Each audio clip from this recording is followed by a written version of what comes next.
Yes, sir. Yes, sir. Happy birthday, Stewie. Hope you're alright, my friend. Maybe a little bit. Maybe just a little bit. It's cool though. It gives it the little red thing there. Got let's see if it's gonna bring a bit of luck to the bot, which so far is behaving. I've got a few features to test out today. I've got to load the other one. I'm testing a few new modules, widgets, what have you. Yeah, happy birthday, Stewie. How are we doing, Miles?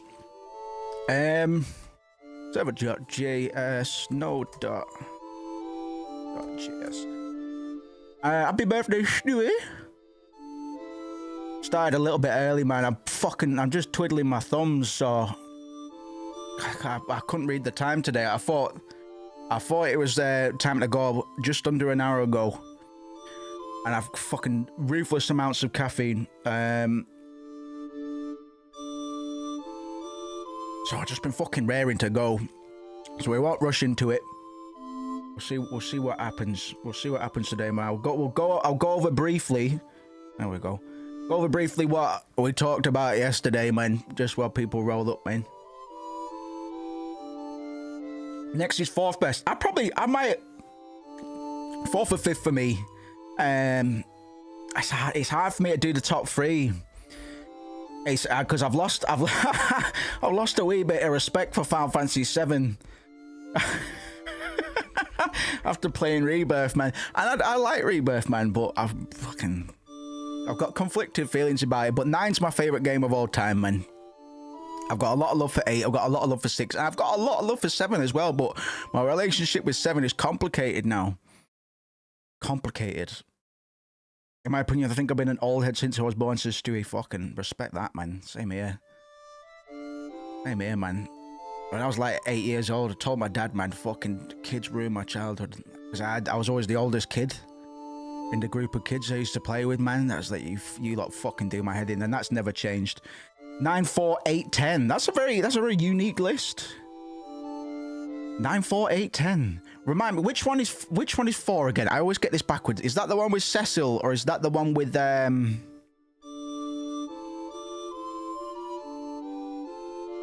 my god, is that the one with Cecil or the oh fucking hell? Who's the other one?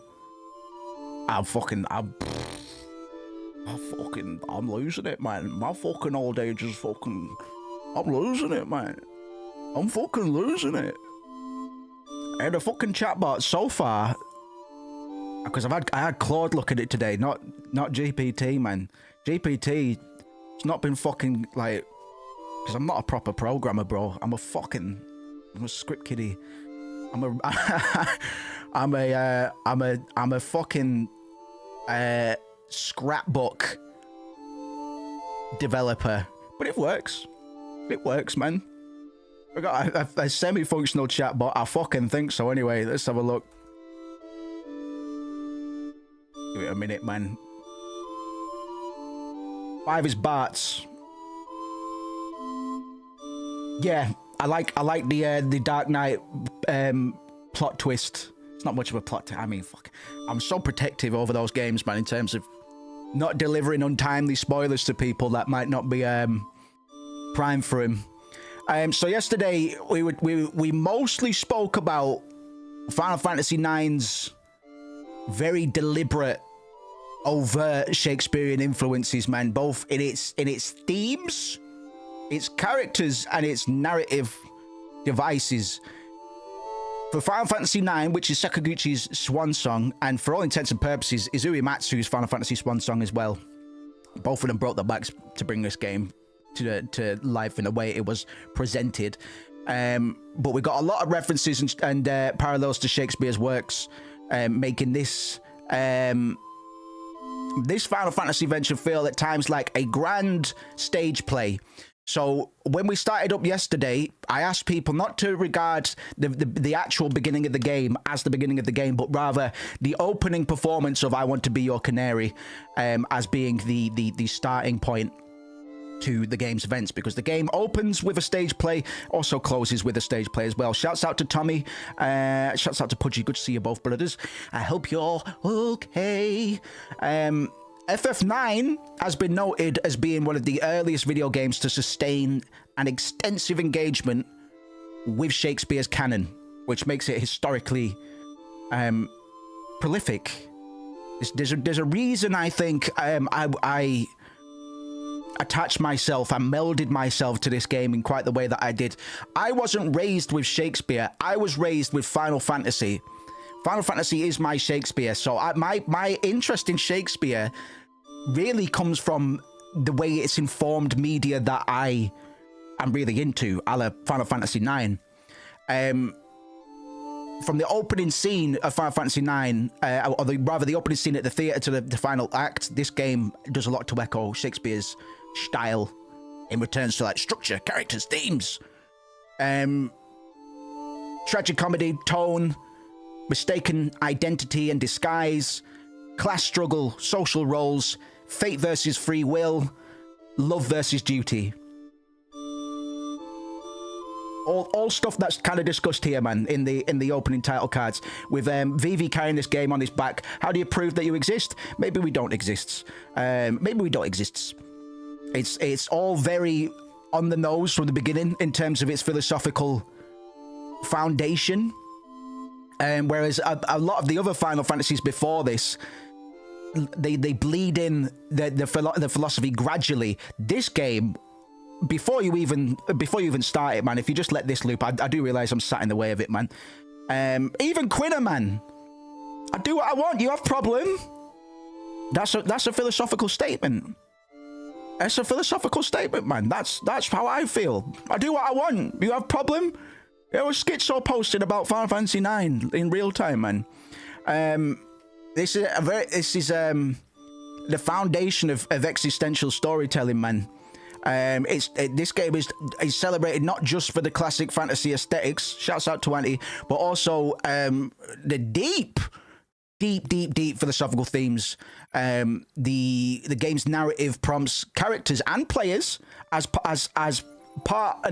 participants in this overall this stage, this theatrical performance, to confront questions of existence, identity, free will, life's purpose, melodies of life, all that stuff. Protagonists like Zidane and Vivi undergo profound existential journeys that resonate with a lot of the ideas of thinkers like Jean-Paul Sartre, Albert Camus, Friedrich Nietzsche, the three big boys, my go-tos. It's rare that I ever analyze a bit of media without being able to pull from these lot, man. But I'm going to back all of this bullshit up. Like I say, whenever we start to extrapolate and do critical readings of media, of anything, in order to avoid literal schizo sort of labeling on my behalf, we have to make sure we justify all this shit, man. So we're going to explore throughout this playthrough. We started yesterday. We've just reached Dali, which is about 3 hours into the game, maybe 2 if we were rushing a little bit. And we're going to be delving deeper into the Shakespearean components, and then slowly start opening up on the themes of existentialism, identity, self-discovery, free will, determinism, meaning of life, and nihilism and absurdism, all within the framework of an RPG adventure, because that's what we do. That's what we do. And I'm gonna, once we've done 9, I don't know what we're gonna play next, man. I keep on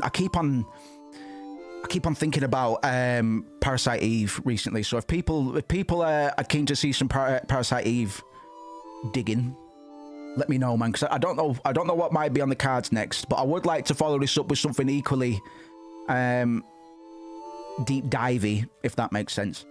A few points. I went and looked at some of the Japanese stuff yesterday as well, and I want to point out that I Want to Be Your Canary, which is the Shakespearean play within the game, written by a character that we never see called Lord Avon, who is a proxy for Shakespeare. So we established yesterday that I Want to Be Your Canary draws heavily from Shakespeare. It bears a striking resemblance to Romeo and Juliet, centering on this idea of a forbidden romance between a hero, Marcus, and the princess Cornelia, which is a Shakespearean character as well, who was being forced into an arranged marriage.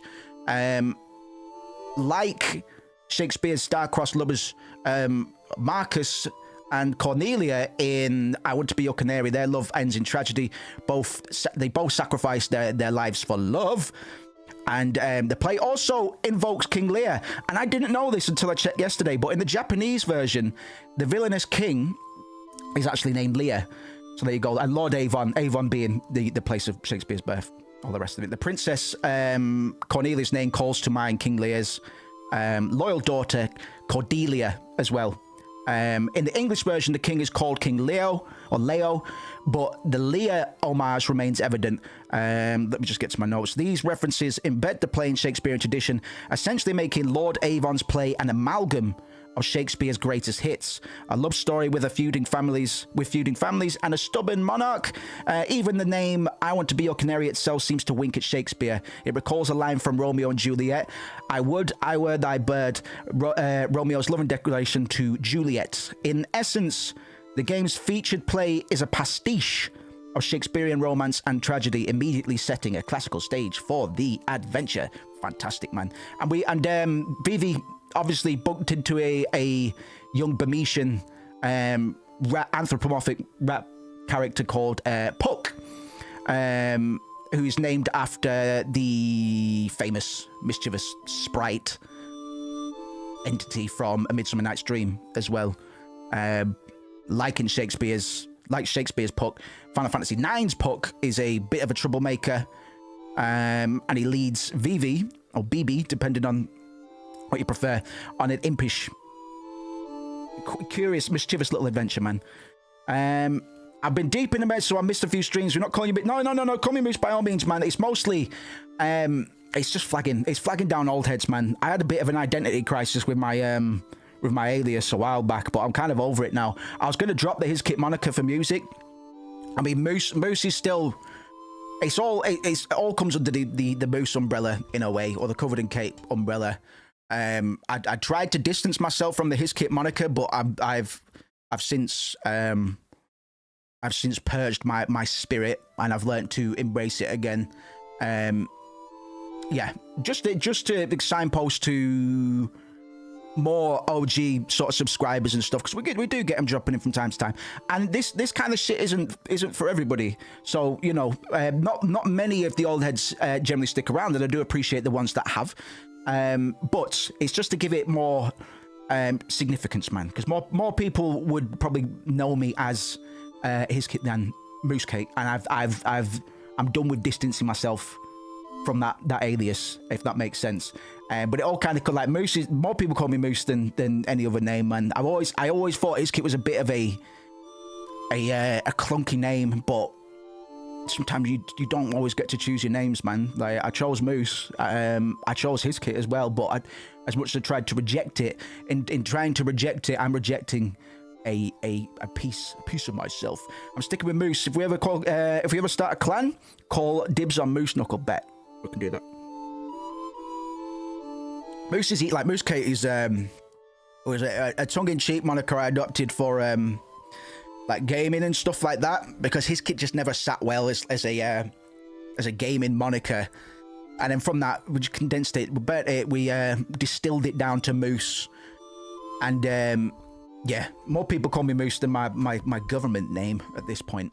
I've always found it more comfortable. That's the name I picked for myself, so there's comfort in it. Versus, and I don't listen, like my actual government name isn't that bad either. I used to dislike it, but over time, it's actually all right. Right, should we get into it? 15 minutes. 15 minutes on the fucking title screen there. That's not that bad, to be fair, since we started a little bit early. Well, he's back into it, man. I guess I'll quickly go over what happened yesterday. We open with Princess Garnet having a traumatic dream in which she and a woman, presumably her mother, are adrift in the middle of a grueling, dangerous oceanscape, man. The small boat, and risking getting smothered by big old waves. A clear metaphor for sort of being adrift and not really having much agency, and being up against forces bigger than oneself. Then we see the theater ship, the Prima Vista, come into Princess Garnet's town, city, what have you. Ready to put on a performance. The Prima Vista is a theater ship operated by Tantalus, a group of roguish actors, theater productionists, who have come to perform the Lord Avon play I Want to Be Your Canary. But the play is a ruse. It is just a cover for the Tantalus group to use as a bit of a smokescreen whilst they coordinate the kidnapping of Princess Garnet. Antics ensue, and it turns out that Princess Garnet actually wants to be kidnapped. We don't know why just yet, but her mother, Queen Bran, not being very happy about this, shoots down our airship as we try to escape, thus causing us to crash land in the evil forest. Antics ensue, things happen. We escape the evil forest with Zidane, our deuteragonist. I'm going to call him a deuteragonist. I guess it is a more of a protagonist-based game, but I kind of see Garnet, our likely deuteragonist, fulfilling that role. But to be honest, man, Vivi, the Black Mage, carries this fucking game on his back. Vivi, the Black Mage, who's going to get a lot of development on today's session, carries this game's themes hard. Like there's no one that personifies and presents Final Fantasy IX's themes better than Vivi. But we've also got Steiner as well, the knight that is charged with protecting the princess that got mixed up in and amongst the cast during the escape from Alexandria, and is determined to return Garnet back to the castle. So we exit the evil forest. We went through some ice caverns. At the end of the ice caverns, we were attacked by another Black Mage entity that calls itself the Black Waltz #1. It might have been Black Waltz 3. Can't remember if it goes 3, 2, 1 or 1, 2, 3. I think it's Black Waltz 1. I'm pretty sure it's Black Waltz 1. We defeat Black Waltz 1, and we find ourselves now in Dali, and that's it. That's where we're up to. Pudgy says, that's how I found you streaming on Wide. Yeah, thank you. That's it. I was like, who the fuck is Moose? Exactly. My thinking exactly, man. Honestly, I had a weird dissonance in my identity, and like, I was gonna start trying to parade like Moose as a music pseudonym. It's like, and I'm sure you can all agree, in fucking retrospect, it makes fucking no sense whatsoever. Because the only thing that really threatens my searchability with his kit is Limp Bizkit. That's it.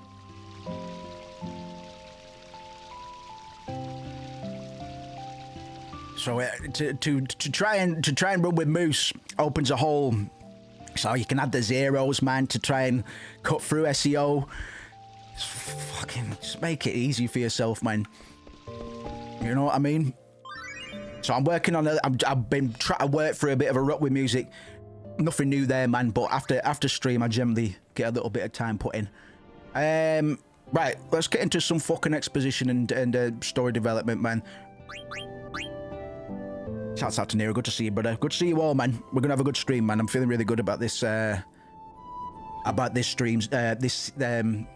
series so far. We had a really good start yesterday. I wonder if the castle is okay. That was quite a ruckus. Look how gorgeous this game is in widescreen, bro. It's such a treat, man. Visually, this is what I thought of immediately upon seeing the name. I don't know how it came about, man. I swear it was one of those name generators, man. Back in the day, you know. I can't remember which one though. Don't know where his kit came from, but I picked it for a reason when I was like 16. Mother went too far. She didn't have to fire at the ship, even if she did try to do it to rescue me. Yes, man. The fucking bot is actually behaving today. I wonder how many people got hurt. I hope the damage wasn't too severe. Some people could have died, like in Evil Forest. You're in my way, kiddo. Kiddo? Oh, my apologies. I'm sorry. Kids these days. Probably exactly what that lassie sounds like. Is it a lassie? Yeah, it is. It's amazing. Now we get these higher fidelity like textures and stuff. I can actually see what the NPCs look like. Can't you see what I'm doing? I'm killing the bugs on the crops. You're killing the bugs? Yeah. Yeah, that's what I'm doing. Bugs are just like monsters. They'll destroy our crops if you leave them be. Crops? There's one. Oh, an oglop. Oglops eat vegetables. You're a strange one. Most girls hate oglops. Is that so? It's just that I haven't seen too many of them. So I need to work on Garnet's voice, man. Wait, Zidane told me to try and blend in. Maybe I should try and act like I don't like oglops. 1, 2, 3. Oh, creepies! Creepies, man. Creepies. Alright, the bot might be fucking ready for some expansion now. So far, I've just been trying to get it to the point where it's stable. We need to buy at least one of everything, man, because we didn't pick up everything we could have done on the way. Oh, maybe we did, actually.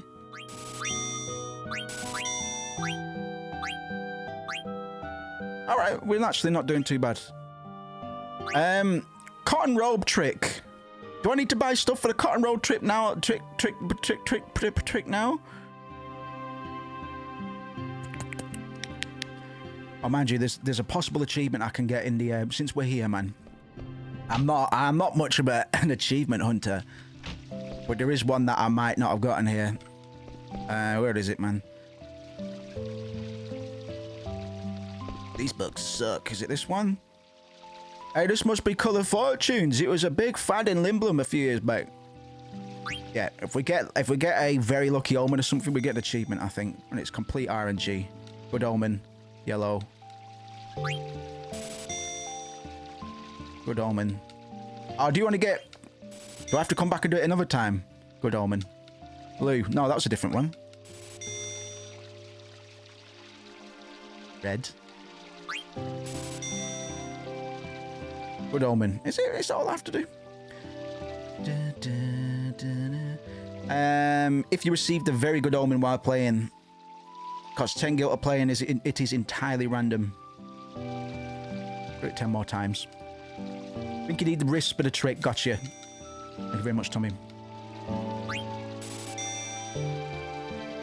We might. I'm not gonna completely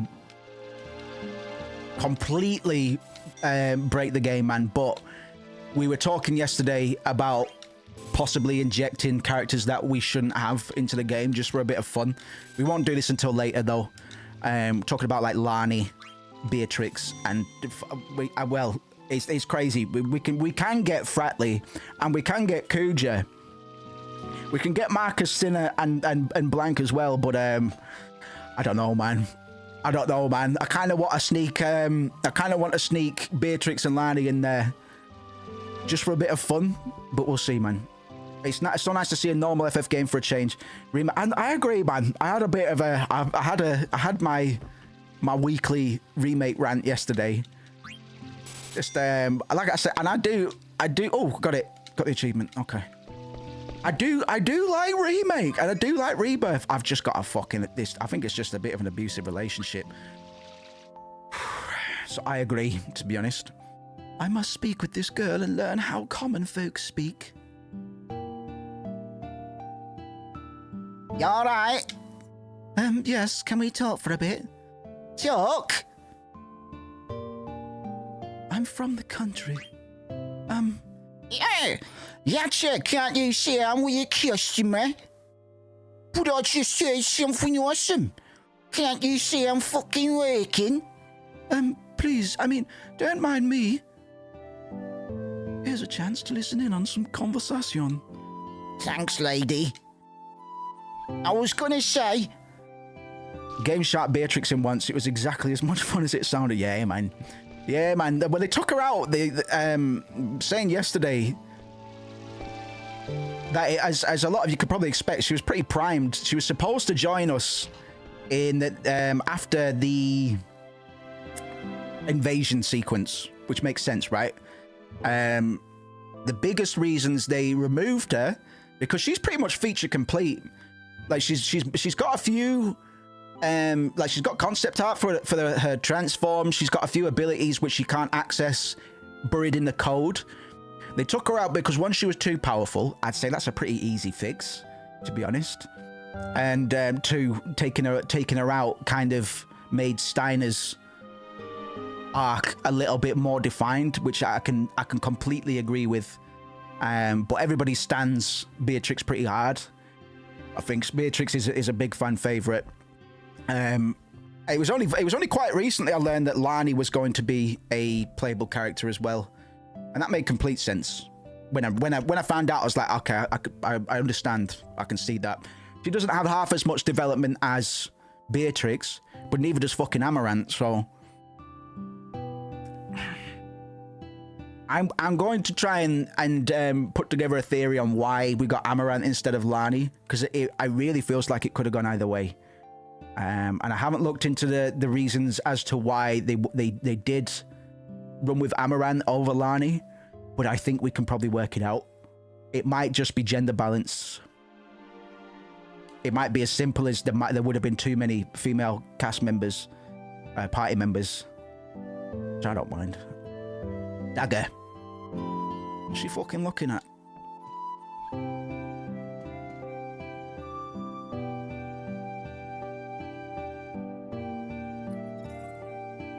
I love this. Very subtle.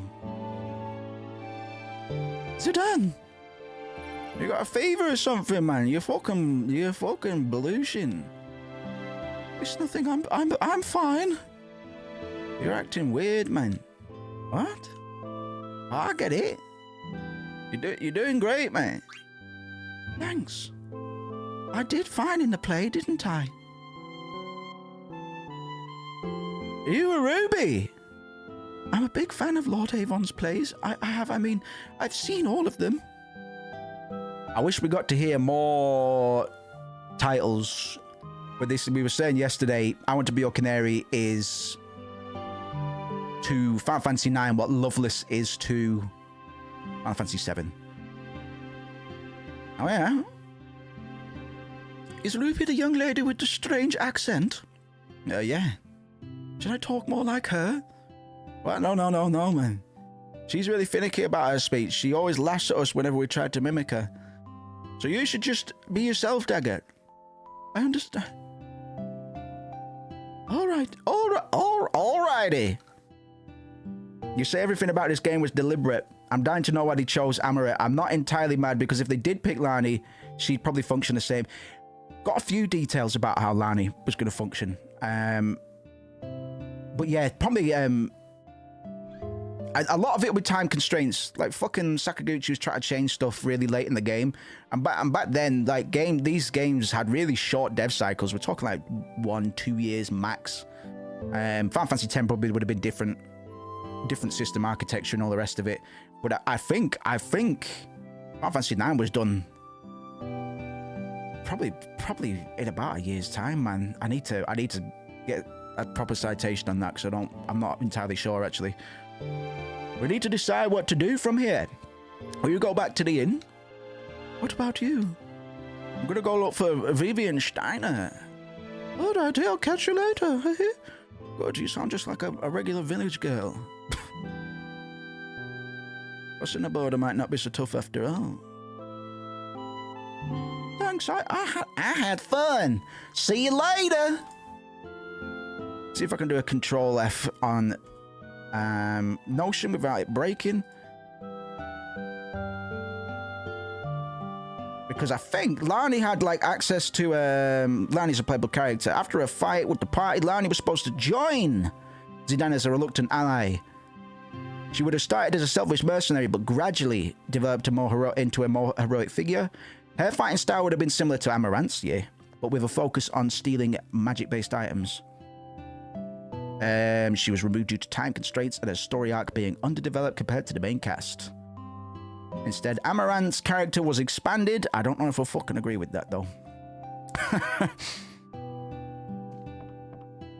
I don't know if I agree with that.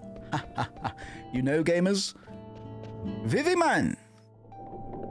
Hey, Vivi, what's up? Again, nothing, I was just thinking. Oh, I see. You just met a girl, man, trying to fucking chase some tail. No, nothing like that. Oh, don't tell me I don't like girls. Shoves him. Homo. Shoves him. You mean you don't like pussy? What do you mean?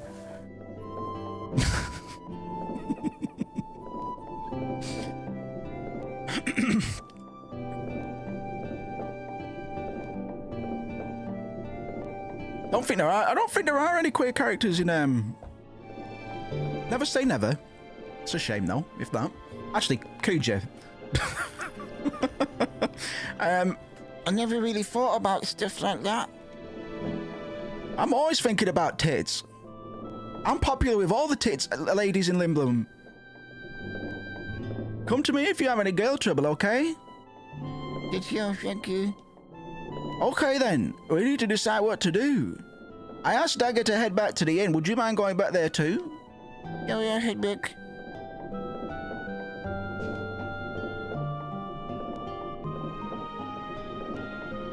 Yeah, now you have to program more for every inn. Absolutely, man. Yeah. It's a shame because I generally I quite like my heroines in Final Fantasy, so I'm like, I put fucking Lani in with a big axe as well. So I think we'll inject her into the game at some point, man. Just for a laugh, just to see what animation she's got in a bit more detail, I guess. What were you staring at? Nothing. But I keep hearing a sound like. The sound chocobos, mate. Sorry, I won't bully Vivi too much. I'll see you back at the inn, fam. Okay. Square, if you need me to voice Vivi in the remake, just let me know. What are chocobos? Should have been a Yuffie in this story. Yeah. Yeah.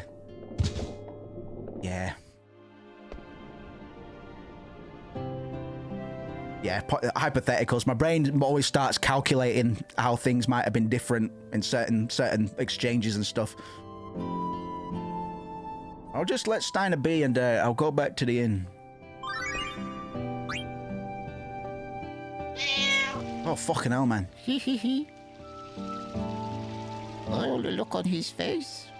He sent someone to pick it up right away. All I need now is to keep quiet until the guests leave. Gotta pretend I'm asleep.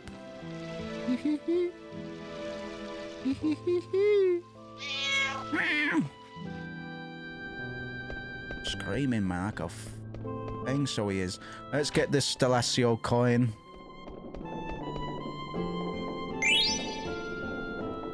And is there anything upstairs as well? Probably, right?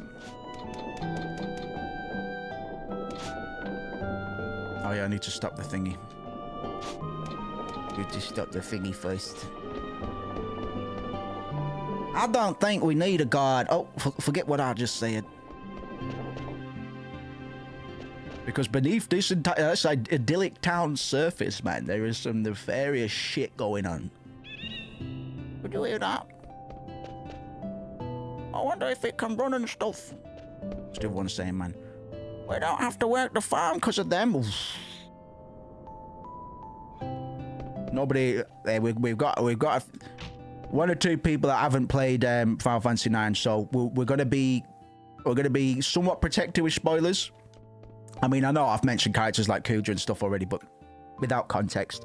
So yeah, We'll discuss. We'll try to generally always discuss plot points as they come up. But yeah, Dali really punches this game into the next gear in terms of intrigue. Do you need some medicine? Yes, go on then. Actually, no, we don't. But thank you. Can I ask you something? What are those strange patterns just outside the village? I'm sorry. I'm really busy right now. Do you want me to help? Is that some sort of a trend? Trent, what the fuck are you on about? There's already a man helping me. I wonder.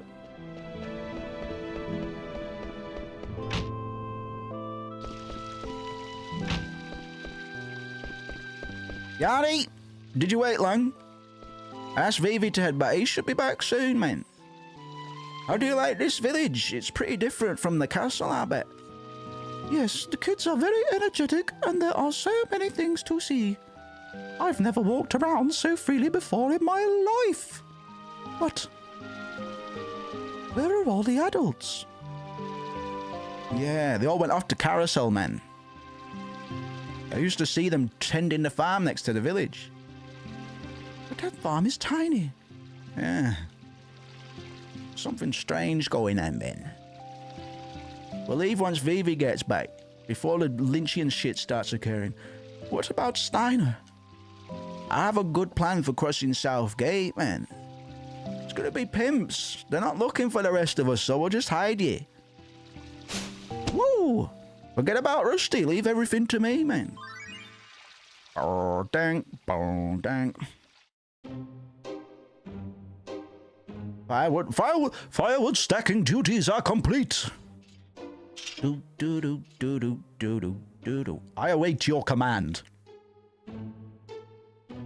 It's my job to clean the bar. Why are you doing all this? Sorry.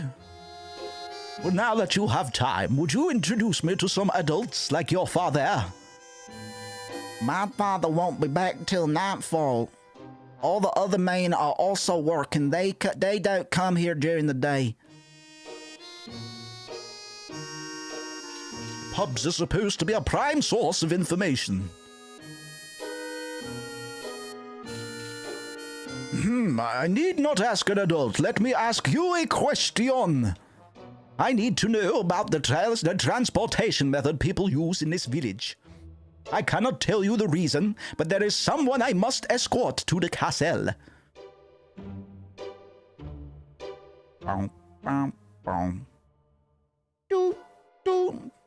Are you from Alexandria Castle? Indeed. I command the Queen's Knights of Pluto. I am Adalbert Steiner, captain of the Knights of Pluto. Knights of Pluto? Oh. Well, if you're from the castle, I guess it's okay to tell you. Please go to the observatory on top of a mountain on the outskirts of the village. An old man named Morid lives there. He takes care of the cargo ship. Cargo ship? So that piece of junk flies to this village. Thank you. Steiner's probably, yeah, he's probably got a swinger on him, man. Wait, he's still dead shy. Yes. Thank you for cleaning. Nay, it is I who should thank you for your assistance. I must make haste. Clippity clop. He's probably got a swing. It probably needs to like walk with a big swing just to get it around, man. As it turned out, it didn't matter. Didn't matter that we stuck into the. Sorry, excuse me, princess. As it turned out, it didn't matter that we snuck into their mansion. But the kings were hiding something in their mansion. What's wrong? Am I boring you? Oh no, your story is very interesting. But I'm concerned about Vivi. Why isn't he back yet? I'm not sure about this Garnet voice, man. I'm just gonna have to wait until something natural clicks in. You're right, he's late. I'm not worried about Steiner, but Vivi I'm not so sure about. He's only a weird. Let's go look for him.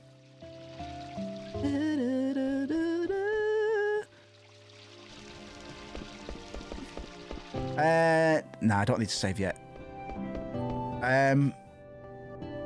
No, I'll be fine. Wait a minute. Last time I saw Vivi, he was standing over there. I hear a fucking chocobo, a chocobo.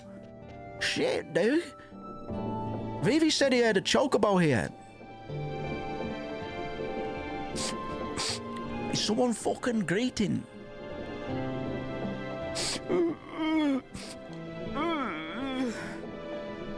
Yes, man, chatbot, thank you. It's coming from the hole.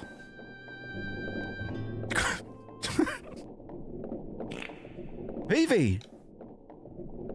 Is it done? Vivi, where are you, bud? Are you underground? Can you move?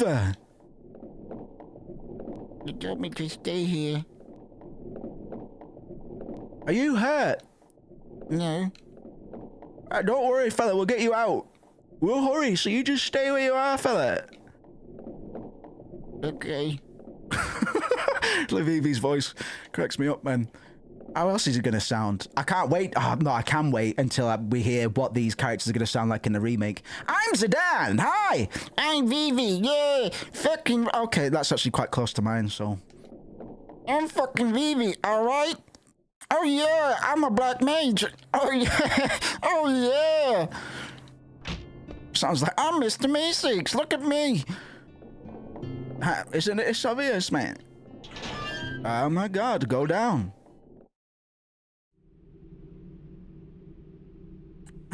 I'm Mr. Vivi. Look at me. Ah! Fucking yes, man. Lovely stuff. Right, let's start getting into some of the darkness, man. It's been a bit too fairy tale. Yeah, hey, princess. It sure worked out that you wanted to be kidnapped, because that's what we were coming to do. I did so wish to be kidnapped by you. Yeah, you wished to be kidnapped, and we kidnapped you. Both look at audience. The ones they did for this mod were perfect. I've not actually heard. I heard some of the FF7. I was just fucking. I've got a very discriminatory, not discriminatory. Yeah, discriminatory cringe threshold. It just won't allow anything in, man. I want Venahez. What does it mean to exist? Maybe we don't exist. Maybe existence. Maybe I am a little boy. But maybe I am not actually a little boy at all. I guess the guys at the castle would take care of it.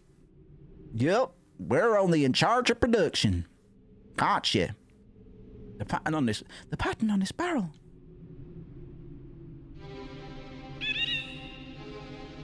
Vivi, hurry up!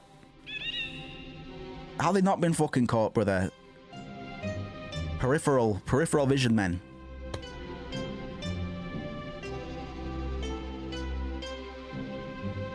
I'm Vivi. I'm a black mage.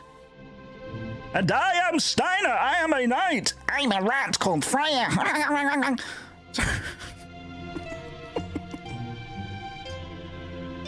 I'm gonna have to do Freya voice, man. I'm glad there's rats in this game. It does definitively make it the best Final Fantasy because it's got playable rats in it.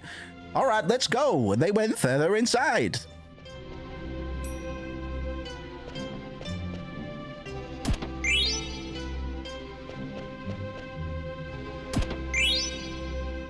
Dum dum dum dum. Dee dee dee dee dee.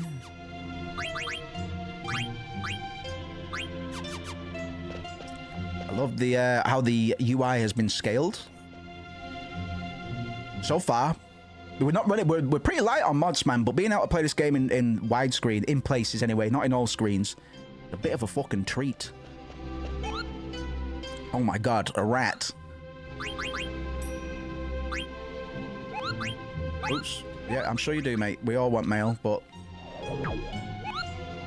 Oh yeah, the rally ho bullshit. That's gonna be great, man. Yes, man.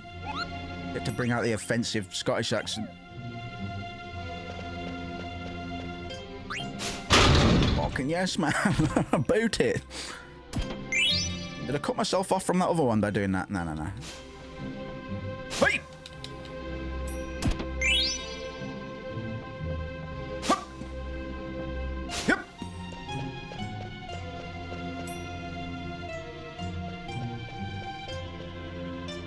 Yep. Whoop. Iron helm. Yeah, just for people that weren't with us yesterday, we've tweaked / hacked the game in a few areas, just to make combat a little bit quicker. Mostly, we're going to be playing the game pretty authentically. Huh? What's up there? Nothing, right? Do you just is it?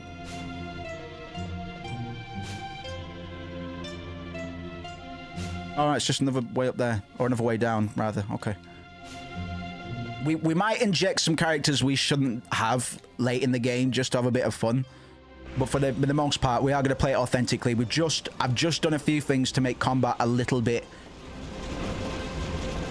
smoother, a bit more fluid, rather, I should say. We've decreased the loading time for the transition into combat, and we've increased battle speed itself by a little bit as well. But if it becomes too jarring, or if it starts to mean I'm fucking up execution on boss fights and stuff, we can turn it down. Someone's crying.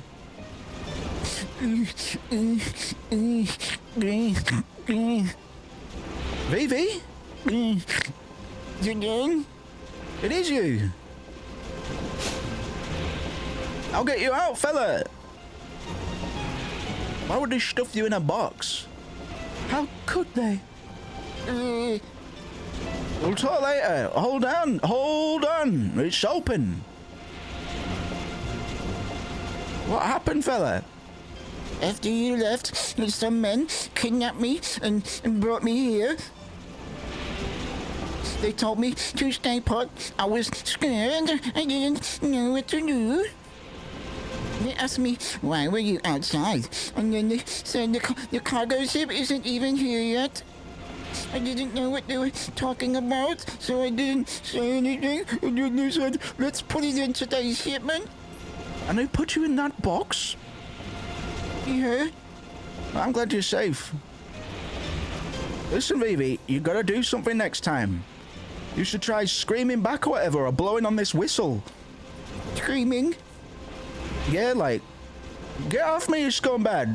Stranger danger. Like that. It surprises your attacker and empowers you. Yeah, I see. I hate them in the story, but in battle, Quitter is a god. Yes, man. We're probably going to go get Limit Glove. Sorry, I always call it, is it Limit Glove or Limit Globe? Because the actual animation, the special effect is a globe, but I seem to always remember it as Limit Glove. I don't think it is, though, is it? I think it is Limit Globe. We're going to get it anyway. We want to check out what's ahead. I know you might not be thrilled with the idea, but Listen, I want to know more too. Look, what is that thing? all right, we'll go together.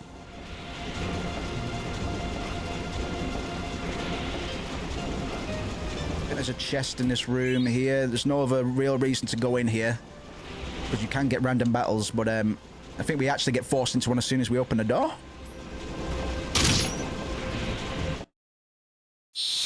Fucking, I thought it crashed then. I was like, I can't be doing with that, man.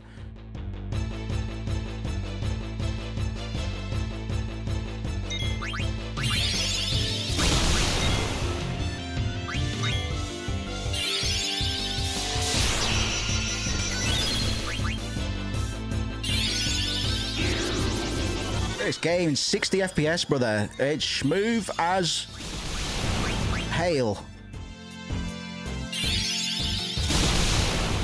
Come on, Vivi. Turn it up, man.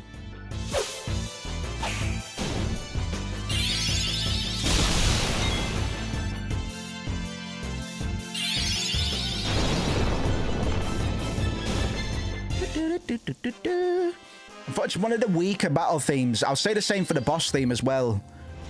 Maybe there'll be people that disagree with me, but I'd say if this game had a fucking banging battle and boss theme, there'd be no discussion about which Final Fantasy soundtrack was the best. As it stands, Final Fantasy IX soundtrack is up against Final Fantasy VII and Final Fantasy VIII in regards to being the best, in my opinion. Final Fantasy VIII soundtrack is very fucking good. I think 8 might be my favorite. I don't know. It's a really hard call to make. Really hard call to make. It's not to say that like 10 and 6 don't have good soundtracks, but there was something so on the money in Final Fantasy VIII. I just really like it. This isn't a mist engine, but there's mist coming out of it.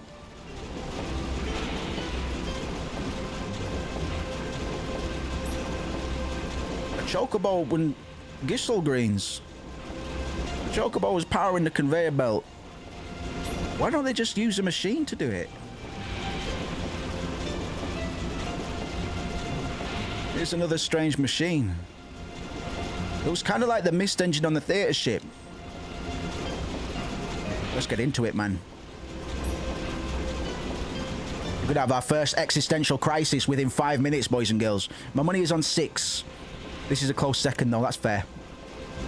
6 is really fucking good. It's got really good battle themes as well.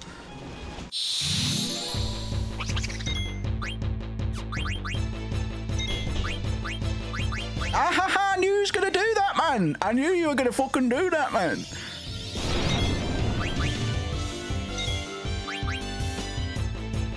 Ah, you didn't get anything anyway. Go fuck yourself, man. Steal my potion. I don't think so, man. What is this? 10 for Pudgy. Fair enough. 10 does have some very, like, I always think about Seymour Flux boss fight. Obviously, the Zanakin theme as well. Anyway, sorry. There. Some parts are different, but they look like Vivi. What is this? Yeah, are they dolls? Someone's coming, man. Fucking shut up. Vivi Dagger. Why? Is my mother behind this? This is the only way. Ah, what are you doing, Zidane? Zidane, fuck's sake. How do I pronounce your name? Sorry, but stay fucking quiet, man. Fucking stay quiet or I'll hit you. Hey, did you say something? No, not me. Okay, never mind. It's almost time. Hurry it up, will you? I hear you. Whoa. There it says 8 followed by 7, 9, then 15. Sunset Waltz is a fucking banger, to be fair. Do, do, do, do, do, do, do, do, do, do. That's a reasonable list. That's a reasonable order, I'd say. Yeah, it's tricky for me, man. I'm very fickle. Very fickle. It can depend. To be honest, I think Not Alone in Final Fantasy IX has more of an effect to me than any other song in the Final Fantasy catalog. So I don't know though, because there's loads of songs in FF8 that I really like. Loads of songs in I would probably put 8 over 7. Thinking about it, I'd probably put 8 over 7. 13 does as well. Do do do do do do do do do do. It's fucking, yeah, I agree. A lot of nice vocal numbers as well. Very Nier-esque. I must escort a person of high rank to the castle. When will the cargo ship arrive? I'm busy. Looks good. I flip-flop between 8 and 7. I'm busy. Toot toot. Man, I need to revisit 13 with a fresh lens at some point. Like, just completely unbiased. It's very hard to do that, though, because people are very biased beings, especially on former experiences and opinions that they've kind of absorbed through osmosis. I've always wanted to like 13. I just fucking... because I like a lot of its presentation. And then I also hate a lot of its presentation. The smell of coffee relaxes me. How about a cup? Oh, thank you. 13's coming back almost as hard as 8. Tell me when the cargo ship will arrive, or else the Alexandrian royal family will appropriate this property. And then what? I order you to tell me when the cargo ship will arrive. Tell me. You're not a very creative interrogator. I'm just trying to do what is right. Who decides right or wrong? You? Anyone can tell right from wrong. Still green as a pickle. When will the cargo ship arrive? It's already there. Should be loading it now. Why couldn't you tell me sooner?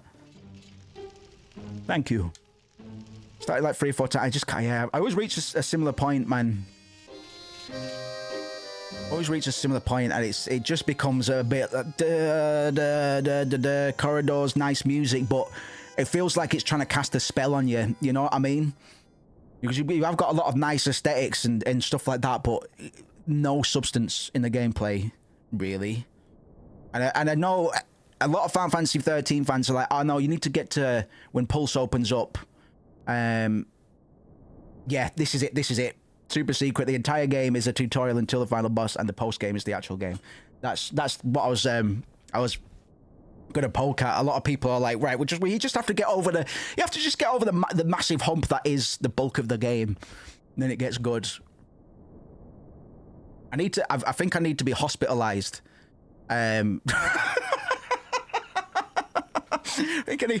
Sometimes I wish for this. It's like, man, I can never just sit down and enjoy a game these days.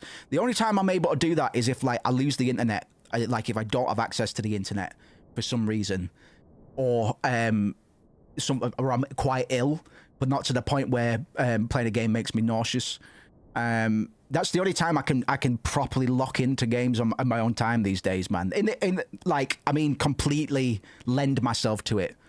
Because at the moment, I'm very fucking fickle. It's very hard to get me to sit down and concentrate on anything these days, man. I'm still looking for a game this year that I think about and I want to get back to ASAP.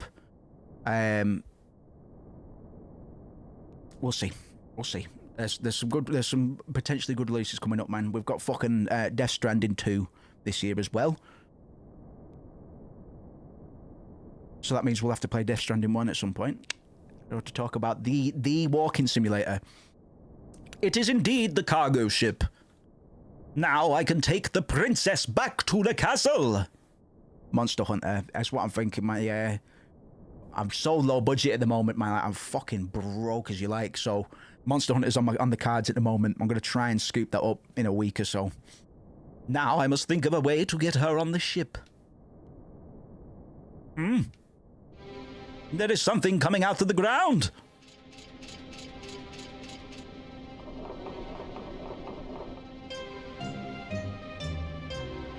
I wonder what they're going to use them for. We've been making lots of them since they set up the factory 6 months ago. Who cares? This is a piece of cake compared to farming better money too. Hey, is that scary guy in armor running towards us? Let's get out of here.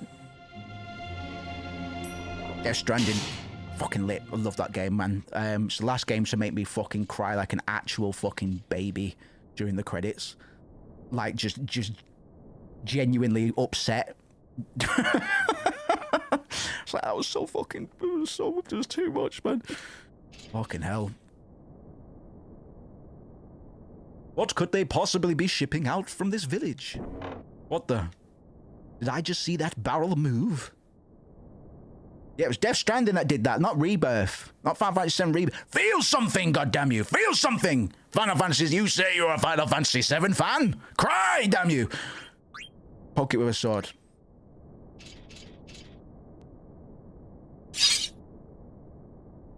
Yeah, my fucking ass! Man, you put me right in there, dirty asshole, man. Don't put me in a dirty asshole. What do you do that for? You almost stabbed Dagger. I read some on DS2 today. I've been, my algorithm on Twitter is like, fucking watch the trailer. I'm like, nah. Not gonna. I will afterwards. But good. I want to see Kojima lose his fucking mind. Genuinely become, like, unhinged. So, fantastic. That's fantastic news. The Princess! It'll be a fun game to stream as well. Which is, because I know it's a frustrating game to play for a lot of people. But I absolutely love Death Stranding. I really, really do. Bit of a simp for Margot Qualley as well, who isn't going to be in the sequel, unfortunately. But still, we still got. Kojima does all right. Kojima's a bit low-key pervert, but not in a problematic way. He's actually a base feminist. Nobody has ever come out and said Kojima is a disgusting pervert that is really hard to work with. He's dead respectful, man. He said in the design document for Metal Gear Solid 2, you can find it, just Google it. This was way back in like 2000, maybe 1999. He said women will be the protectors of men in the 21st century. He said that way back, man. He's hyper progressive, but a lot of people wouldn't think so because of all the quiet stuff and the fact that all of the women. He's got a thing for like brunette scientific types. He really likes his brunette scientific types a lot. So do I. Princess, what in the world is going on? You scoundrel! Is this your doing? Steiner, please. So was that Dragon Ball guy? Yeah, unabashed. There's Kid Dick all over the early stuff. Yeah, man.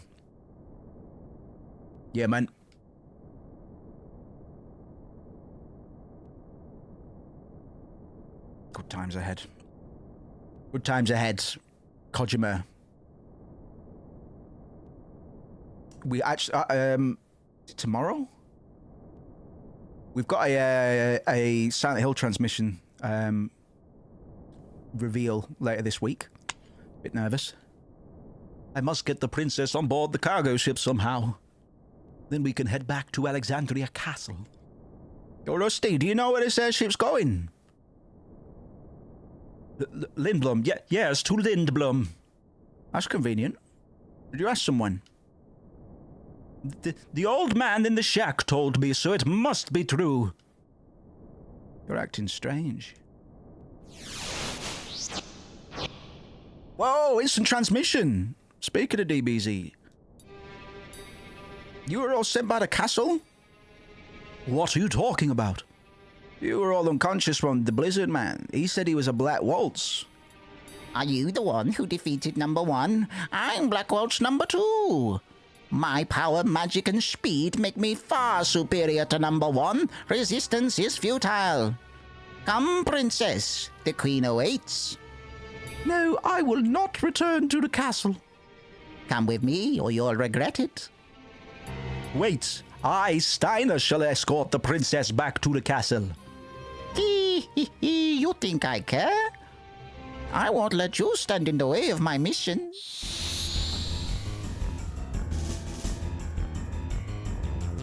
You're gonna do... Please stay there while I kill the others, motherfuckers. Just get you doing that over and over again, please, my love.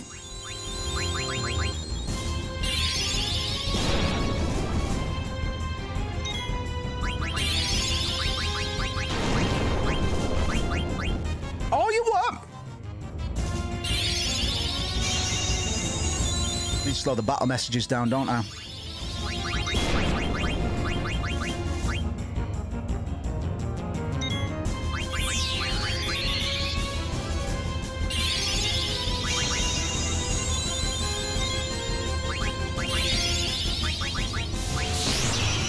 What have you got against your fucking own kind, brother?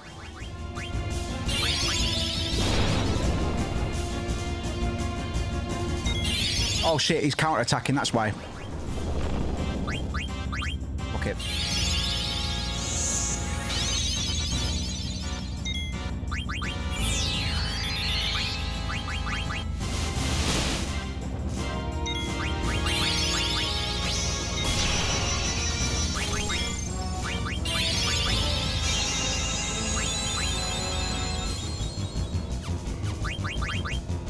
All right, we're good. We good. Let's get out of here. Let's get out of here.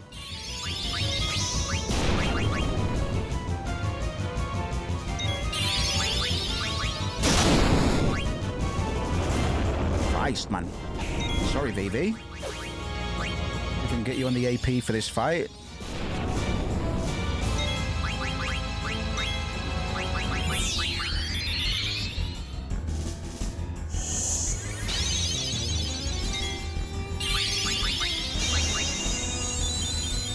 Should be cooked after a couple more hits.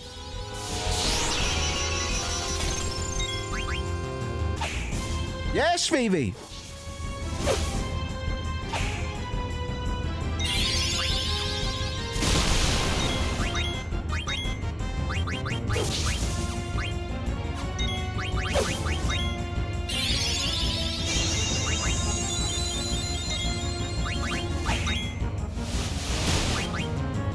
Should be it now, surely. Surely.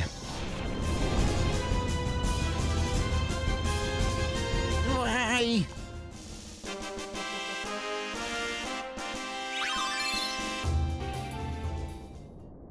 Black Waltz number 2. Did my mother really send him to capture me?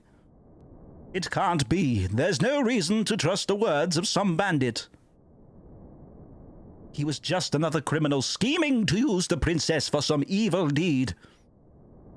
Have I not been careful enough? Your noble upbringing cannot be disguised so easily.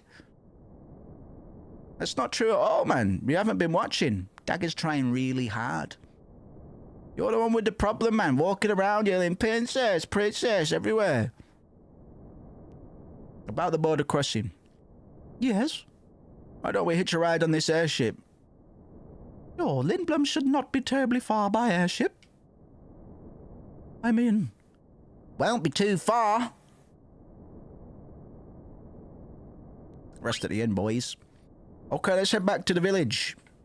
Vivi, you'll be safe with me, fella. We need to go buy as many wrists as we can, so we can do a little exploit for money when we get to Lindblom.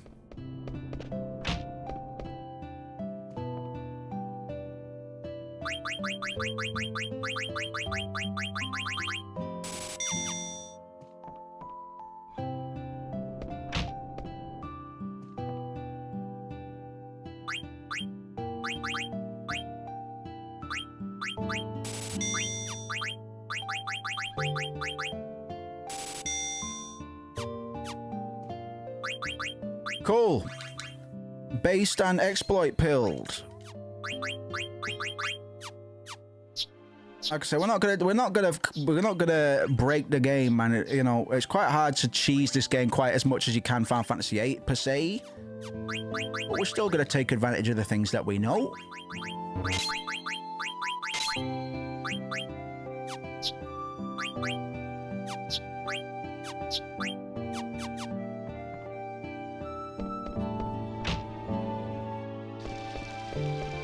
Oi, dickhead! He's out cold.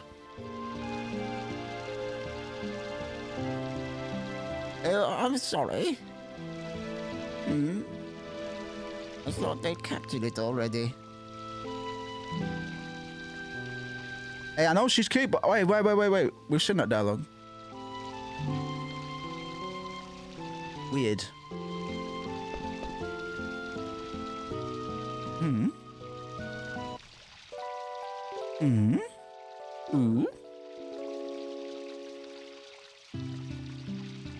Right, we'll start talking about some of Vivi's philosophical baggage after the next scenario, because this is where the game starts to open up its existential quandaries for all to see. It's kind of laid bare. I mean, we already have some stuff in regards to, you know, Steiner's steadily. I mean, not yet, but like Steiner's priority at the moment is still just to get Garnet back to the castle because he is obligated, or feels as such, as part of his duty is to keep Garnet protected, and he thinks the best way to do that is to get Garnet back to Alexandria, even though Garnet has tried to flee the castle for a reason we don't know just yet. So he's going to have to call into question his own sort of responsibilities and his agency and all of this. If his responsibility is to keep Garnet protected, really he should be learning why it is that she's chosen to leave the castle of her own accord. But at the moment, he's just blindly following his duty. We'll see this gradually shift as he realizes what will truly keep Garnet safe. And later on, that will bleed into the way that he views the rest of the party. Vivi has just found out that he is potentially part of a line of produced black mages. Black mages are artificial. And a lot of Vivi's plight is going to be coming from this idea that he is not a real, quote unquote, real person, and what it means to be a real person, what defines us as being people, or what defines our existence and our agency over our own lives. What does it mean to live? That's why Vivi carries this game on his back in a lot of ways. He embodies most of the themes that Final Fantasy IX presents, and they start early and go all the way through to the end of the game from this point. Wait here while I ask the people inside if we can hitch a ride. But I shall go ask them. Oh, really? How come? It is not for your benefit. I am only doing this for the princess. Dinah, he was so adamant about going back to the castle before. An airship full of barrels like the ones I saw at the castle. Steiner was against going.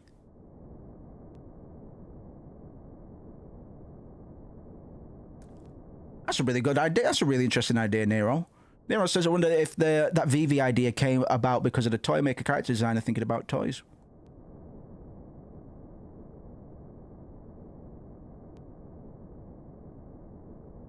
Interesting. Makes complete sense. I'll see if I've got anything in mind now. But why? Didn't you just say we should get on the ship? Yeah, I know, trust me. Zidane, What's up? those dolls they were making underground. Did you think they looked like me? That's gonna be real with you, yeah. Maybe a little, but they're just dolls, Vivi. It's moving. What the fuck is he up to? Alright, we have to get on Dagger. On a ship that's not going to Lindblom? I don't have time to explain. Right, watch closely. Watch closely.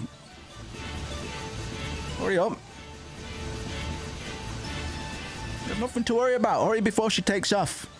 But I'll take you to Lindblom, I promise. Fine, I'll get on. It's taking off, man.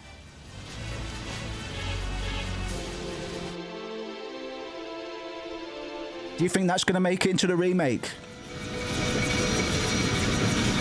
Do you think Zidane molesting the princess is going to make it into the remake? It's such an iconic moment, man. It's a moment that everybody remembers with fondness. It's not okay. Vivi has the kind of same plot as Red does in 7 or Surge in Chrono Cross. Interesting. To a degree, I'd say Vivi goes above and beyond both. Vivi has probably one of the most developed character arcs in the game. That's not to say other characters don't have developed plot lines, but some of them fall a little bit short. Like Amarant's the easy one. Freya could have been developed a bit more, and Aiko maybe, but Aiko gets a complete arc. Freya does as well, but it's kind of rushed. And Amarant.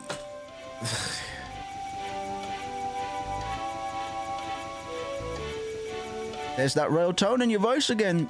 But Vivi's fucking. I don't think a Final Fantasy character was capable of breaking my heart quite as much as Vivi in terms of, oh god, man, you poor fucker, you poor miserable fucker. Feels like I'm gonna get sucked into the sky. Let's go inside, Vivi.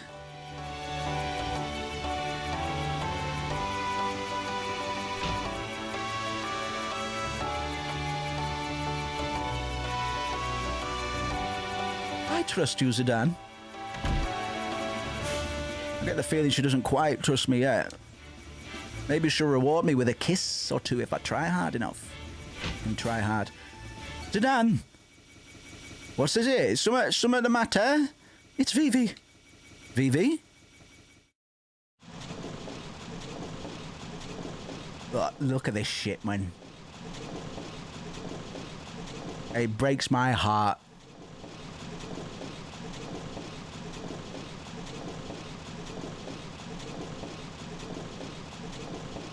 Wow, they're moving around. And while they're alive and they're moving around. So the mages built in a village bring back the new ones. Oh, Vivi. Might be in the remake, but definitely a contender for the chopping block. Yeah, man. Yeah. Just face play like I don't know. I can't really advocate for it is the thing.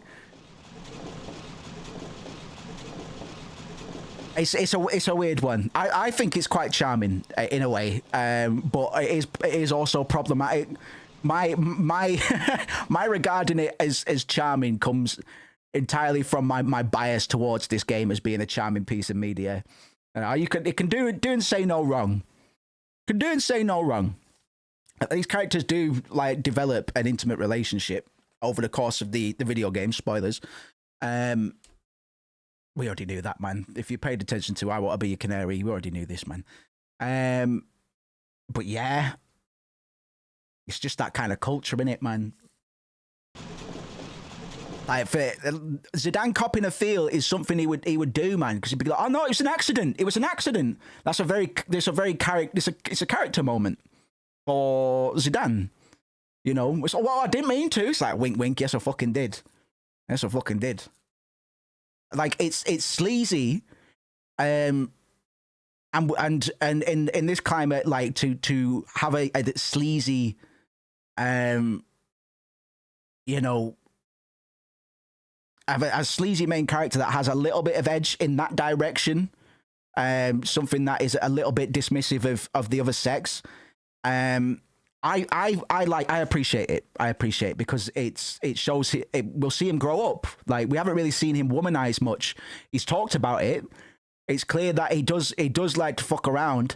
But that's the first time we're really like, okay, mate, he's a bit of a sleazebag actually. Nero says Zidane's supposed to be a bit scummy with women. It's in character and not necessarily supposed to be good. Absolutely, that's it, man. And that's why I say they should fucking keep it. But you know. It's definitely chopping block material, and it'd be a shame. It'd be a shame, but see, because you can't be squeaky clean, man. Like he's not. You know, he operates as a protagonist, particularly in a Final Fantasy sense. He's very unconventional compared to like Squall and Cloud, who are very broody, introspective characters. He's exuberant and extroverted in comparison. Flame was different before the internet. You had to show intent. Fair. Interesting. I hope they keep it in. Hope they keep it in. Try to think of a Final Fantasy VII moment that's similar. Well, they took out Cloud getting molested in the Honeybee Inn, so... That was a bit more, bit of a. There's levels to that though. Like Cloud getting like potentially gang molested by a bunch of burly men, compared to Zidane copping a feel because he sees the opportunity. Like he absolutely did it deliberately, but there's enough room for him to say, "Oh no, I didn't mean to, man. Fucking yes, I did." You know. Vivi. Keep it in, man. Oh, you bot bastard, man. Ah, you fucker. You dropped the fucking ball. You fucking dropped the ball, man. Why are you doing that? Why are you doing that? That's all right. That's all right. You did all right till then. We'll keep it going for now. Were you able to talk to any of them? No. It's like they don't even... It's like they don't even see me at all. I tried again and again, but they won't even turn around. Vivi.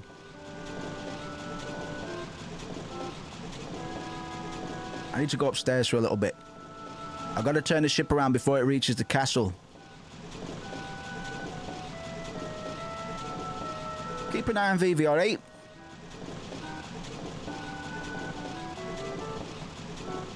Who's behind all of this? Oh, Vivi. Looks like a treasure chest, but it's actually part of the ship.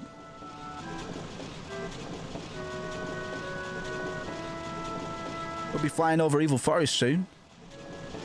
The boss and the others escaped safely. I'm sure the boss would tell me that it's none of my business.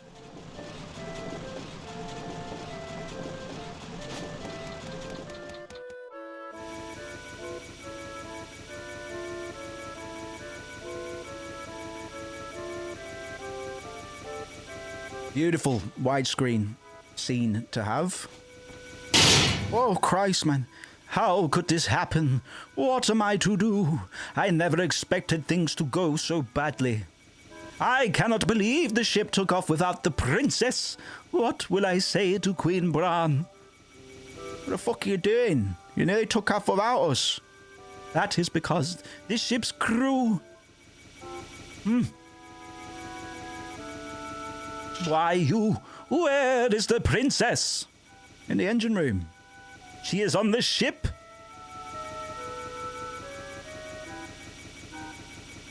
All is well now. The ship is returning to the castle. You will be hanged for the kidnapping of a member of the royal family. Enjoy your freedom while you can.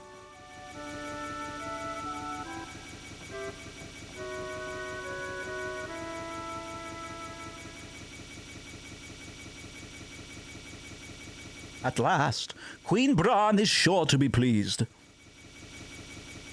However, the princess would have been left behind without the thief's aid. I shall petition for a life sentence on his behalf. Yes, that would be the honorable thing.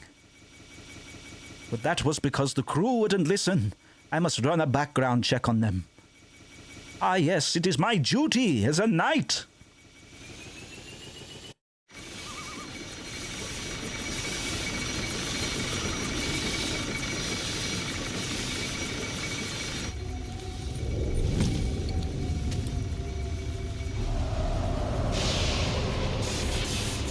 These boss fights are pretty intense, especially at the rate that it gives you them as well.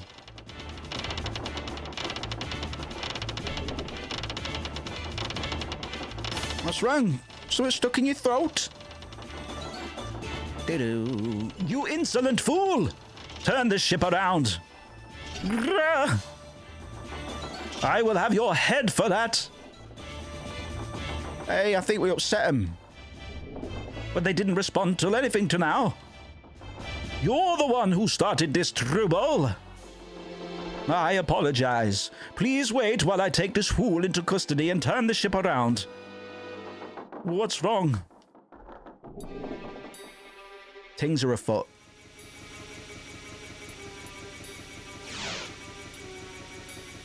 No. Vivi, are you okay? So, number 2 was defeated by a smart child. You're no match against my power. Princess, stay there whilst I eliminate this child. Are you protecting him?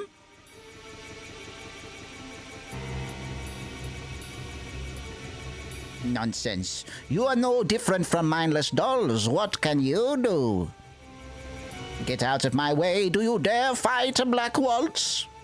I said get out of my way.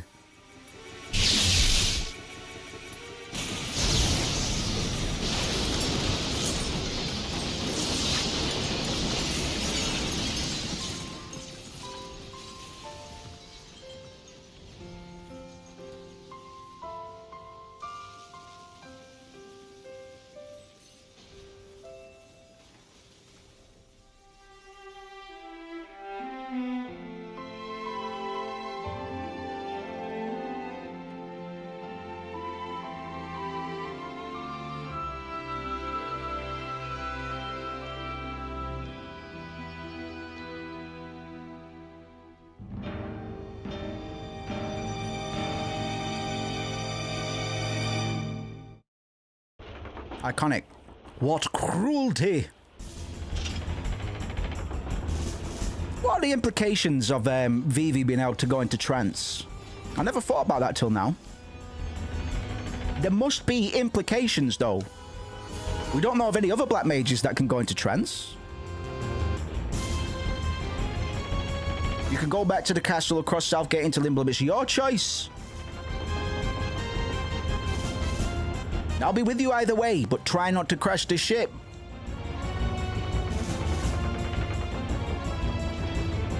Be careful, Zidane. Aye, right, man. Why would you do such a thing? Weren't they your friends? You fool! Do I look like some lowly black mage soldier? Even if they were... Oh, sorry. Even if they weren't your allies, what you did was reprehensible. Worry not about them. Many more are being produced even now. What are you? Ah, the princess's bodyguards have gathered. Unnecessary apostrophe there. How very convenient. I mean, unnecessary S. Answer me, fucker. It wouldn't do you any good if I answered, since you're all going to die. I think Vivi going trance, he's a prototype, man. He obviously...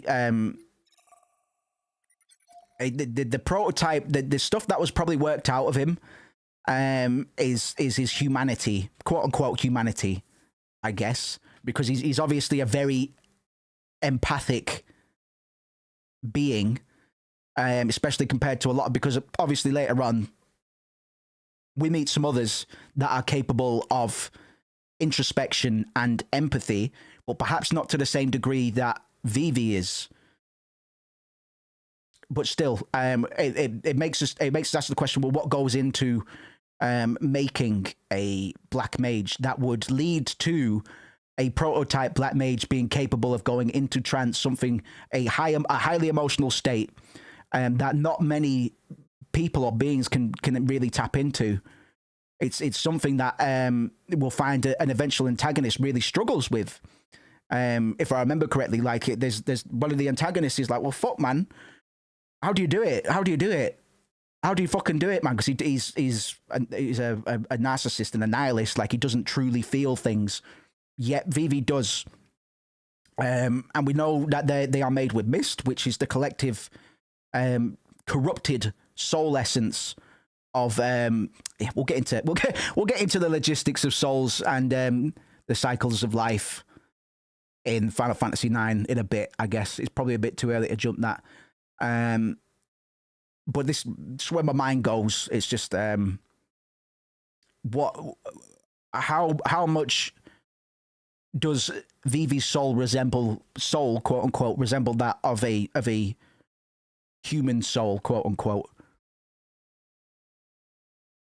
I got plenty of time to get into it, but I'm surprised I've only just thought of that. Maybe no of us lasted long enough to find out. You probably, yeah, maybe so.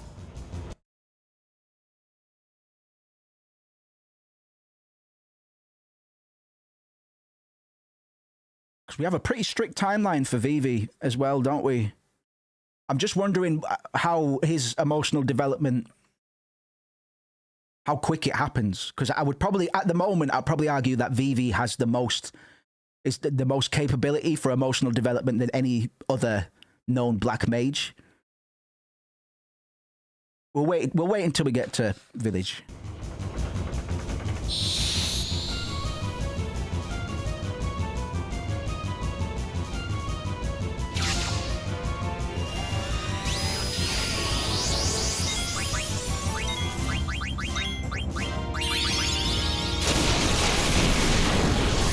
Bastard of a fight without a white mage to buffer these hits, man. He's got just over 1,000 HP.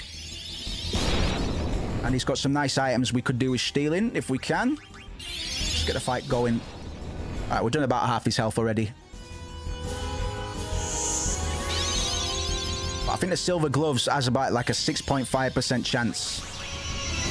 I'm just going to whittle his health down, and then we'll just put everybody into recovery mode. Because he'll be nearly dead after this. And I want to try and get those silver gloves, but we'll see how we get on.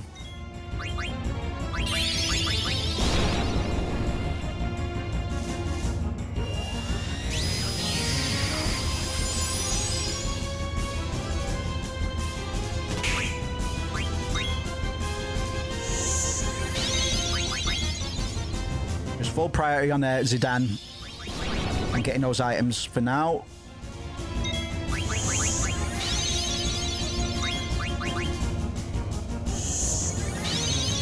It's not mission critical if we don't get the gloves. We're just going to see if we can.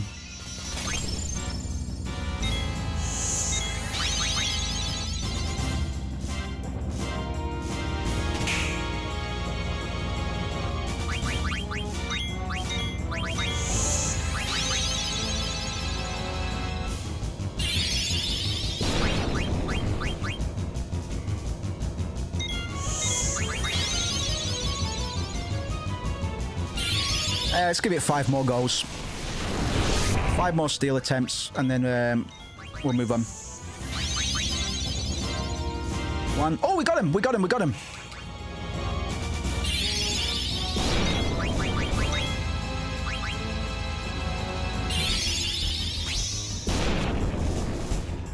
Look at that, man. Tidy. So this cutscene we're about to get, it's the one that my brain thinks of whenever I'm reminded of Final Fantasy IX. It's always this upcoming cutscene, which probably marks it as one of my favorite cutscenes in the game, I guess, if it's the one that my brain recalls before any other part of the game. Apart from maybe the Not Alone sequence, but the Not Alone sequence isn't a cutscene, it's a scene. I exist only to kill. You see him T-pose? We've never seen that before because this scene isn't supposed to be viewed in widescreen. So we very briefly, for half a second, we saw him T-pose. Just how many black waltzes do we have to fight? This is becoming ridiculous. I think that was the last one. Rule of threes, brother. How do you know? Are you? He said waltz, right? Don't you think number 3 will be the last one? I can see the south gate. She's going to go for it, man.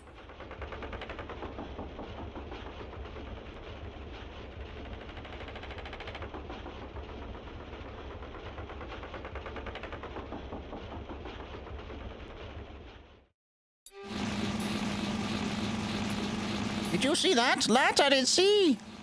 Our black mage enhancements are defeated. Betrayed us, Steiner did. It's all his fault. Unstable the ship becomes. Don't let go of the steering wheel. Number 3 is coming back. True is it? Hooray! But something is wrong. It's broken. Made its magic too powerful, we did.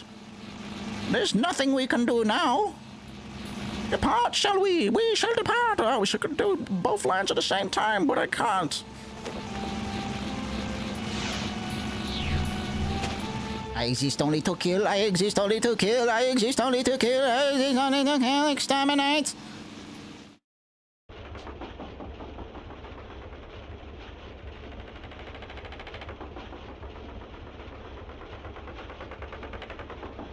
Do you see the south gate? Yes. South gate is a huge gate built exclusively for airships, but maneuvering it through could be tricky. Do you want me to do it, Dagger? I want to do it on my own. All right. We don't have clearance. They might close the gates on us. Should be okay. Security was totally lax when I came through here on the theater ship. Interesting. That Zidane was flying the Prima Vista, because Sinner is he's the mechanic type. He's the engineer of sorts. I guess Zidane has his license. He didn't look into it. Don't worry.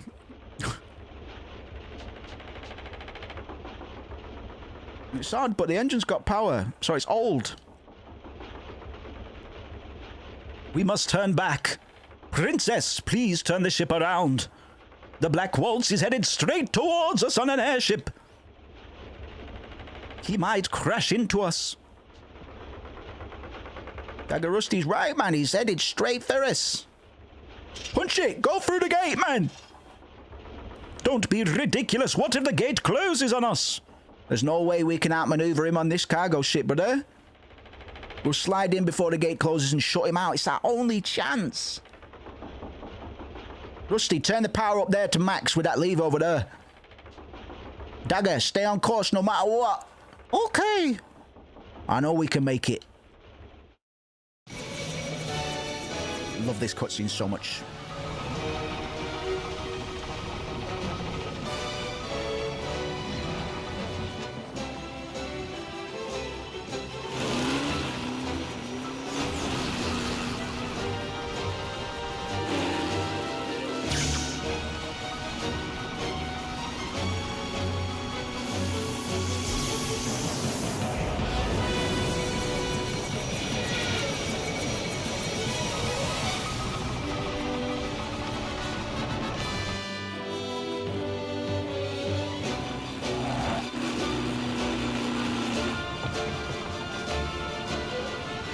Good.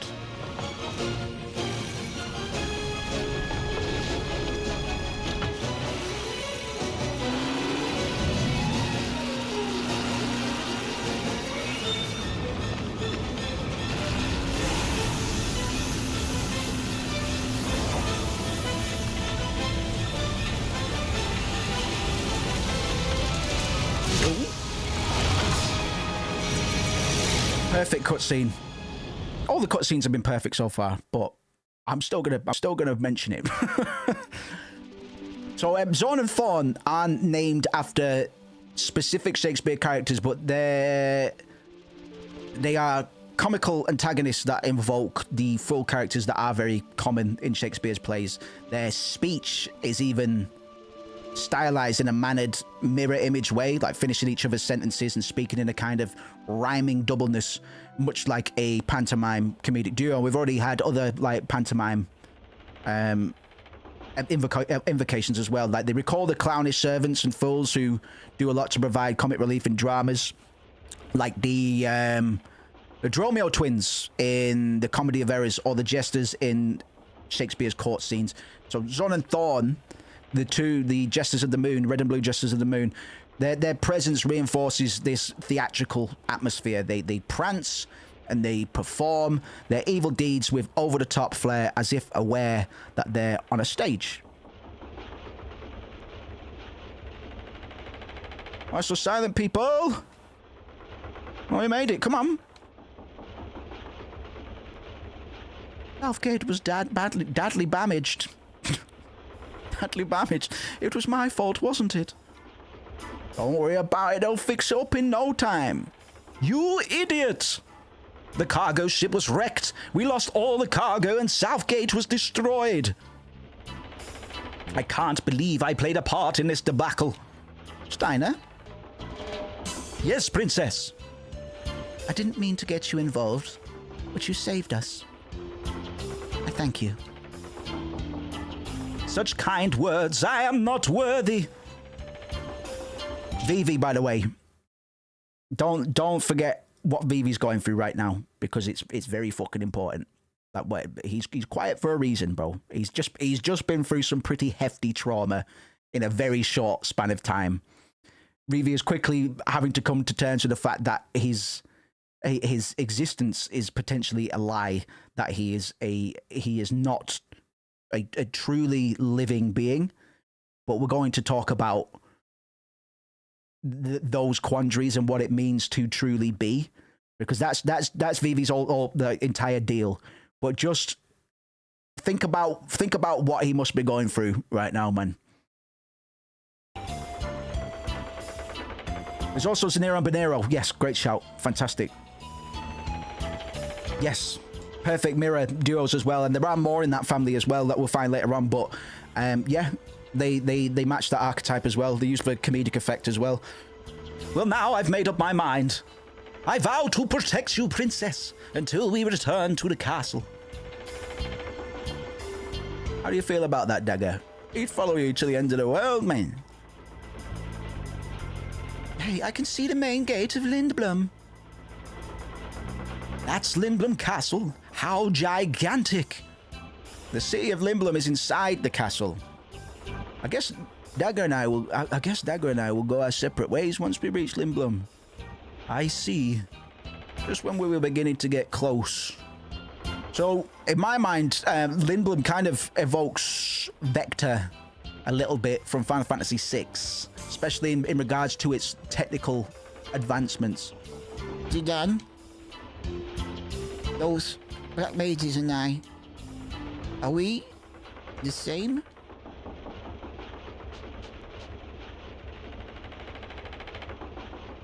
I don't understand, Master Vivi. Just what seems to be the problem? I don't know. Master Vivi, why would those mages be the same as you? And why would it matter if they were? Rusty's right. You're an individual, no matter what happens, Vivi. You're right. Let's go out to the deck, Vivi. You gotta see Lindblom from above, it's the best, man. Look, the Falcon Gates is right in front of us, brother.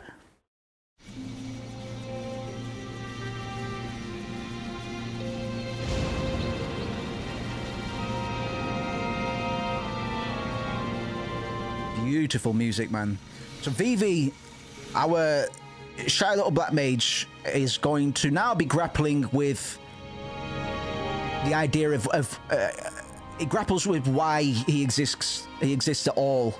He is going to learn that he is a living weapon with a soul. And we know from his character introduction card, before we even get into the game, with his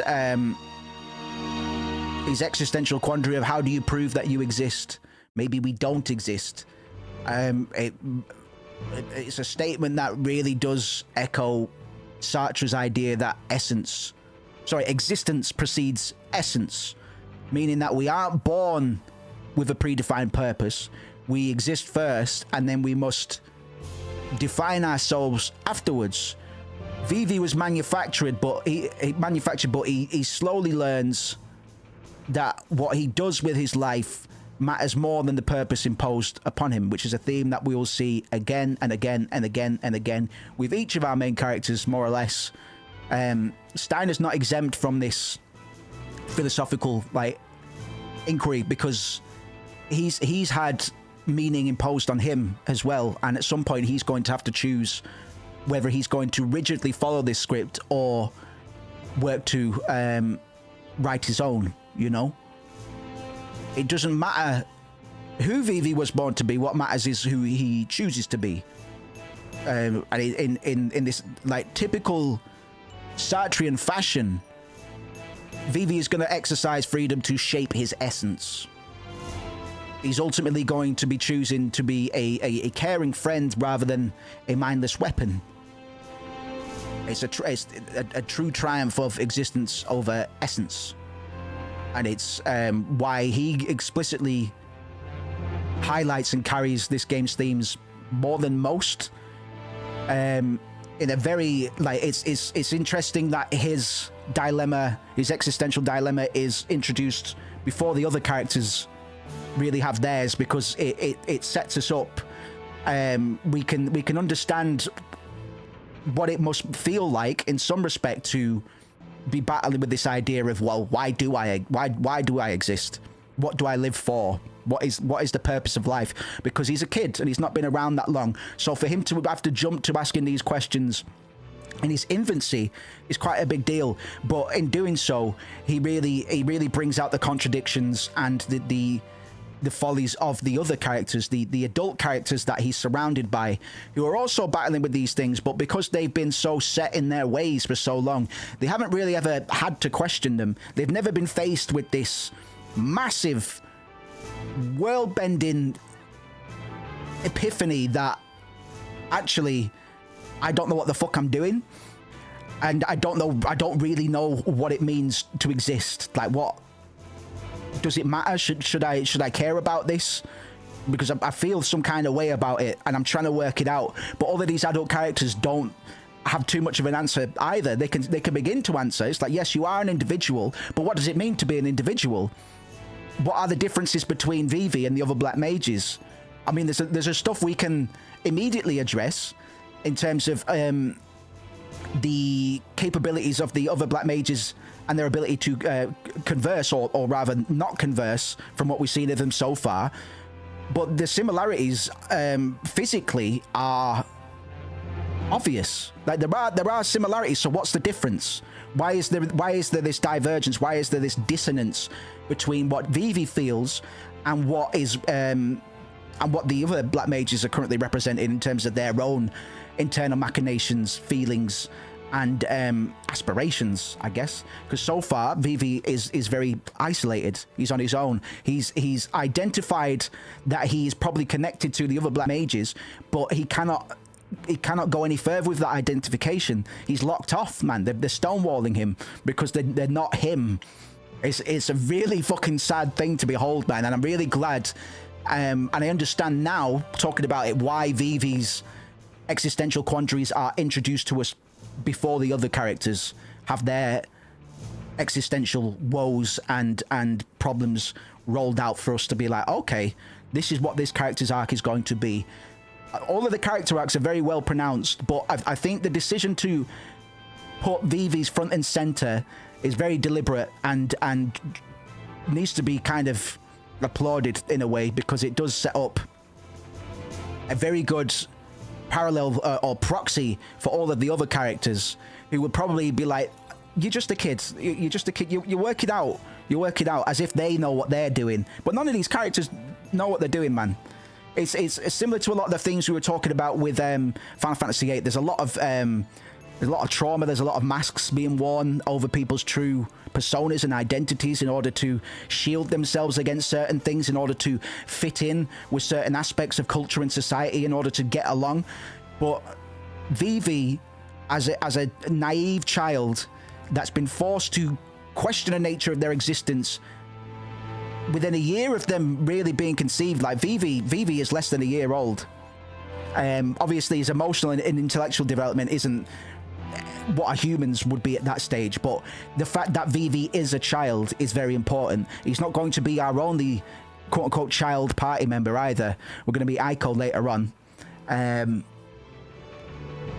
yeah, he has the power to determine his own purpose in life, and it's something that he's had to come to terms with potentially way before any of these other adult characters that should be teaching him things have come to grips with their own.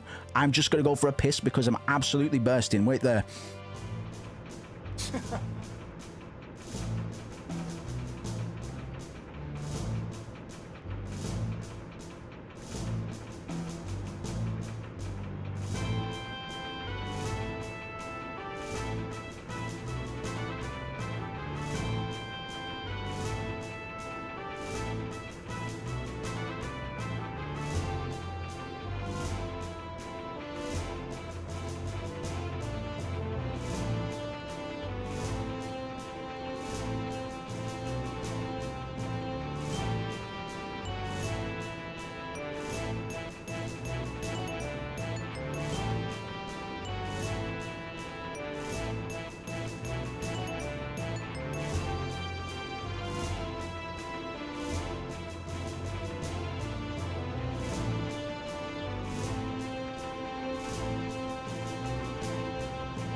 God damn.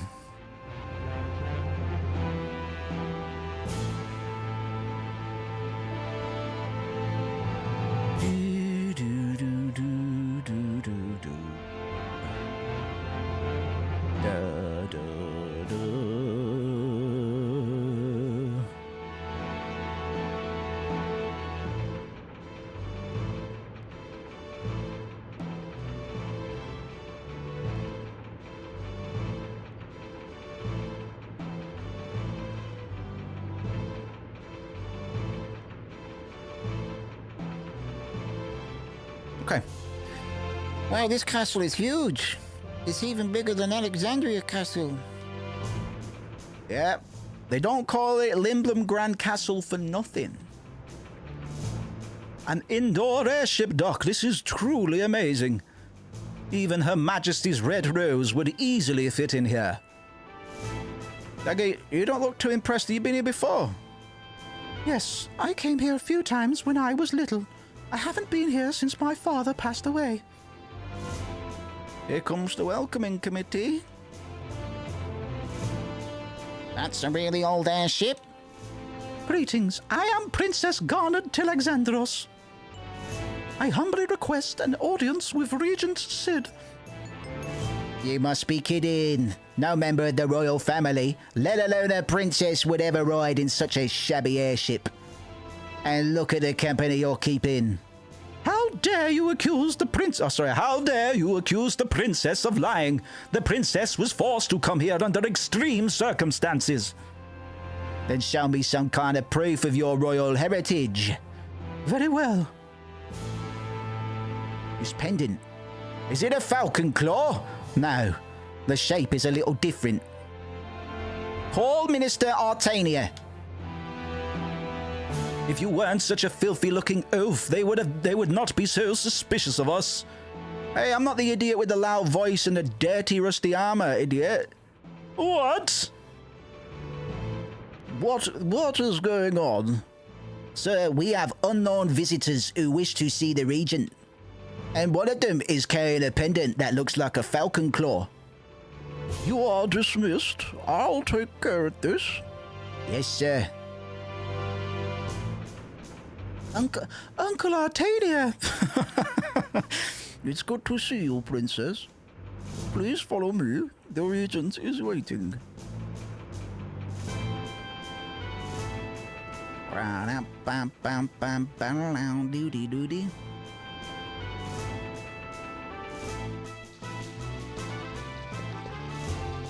I'm taking the day off.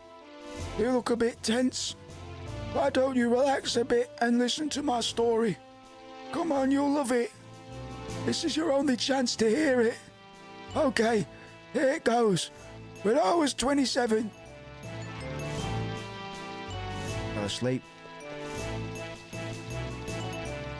The Blessing of Water by Mauricio, court artisan, celebrating 20 years of rule under Sid the Ninth. Looks like there's no place to insert the medal. This is a Resident Evil 2 reference, I believe. Let me just check. I'm pretty sure this is it's definitely a Resident Evil reference. I just don't know if it's Resident Evil 2 or not.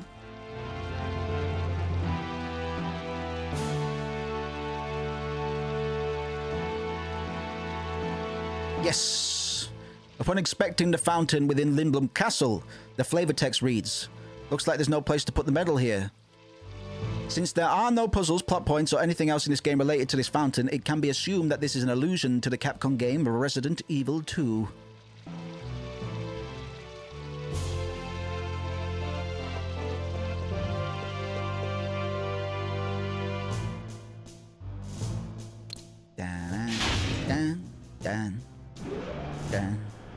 Limblum Castle has 3 levels, all connected by this lift. On the base level, which lies below the mist, you can take a trolley to the harbour and the back gate. Ships hardly arrive at the harbour anymore, since travel by air has become so popular. The mist poses great danger, so we've sealed off everything. Just above the base level is the mid-level. You can ride the air cab from the mid-level to go to town. The upper level contains the royal chamber and conference room. Access to that level is restricted because the regent himself resides there. Hey Dagger, what's Regent Sid like? I've lived in Limblum for a while, but I've never met him. Regent Sid is very wise. He always thinks ahead. He may seem a bit odd at times, but he is very dependable. He and my father were best friends. They were lovers. I wonder if he will listen to what I have to say. Don't worry, we're not leaving till he does, me. We will arrive at the upper level shortly. So, Alexandria would probably typically resent a traditional monarchy where power is centralized in a single ruler, a la Queen Bran. Well, Lindblum, ruled by Regent Sid, is a technocratic democracy of sorts. It favors industrial progress over absolute rule. Alexandria, we're going to learn, invest in military power. Lindblum invests in technology and trade, which mirrors the industrial revolutions in Europe and Japan. So we're getting more contrasts and parallels to real-world socio-economics, similar to Final Fantasy VII as well, between Shinra and the East. Shinra being a bit of an analog for the West, forcing trade on the East in many ways. Lindblum's industrialization kind of reduces reliance on the aristocracy, which is another historical trend we've seen in the Industrial Revolution, where factory production weakened the feudal lords' economic control, and again with the post-Meiji Japan era, where industrial progress dismantled the samurai class in favor of modernization. Lindblum challenges this idea of divine rule because in Alexandria, the monarchs are determined by divine rule. But Lindblum challenges this by shifting power to technological innovation, which contrasts Alexandria directly, where nobility clings to outdated ideals of dominance, similar to the West, man. It's no longer about who's bigger, now it's about who's smarter. Absolutely. Absolutely.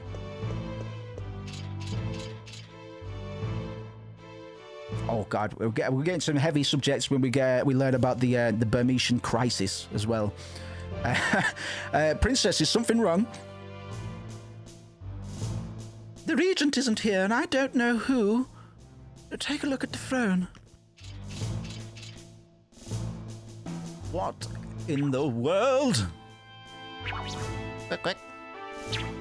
Ooh, greetings. Bang! Love that. Sire. What? Dagger, what's wrong? Why are you talking to... Jeez, man, is that a fucking Oglum? Well, even the Oglops are big in Lindblum. What is the meaning of this? How dare you greet the princess like this? Get that repulsive bug off the throne immediately and call the regent! Please settle down. You are before the regent. What? Enough of your nonsense. Steiner, stand down. I remember that moustache. Is that really you, Uncle Sid? Yes, greetings all. I am Sid Fabul, Regent of Lindblum. I knew it was you. I recognize your pendant's description. It's so much like my falcon claw. I'm delighted to see you again, Garnet. You truly have become a fine lady. I, on the other hand... Allow me to explain. About 6 months ago, someone snuck into the castle and attacked the regent in his sleep. Unfortunately, we were too late. The regent had been transformed into an Oglop, and his wife, Lady Hilda, was abducted. My goodness. Whoever pulled this off had to be highly skilled like me, man. I did it. I'm taking credit. I'll bet it was you. That's not possible. How can you be so sure? Do you even know who we are? Of course, I may be a bug, but I'm still the ruler of Limblum. Uncle Sid, I appreciate you seeing me on such short notice. I desperately need to speak to you about my mother. Fucking hell, the bot's going crazy. Sorry about that, guys. It's done better than it ever has before, man, but this is what happens when I decide to develop things. Fucking, it's gonna try and kill me in my sleep next. Why don't you all get some rest for today? Thank you. It's time for lunch. Please follow me. I can't stand the food at the castle. It's way too high class for my taste. What the fuck is charcuterie, bro? How can anyone get full on that stuff? The cheap food here is a lot better, mate.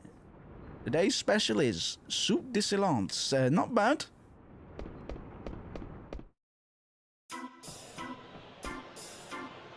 Yo, Pops, I love the stupid fucking bastard special. Who said that? Zidane, I figured it with you. How have you been? All right, Argus. Have a seat. Your soup will be ready in a minute. Do you mind? You're standing in everyone's way. Wow. Hey. Yeah? Do you want a drink? How about me and you go for a cruise in an airship, man? Really? On an airship? Sounds like you've never been on one. You know, Limblum is quite a sight from high above. Right, Freya voice. I'm fucking lost. I'm fucking lost. We'll just let it snap in naturally as we go. Hey, Monkey Tail, you're disturbing the other customers. What the? Hey, you've got a tail too, rat face. Rat alert! Rat alert! We have a new snitch. It's a nice day to rant. It's always a nice day to rant. There's never not a day to rant. It's difficult because Freya's a rat, which makes me want to do a rat voice, but she's also an honourable knight of sorts. She's a dragoon. She's a dragon slayer, so it's feels like friend. Oh, that's not a bad shout. Ratface, after I finish my drink, I'm going to kick your butt. Oh, work on it. I need to tap back into it. Maybe pretend I'm Sorceress Adair again. Hey, Zidane, take it outside. Long time no see, Zidane. Hey, what's up? It was called like Rachel or something, right? You forgot my name? No, I remember. You're Helga, right? Wrong. Christine? No. Oh, yeah? You used to live next to Rachel. That's it, man. That's it. Rachel. Rachel. Rachel. Rachel, man. I'm a rat, and I need my cheese. Man, you've really gotten big. You're nasty little... Come on, I'm just kidding. You know, I'll never forget a pretty girl's name. It's so rare to see Freya's face. Like, in the original, it's quite hard to make out her features, but we can actually see her blinking now. It's kind of it's a rare treat. Race, Burmesian. Gender, female. Age, 21. So she's older than Zidane. Yet Zidane is commented. I always found this bit a bit jarring. It's like, well, how well do they actually know each other? Because Zidane's kind of playing it off as if, well, you're probably just somebody I've flirted with in the past, and I didn't really keep track. But then he's also saying, oh no, you live next door to us, man. You've grown up a lot. But Zidane's 16. So maybe Burmesians, maybe our rat inhabitants mature differently. I don't know. This is what I mean. Like, I feel like this scene is probably, it's got some clunky translation somewhere. Sick burn. I never forget a pretty face. Yeah, a pretty girl's name. Forgot your name. Yeah. Actually, I didn't cut on to that. I've always found this scene a bit clunky dialogue wise, but yeah, that makes more sense. So, how have you been, Freya? Same old Zidane. How long's it been? About 3 years. Hey, did you ever find out anything about your boyfriend? Bang, set up. Straight away, set up. Learn your name. Oh, did you ever learn anything about your character arc? Fantastic. No. Oh, what brings you to Limblum? The festival of the hunt. What else? It is a good opportunity to test my skills. Ah.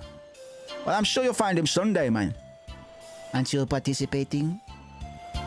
I think I'll pass. You lazy bum. Sorry, you lazy bum. Are you ever going to go back? I have no reason to return to Burmecia. There is nothing for me there anymore. There is nothing there for me anymore.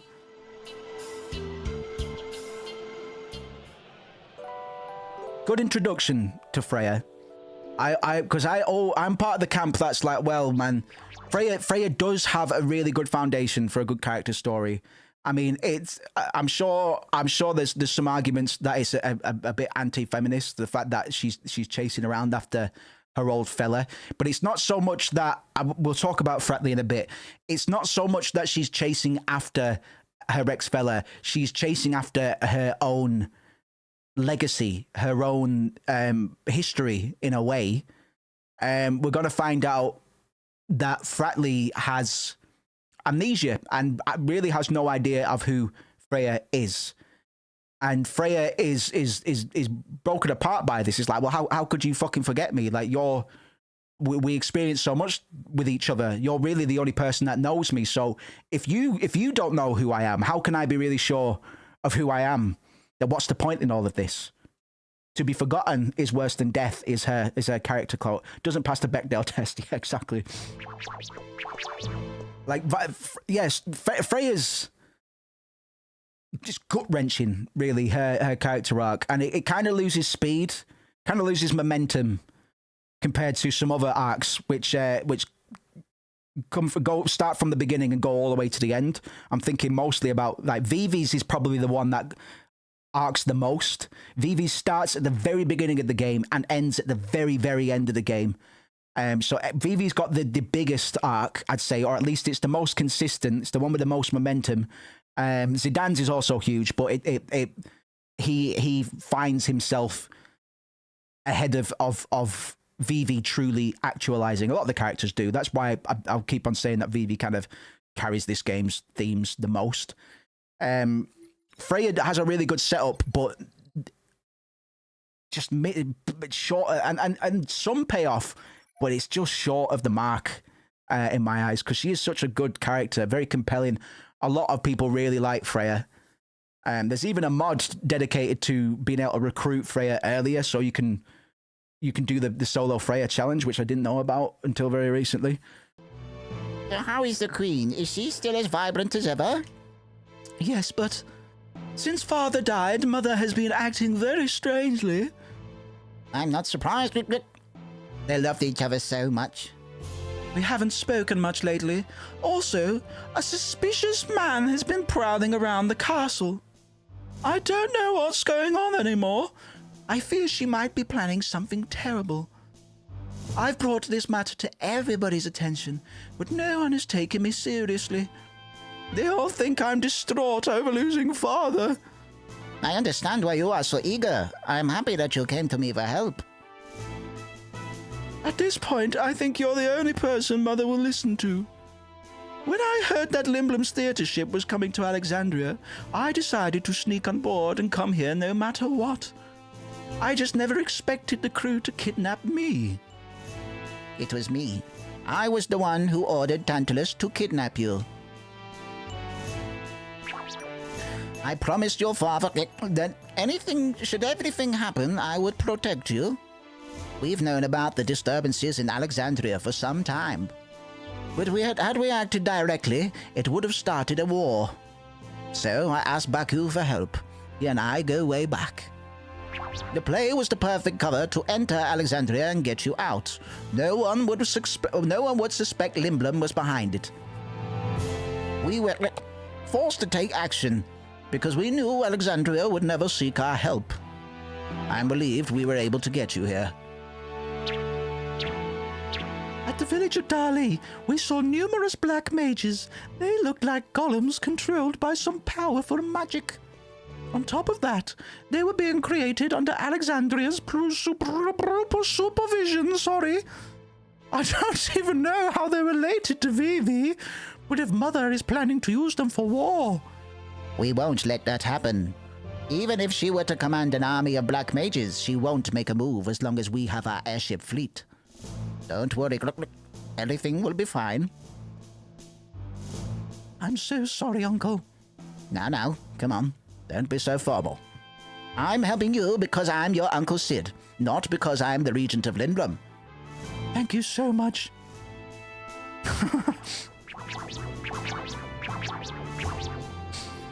What is this place? The heart and soul of Lindblom, our airship dock. This is dock number 1 where we conduct our research. But where are the airships? Lonely, isn't it? We had a new airship model in here about 6 months ago. It was our latest creation. It didn't require mist to fly. The man who attacked you? Was he the one who ran off with it?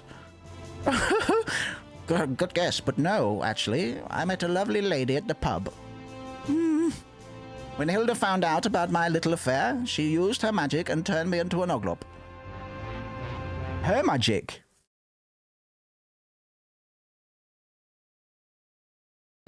What? Hilda's magic?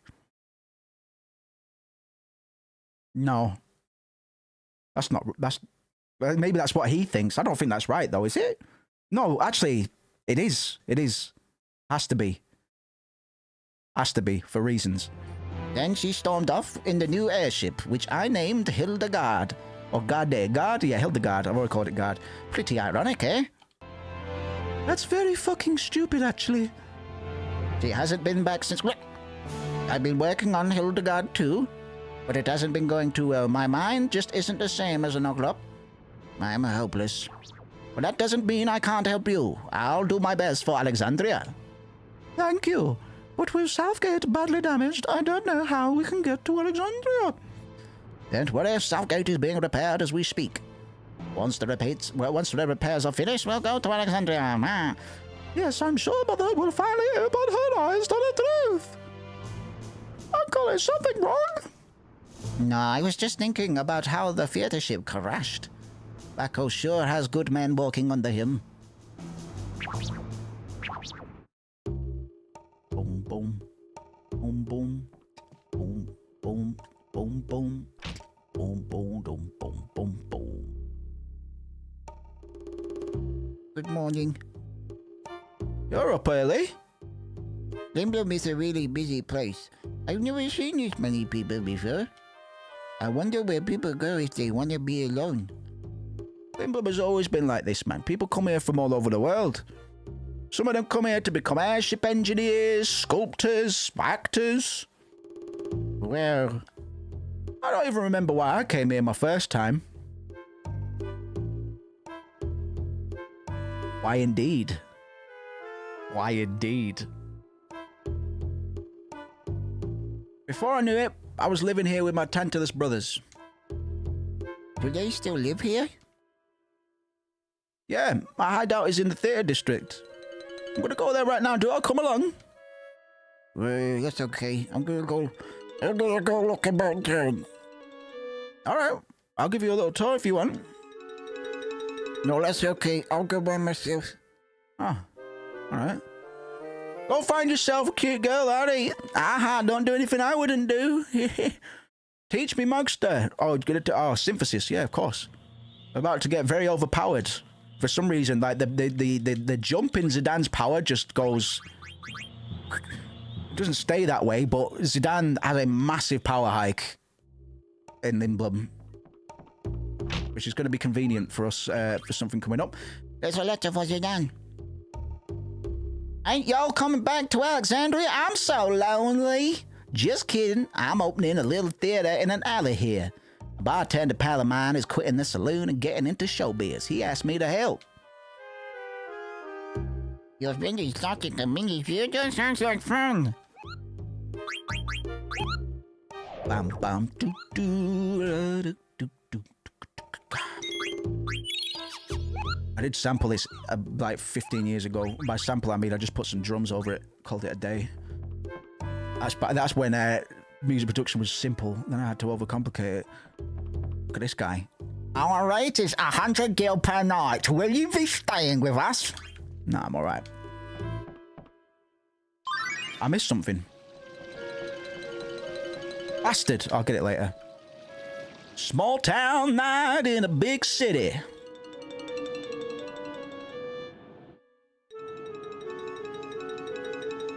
What a huge town. I'm completely lost. Oh, there's some little guys baked into the background.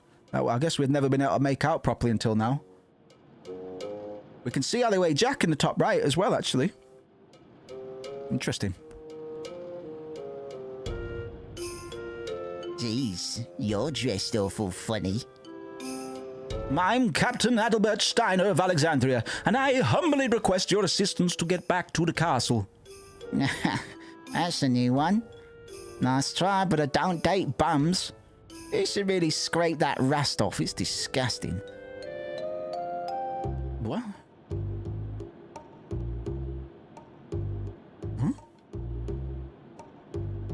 Do you always strike out that badly? I think you need a new line. A little shine wouldn't hurt either. What are these things? They're called Gissel greens. They're one of Lindblom's delicacies. Do you want to try one?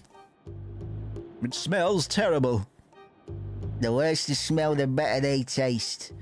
I guess I'll try one.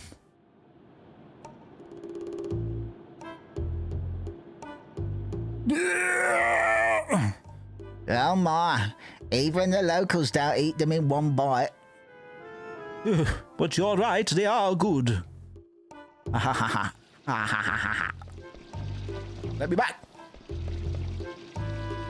Papa's airship battle is so cool. When I grow up, I'm gonna fly with Papa. Your papa's gonna get hit by a bus. All the air cabs are amazing. It's Locke. This is Locke from Final Fantasy VI, everybody. Back in the old days, we had to walk on the way. I didn't think I could detect it, but it did it.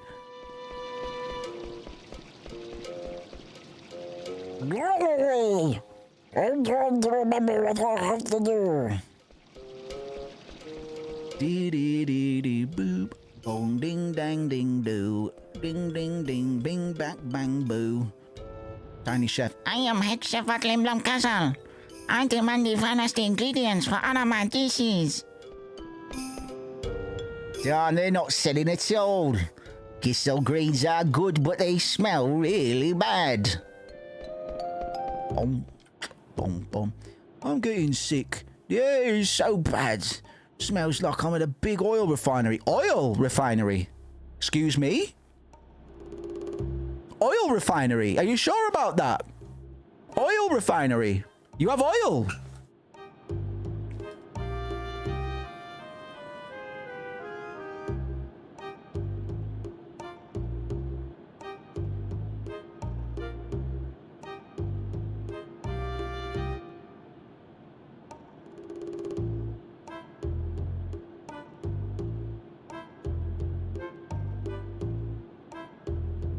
Okay, so for the Mognet Central quest, you do require oil for some of the gears as one of the quest deliverables.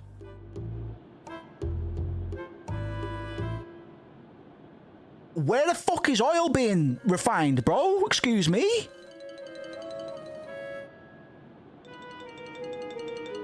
Sorry, man. This is the stuff that sends my brain into spirals. It's like, you fucking what? You fucking what?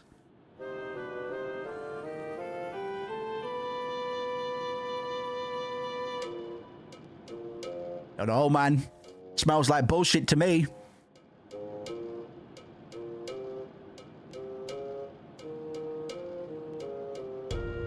Not getting many hits, man. The only hit I can get is for that Mognet quest. Where the fuck are they making oil, boys?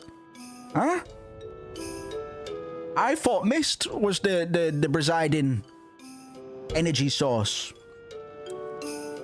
I thought they'd converted all of the excess life energy, the soul energy, The shit that the ether tree pumps out, man. I saw somebody call it the teether tree like multiple times before. I've also had the leafer tree as well. We'll get to that later. I mean, it's fine. It's fine. But somebody like this shit wouldn't pass. I wouldn't let this shit through. I wouldn't let this shit pass.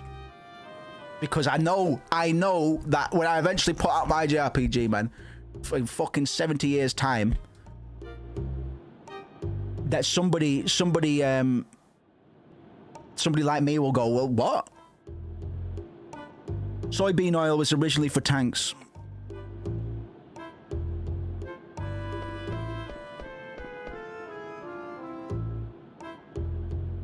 I'm in a big oil refinery.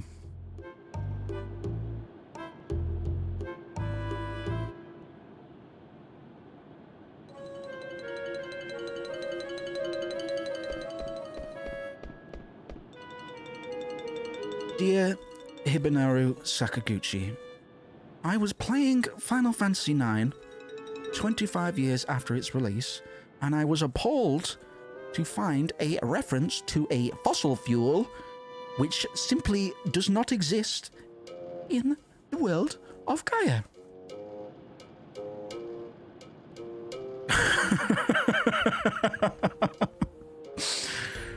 Whoa!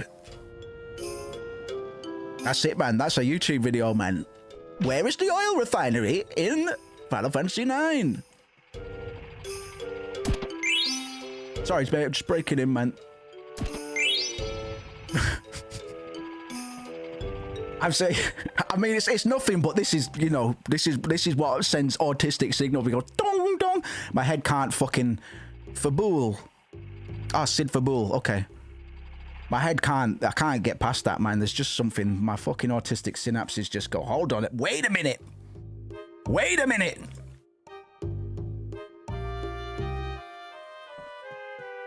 In the Burmesians didn't have WMDs. All right, that's good.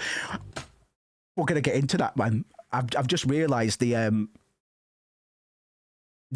desert parallels the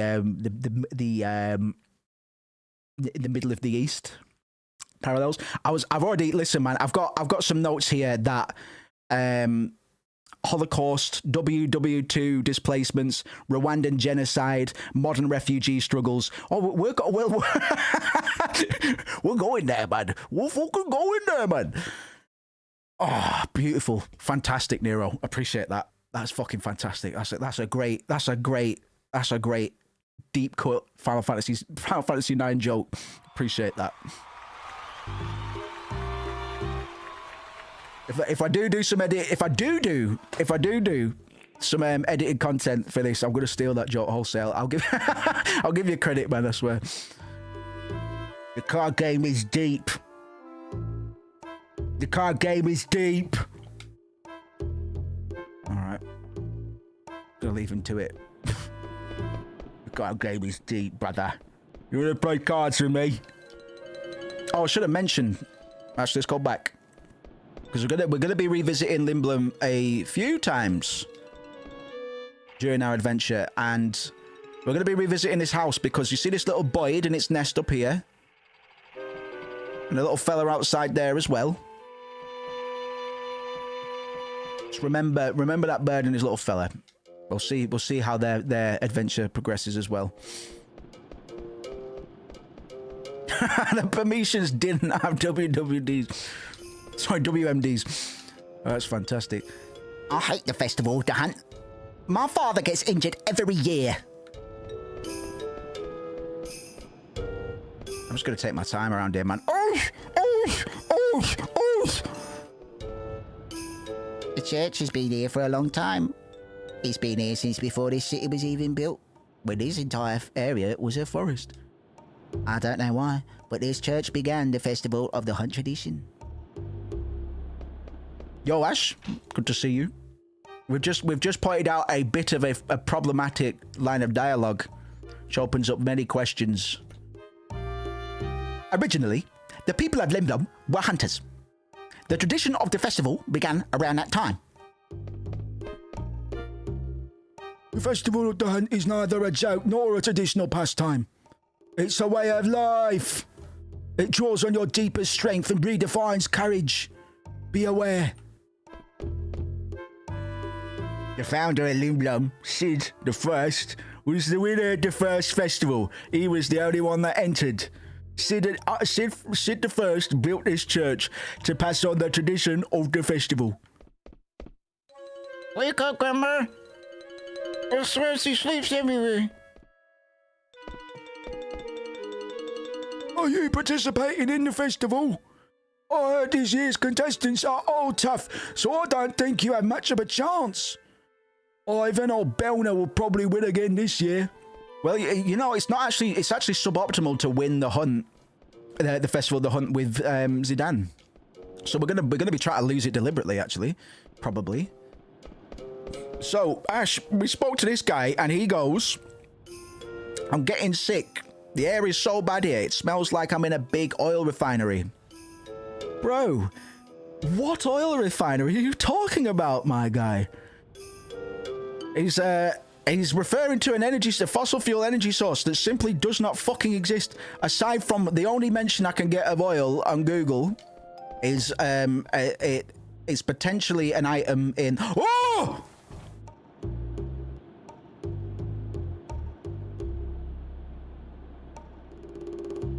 oil refinery.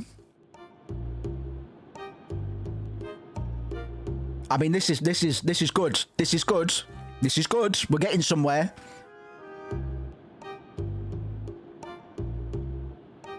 Refinery for medicines, though. I'm thinking of big, like, I'm thinking of good, like the fucking There Will Be Blood, fucking Daniel Day-Lewis oil, like fracking things. You know what I mean? But this is all right. Okay, we've got this. This is why it matters. Because I know it might seem like we're making a big deal, a mountain out of a molehill, but it's important because this is world building, man. It's like you can't just have one fucker suddenly mention an alternative power source when a lot of the game is about the game's like the world's domineering energy source, mist. Right? There's an overall reliance on mist. So to have one cunt just go, "Oh yeah, it smells like a big oil," you know, those oil refineries. I smell like I've been, I feel like I've been in, I feel like I've been hanging out in one of those. So this is good. This helps. Yeah, autism subsides. This helps. But now I want to know about how Oglop oil is refined. How it's not enough. It's not enough. Oh, fantastic. Fucking hell. It's all right, man. Stand down. That'll do. You can mention it twice, but meant to mention it once. Oh! I was thinking of buying some Oglop oil, but it's so disgusting. Right. This whole scene might contain every mention of oil in the entire game. Apart from potentially that Mognet quest, but when searching, I searched for oil refinery, Final Fantasy 9, got fucking nothing except for a possible Mognet quest item. That's it. That was on Mognet. That was on Game FAQs in 2009. Apart from that, I can't get any hits for oil Final Fantasy 9. Oglop oil. Let's find out. Let's see if there's a page. Oglop oil. Somebody has to do it. Somebody has to look into it.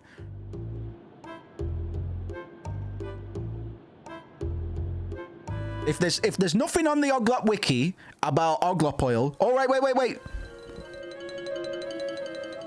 Oglop oil is a popular medicine on the market. A female red mage visiting the city for the Festival of the Hunt considered buying some as a souvenir, but it then deems it too disgusting. In Condipete or Condipeti, I've never had to say that out loud. Seasoned Oglop is considered. No, I'm not bothered about food. I want to know about oil. I think this incomplete. This will not satisfy. I'm sorry. There's not enough information about Oglop oil.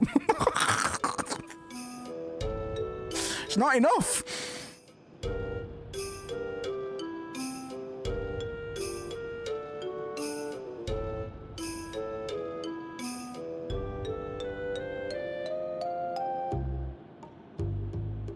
Um.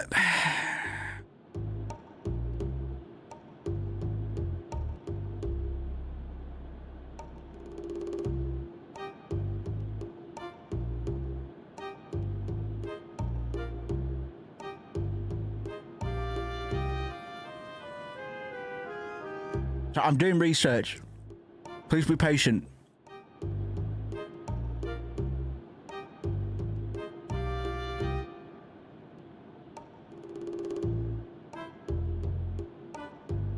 This is why Tolkien is so loving Lucas too. We know the refinement process. Yeah. You have to substantiate your world building, bro. You know what I mean?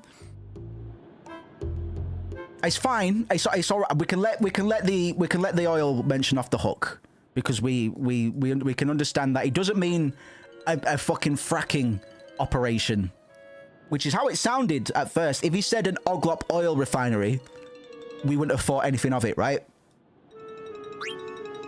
This is what world building is to me, though. It's like world building is just asking questions after questions. So it's like, all right, oh well.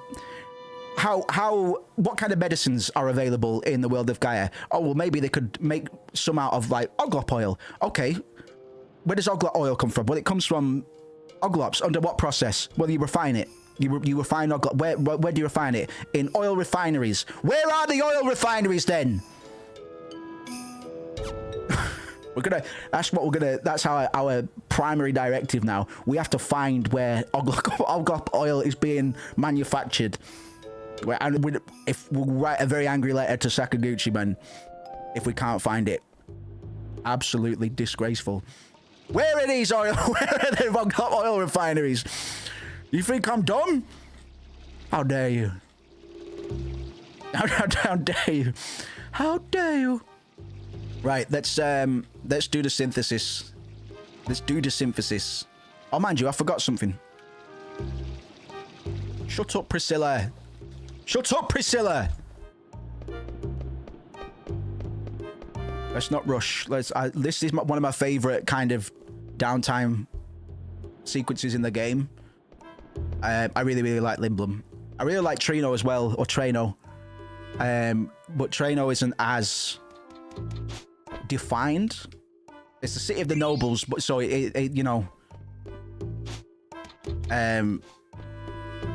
It's very of itself. Like, sorry, what I mean to say is the culture in Limblum is just way more diverse. It's more interesting to interact with.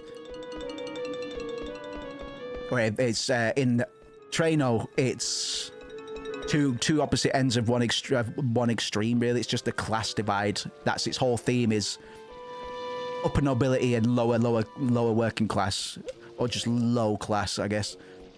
Right, let's go to. This fire's too strong.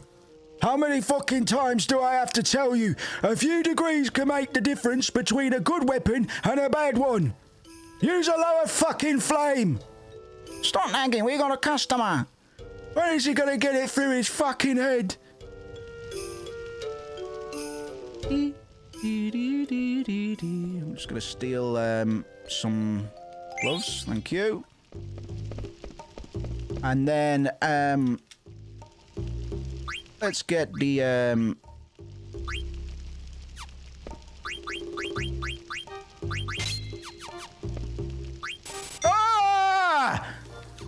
Moose! Fucking idiot.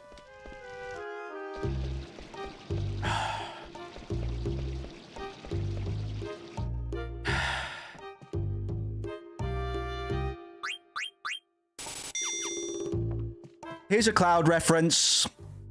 I remember a guy with spiky hair who carried something like this.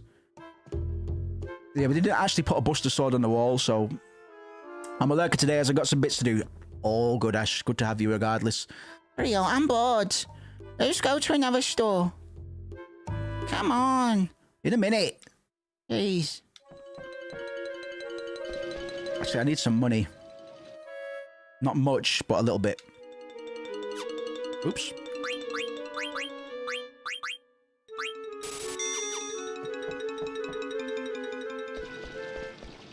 Da, da, da, da, da, da, da, da.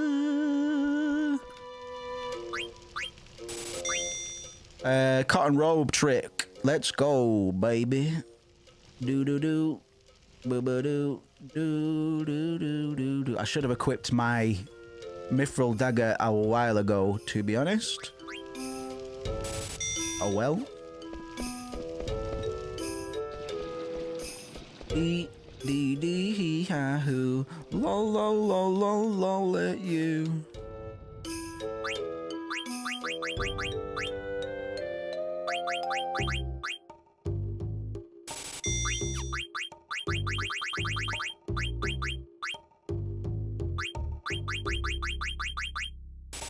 So, the cotton robe trip.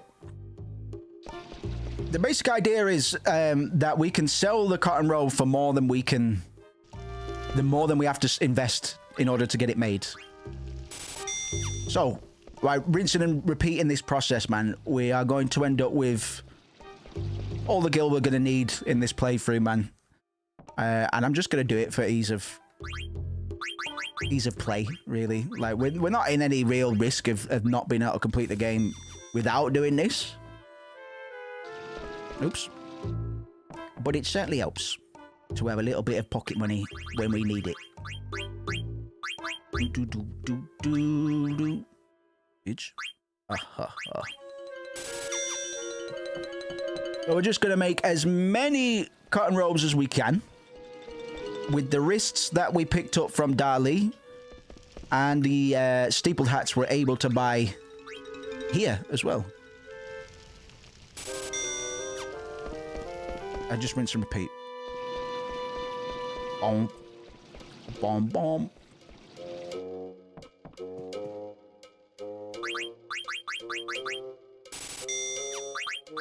Do do do do do do do do do. Oh, I've got loads. I'll make them first. Lee lee lee loo loo.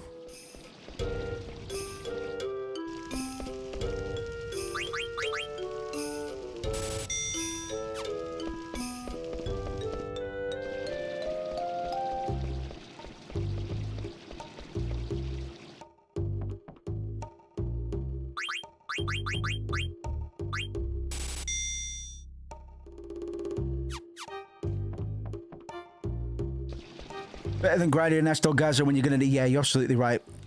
Yeah, some of those fucking...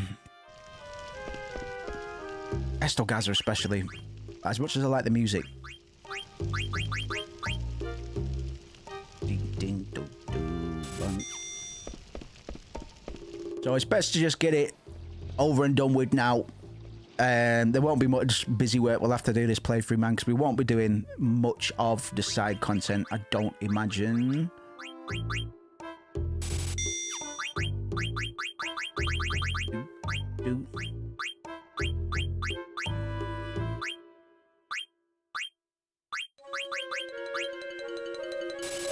I've not bought too many, we'll find out. That might be all that we need now, we'll find out. Ah, a few more.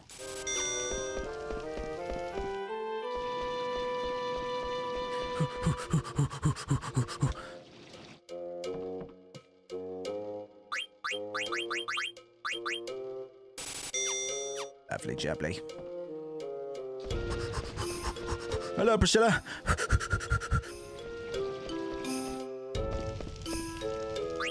I'm back for some fucking cotton robes, please. 13 more.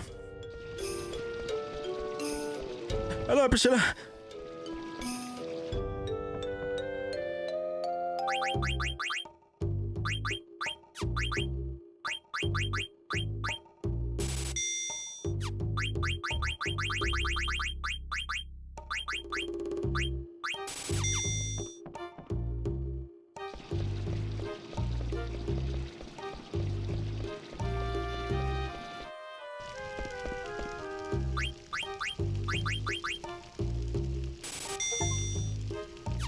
Synthesized 10 items, lol.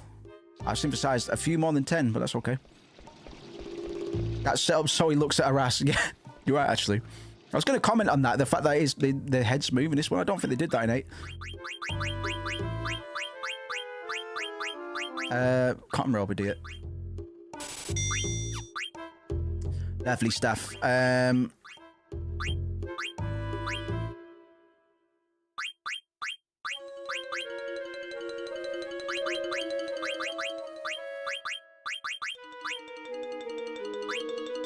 We'll buy a couple steepled hats to keep. We'll get a headgear just in case it's got an ability we want to use. That should be it for now. Glass arm that we did have an opportunity to loot one somewhere, I think. Two of those.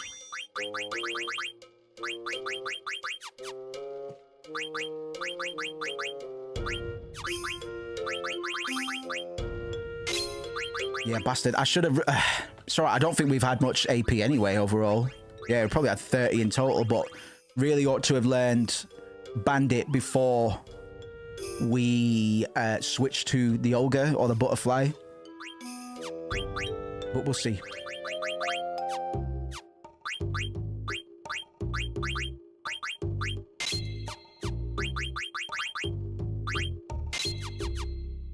All right, cool.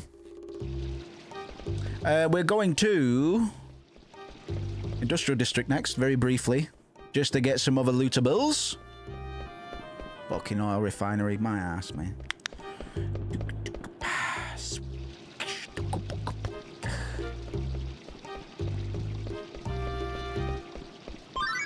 Oh. Opa. Wow, this nut smells really good. Oh. I think I'll buy one. This place has a lot of unusual things. Oh, what money are you buying with that, with Reeve? What money? How much money you got? You ain't got money. Looks like the sesame seeds that Grandpa used to make. Grandpa ain't making seeds. You're a fucking liar, Vivi. Alice's Item Shop. Festival of the Hunt Sale ends today. Wow, there's gonna be a festival. I wanna buy this. Are you friends with the Moogles? Eh? This item is called a Cupo Nut. Cupo Nuts are Moogles' favourite food. Oh, I didn't know that. I think that's the last one. Go ahead, honey, it's on me. Really? Thank you. You get the pathetic charity discount. And what's the Festival of the Hunt like? Well, we let a bunch of animals loose and... Oh, there's going to be lots of animals. Sounds like fun, thank you. Just noticed the Bran doll on the counter there. I'm going to go see if I can grab that. On the very top right. So fun about fighting savage beasts. Oh, wait a minute. Did I say animals again? Oh, let's go check that out quickly. Do bang, bang, stink, buck bink.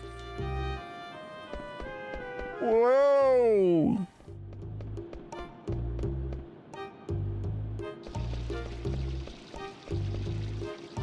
I'll train like crazy for this year's festival. I'm gonna win for sure. Would you like to buy a flower pot? Or you can use it as cookware cookware too. I'm carrying a lot of nice pots right now. That's based, Grandma, thanks. Ah.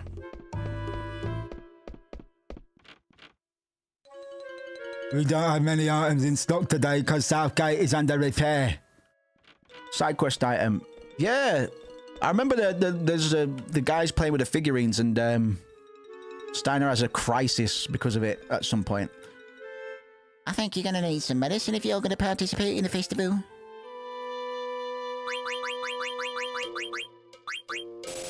Always carry a base amount.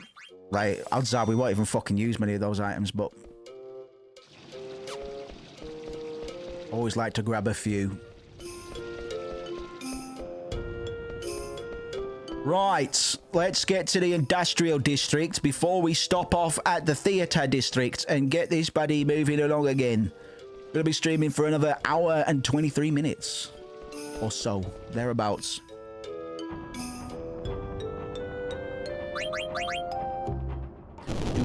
Do. And when we get to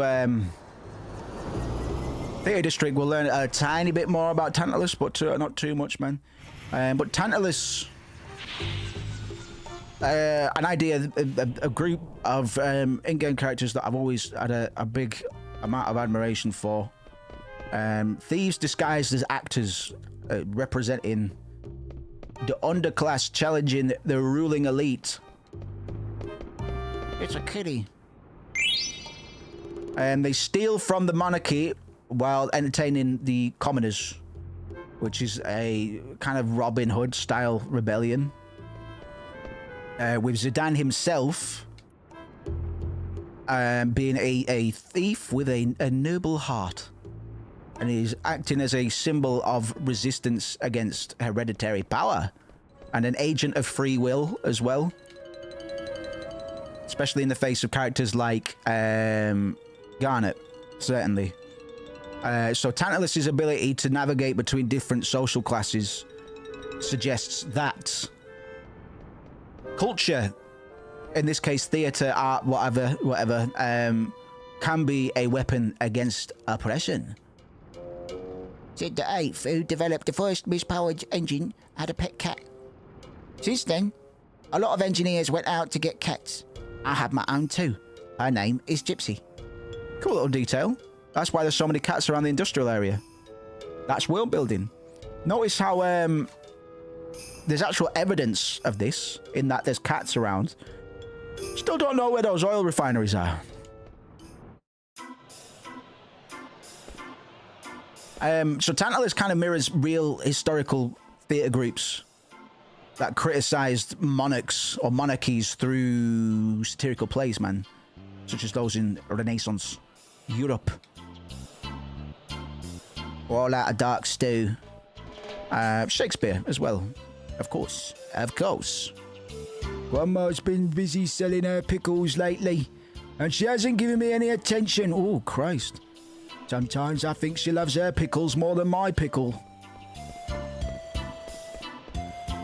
Oh, nothing like an icy cold root beer after a hard day's work. Oi, Biggin. No, I don't want to talk to Roscoe. I want to talk to Big Dick around behind the banana bar. Fuck it, I don't care. I don't care anymore. I'm outie. Dark Stew, one of our classics, the Doom Pub. Bronze Vest. Northwards, we get the house with a mimic card in it. And another steepled hat, actually, so I wasted money.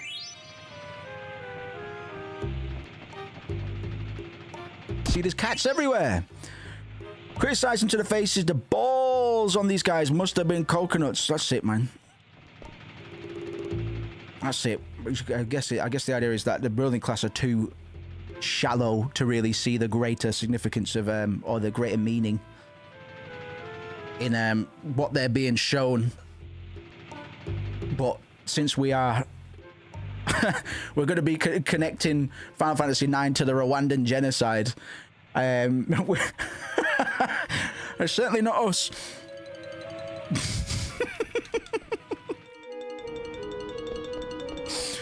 Fucking peak autism on the channel, man. I love it. This is what I live for, man. Ah, man. We need to do some edited content, man, just so we can be the first to fucking claim it. Nah, remember, we were the ones that said that, man. Theatre.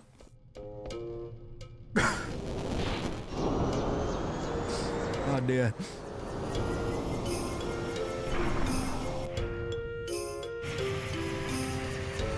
Oh dear.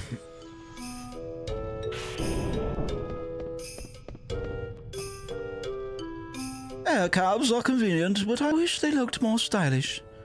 It looks so mundane, just like everything else in this town. Welcome to the Theatre District. Just so you know, air cabs run non-stop around the clock. Good night. Thanks, mate.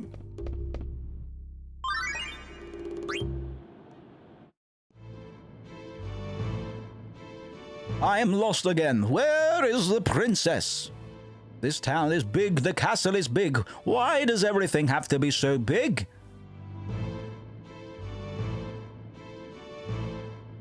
Pardon me. Can you tell me where I am? You're lost? Hey, you're a soldier for crying out loud. This is the bridge that connects the castle and the airship docks. That big building in front of us houses the docks.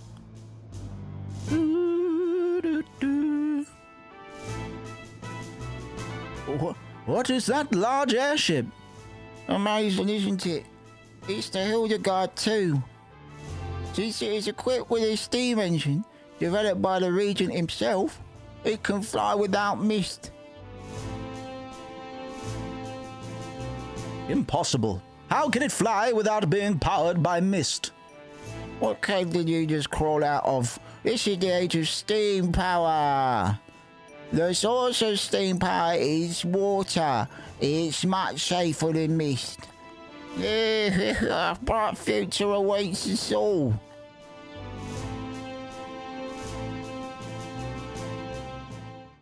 It's fucking well funny. Well funny. The card game is really popular right now, especially in the theatre district. Almost everyone here plays.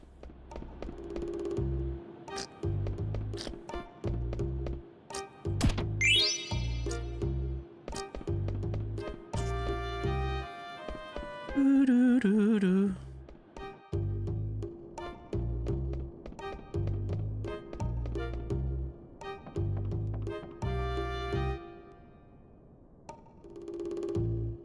There's a little garnet doll in the top left there. I'm going to guess that this must be where Sinner sleeps, because Sinner struggles to get to sleep without his garnet doll. This can't be the same doll, mind you. Oh, I figured there wouldn't be anyone here. Looks like no one's been here for a while.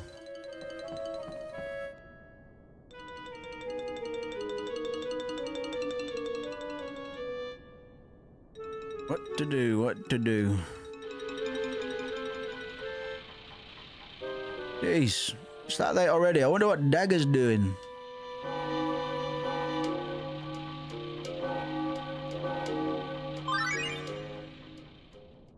Ah, can I still get the Moogle suit? I think I just missed something, but it's alright. It's alright. A bell's ringing. A performance in the theatre district must have ended. Is there anything you need, Your Highness? No, thank you. I'm thinking of going outside and having a look around. I'm sorry, Your Highness, but we cannot grant this request. Right now, there are many people coming to Limlam for the Festival of the Hunt. Therefore, things are quite chaotic in the town, making security rather difficult. Also, very few people know of your presence here. It's for your own safety. Please understand. Okay, I understand.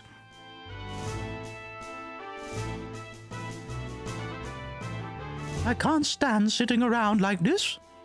I didn't come here to be protected. I just want to help Mother. Here he is. Bunce. I told you he'd be here.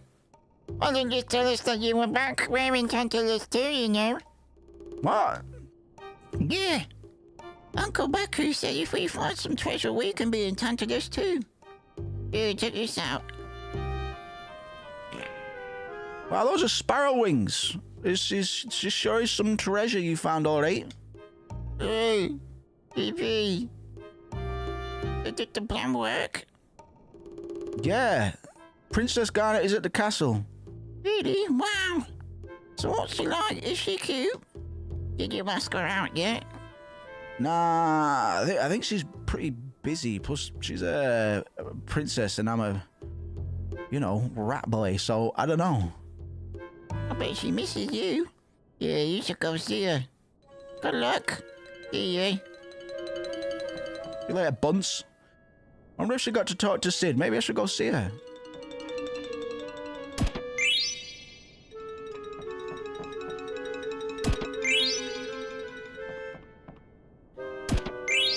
Random boxes of money just fucking all over the place, man. Mini Burmesha? That was clearly a garnet doll. That's fine.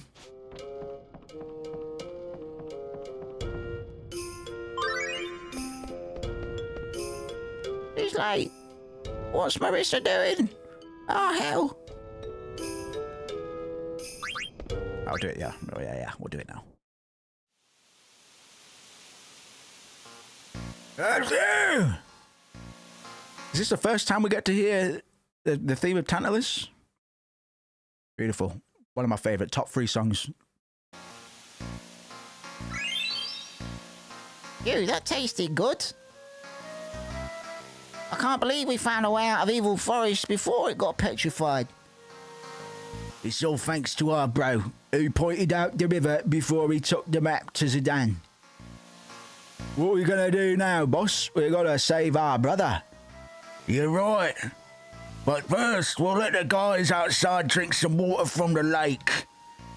Can I bring them over?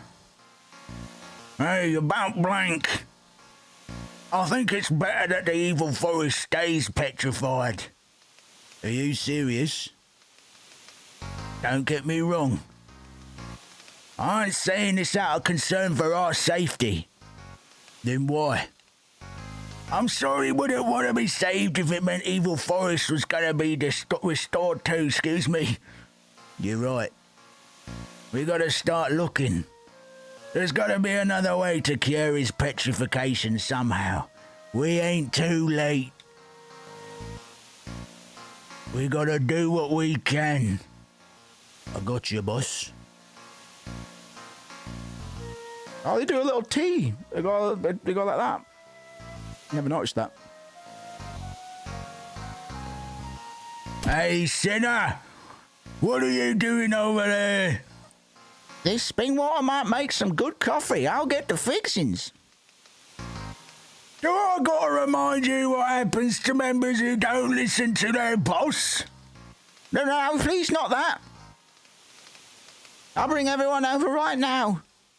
He's gonna slap his belly really hard so it turns bright red.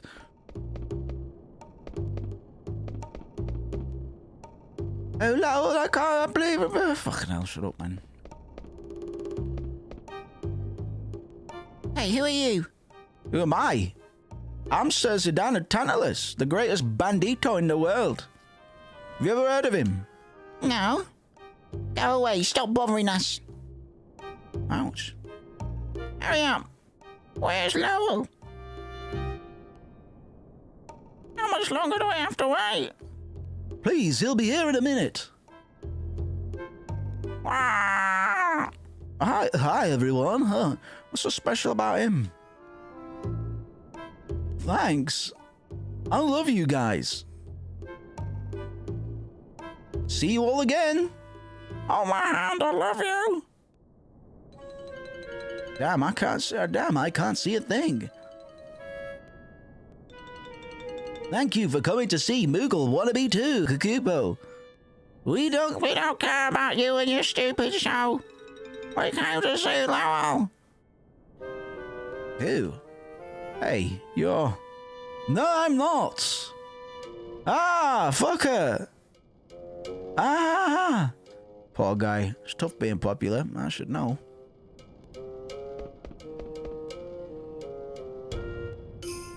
Fueguet Memorial Theatre, we proudly present Moogle Wannabe 2, performed by Zalwick's Company, the company that gave a stellar rendition of I Wish I Were a Chocobo. Lowell Bridges plays Ubobo. Sold out. Lowell Bridges, Moogle Wannabe 2, sold out. Damn it. Sorry guys, I really wanted you to see that, but...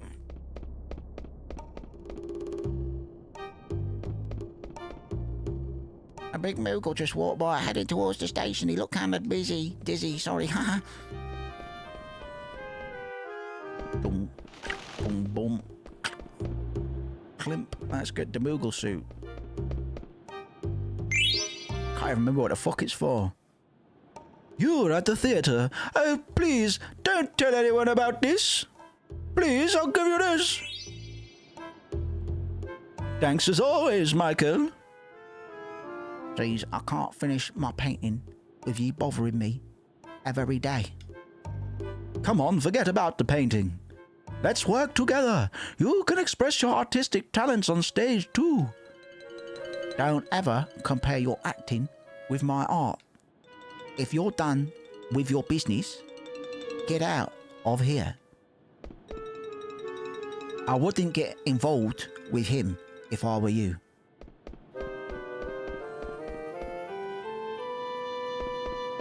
All right, let's get the fuck out of here. We're gonna go back to the castle.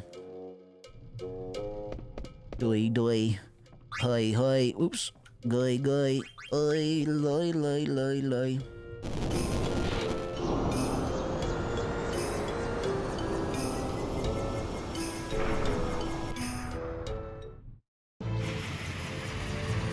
Do do do do do do do do.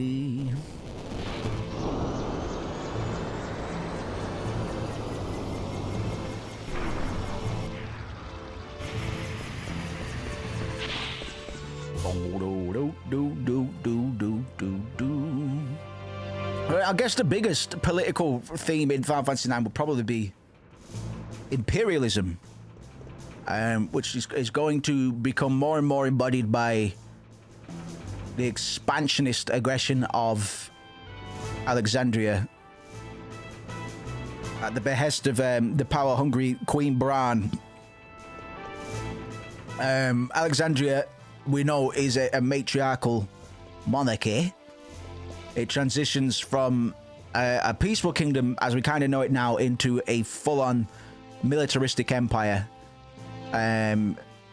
which mirrors very real-world imperial states. It's probably no coincidence that Alexandria then has pretty Western architecture. That's not saying that Limblum has necessarily Eastern architecture. It's still quite medieval, or you know, we've got these Doric columns and stuff, so a little bit of Greek and stuff here and there. But you know, the UK especially, and I'm sure a lot of we know a lot of buildings in America quite like their Doric columns for their ornate buildings and stuff. So probably no massive coincidence, I guess. Queen Bran, under the influence of our upcoming, yet to be presented major antagonist, are going to begin conquering. I swear I have to wake him up.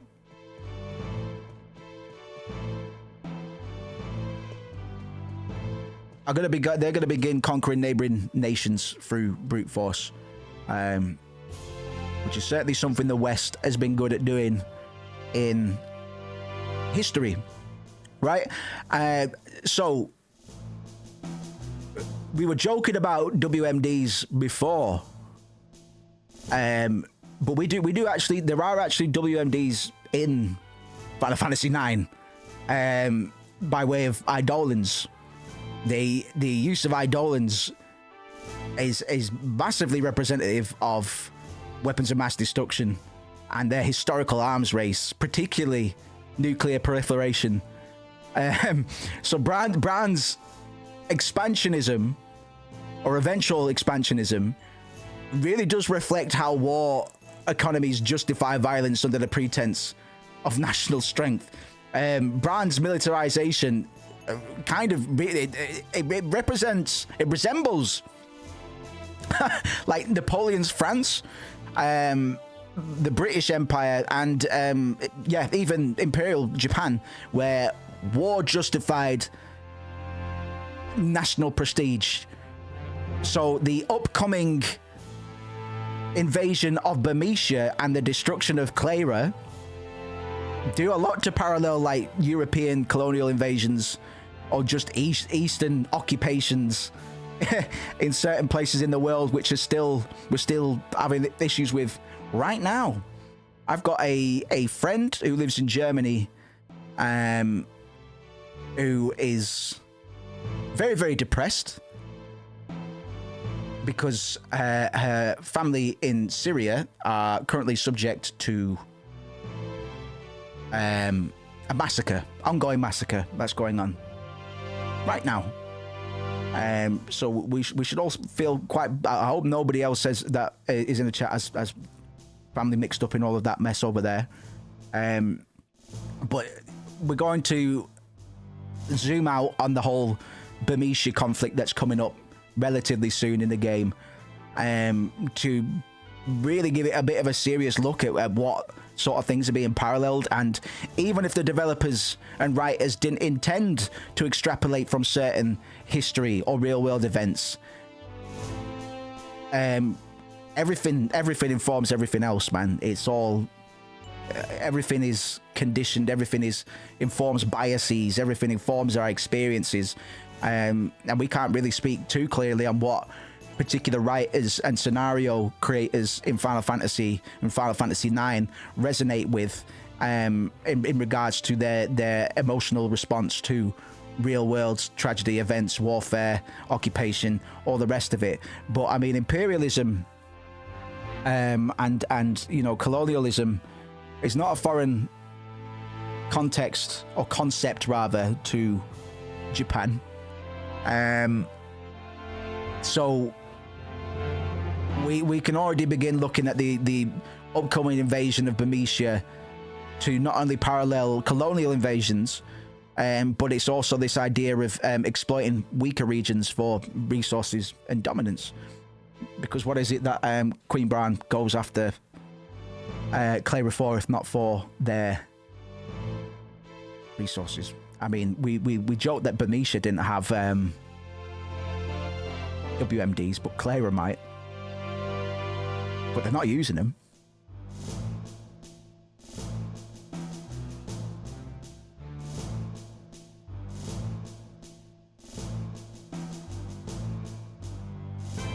What have you done with the princess? Where is she? Well, take it easy, man. I just got here. The princess is gone. She was supposed to stay in this room. Maybe she went out for a little walk.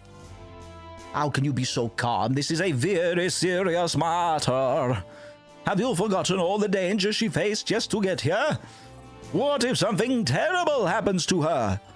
What am I doing here? I must find her. Out of my way.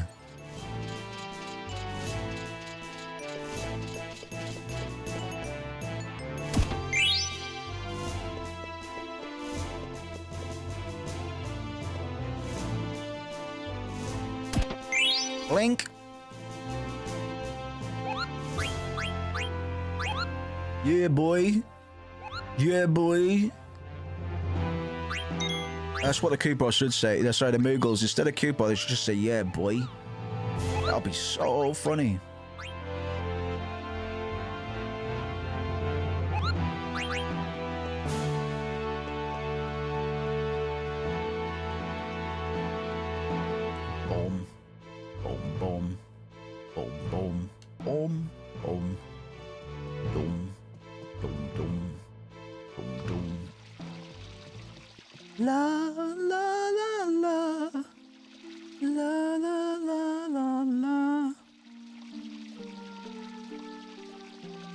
I don't know which version you might prefer. Call in, let us know if you would A, like Dagger's version. If you would B, prefer Moose's version. La la la la la. La la la la la la. Hey, wake up! Huh? I just saw a suspicious character wandering around. What? Where? Upstairs, follow me. Moogles should just end their sentences with mumble raps and ad-libs. Yeah, absolutely, man. Ice, ice, freezing.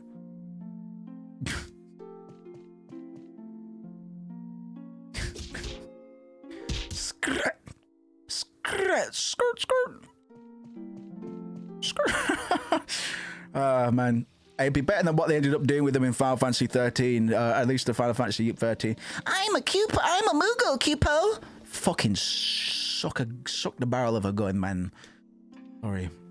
I'm a Moogle, Cupo. Sorry. Genuine aggression just came pouring out of me. I couldn't help myself, man. It was always going to be a risk. I just hate to see it. I hate to hear it.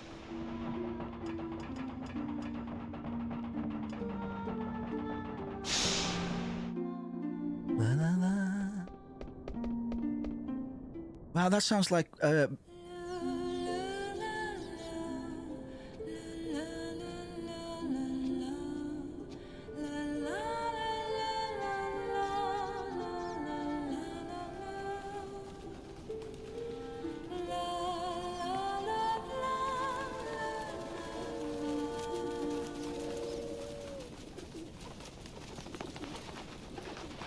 that sounds like a theme, that sounds like a theme.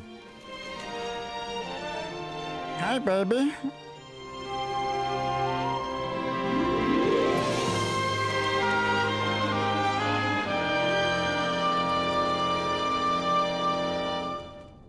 Ooh, symbolism.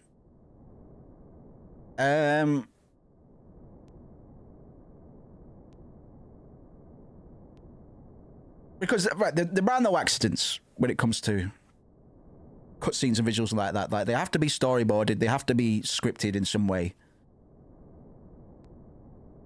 And we get a nice emotional swell up to Garnet looking rather mournful into the distance as the birds she had been singing to fly away. Let's see what she says. How did you get up here? This is a restricted area. Come on, I do this for a living. Oh, yeah. You're a member of Tantalus. It must have been easy for you.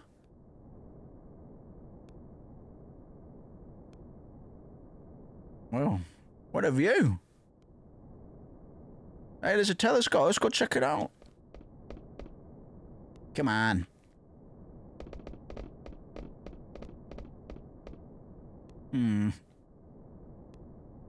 Marshlands first. Oh, the Seabell River. Okay, then. Marshlands. Mountains twice.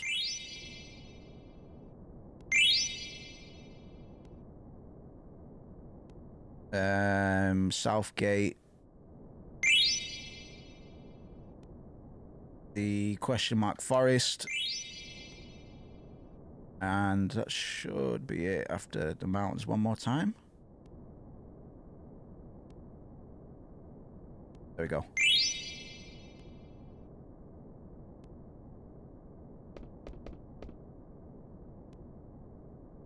How's the view? I've made so much trouble for everyone.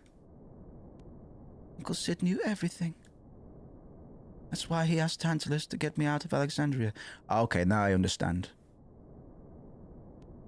Now I understand. The possible significance, the possible symbolism of the birds flying away, I might pose, is that when Garnet's on her own, she thinks she's got agency, like she has some power over what she does.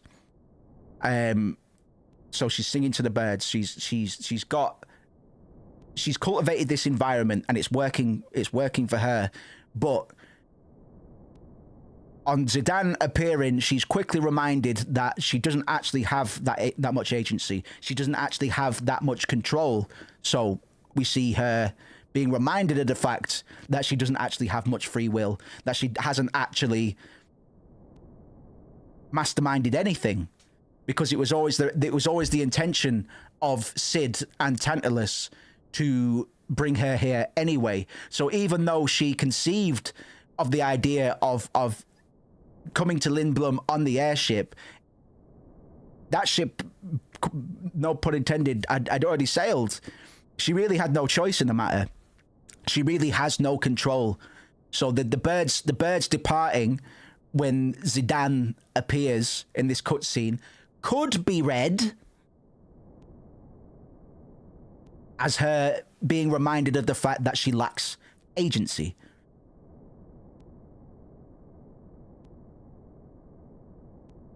No matter how hard I try, I'm always a step behind in everything. I'm so helpless. What's wrong? You've got to. I can't help myself, man. Like everything's deliberate, really. Even if it's it might have been placed in there with a different intention. But we have to really pick at these threads, man. I can't take a shortcut scene like that at face value as just oh, hi Zidane, because that's not what it was. We could have just had that through text boxes, you know? I think it could be seen as Dagger losing her purity and innocence. Or you're going to fucking love a cutscene later on, mate. Or yeah, to some degree. Or at least we're building to that, my friend. Yes. Oh, she's beginning to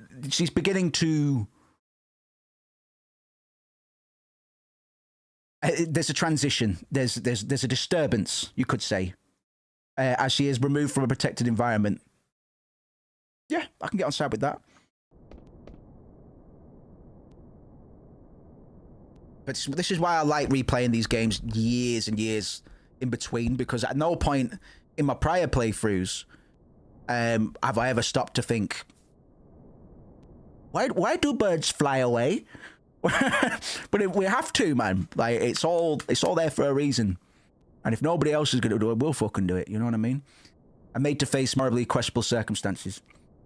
You're really going to like this game, Auntie, I think. You're really going to... You're tapping into, if not her current character arc, certainly Garnet's later character arc, without spoiling too much. Yeah, this is Dan Garnet's sex scene goes pretty hard. I'll say, boing. Why did you help me come here to Lindblom? Is it because your boss ordered you to? Just wanted to help you, that's all. The boss didn't agree with me. I ended up leaving the band. Really? I'm sorry. Don't worry about it. Not the first time I've left. Zidane. Yeah? How are you planning to abduct me? We were gonna fucking knock you out, man. I was gonna get you like this. Fucking come here. Fucking that's it. Go to sleep. Go to sleep. It's alright. It's over now. Over now. It's alright. Shh. Over. It's over. That's it. It's close. Shh. But we didn't have to do that. So sleeping weed is mostly used for kids, but a big dose can knock out an adult just as easily. I guess you didn't need it since I came along on my own. Yeah, sleeping weed, yeah. Hey, would you mind giving me some? I've had a hard time sleeping lately. I don't think that's a good idea. You might get addicted. Maybe all you need is some company, eh? Oh, please, do you think I'm that naive? I can't blame you for trying. You some kid fucking milk at the poppy.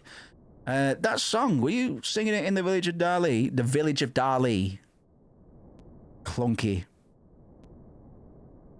You're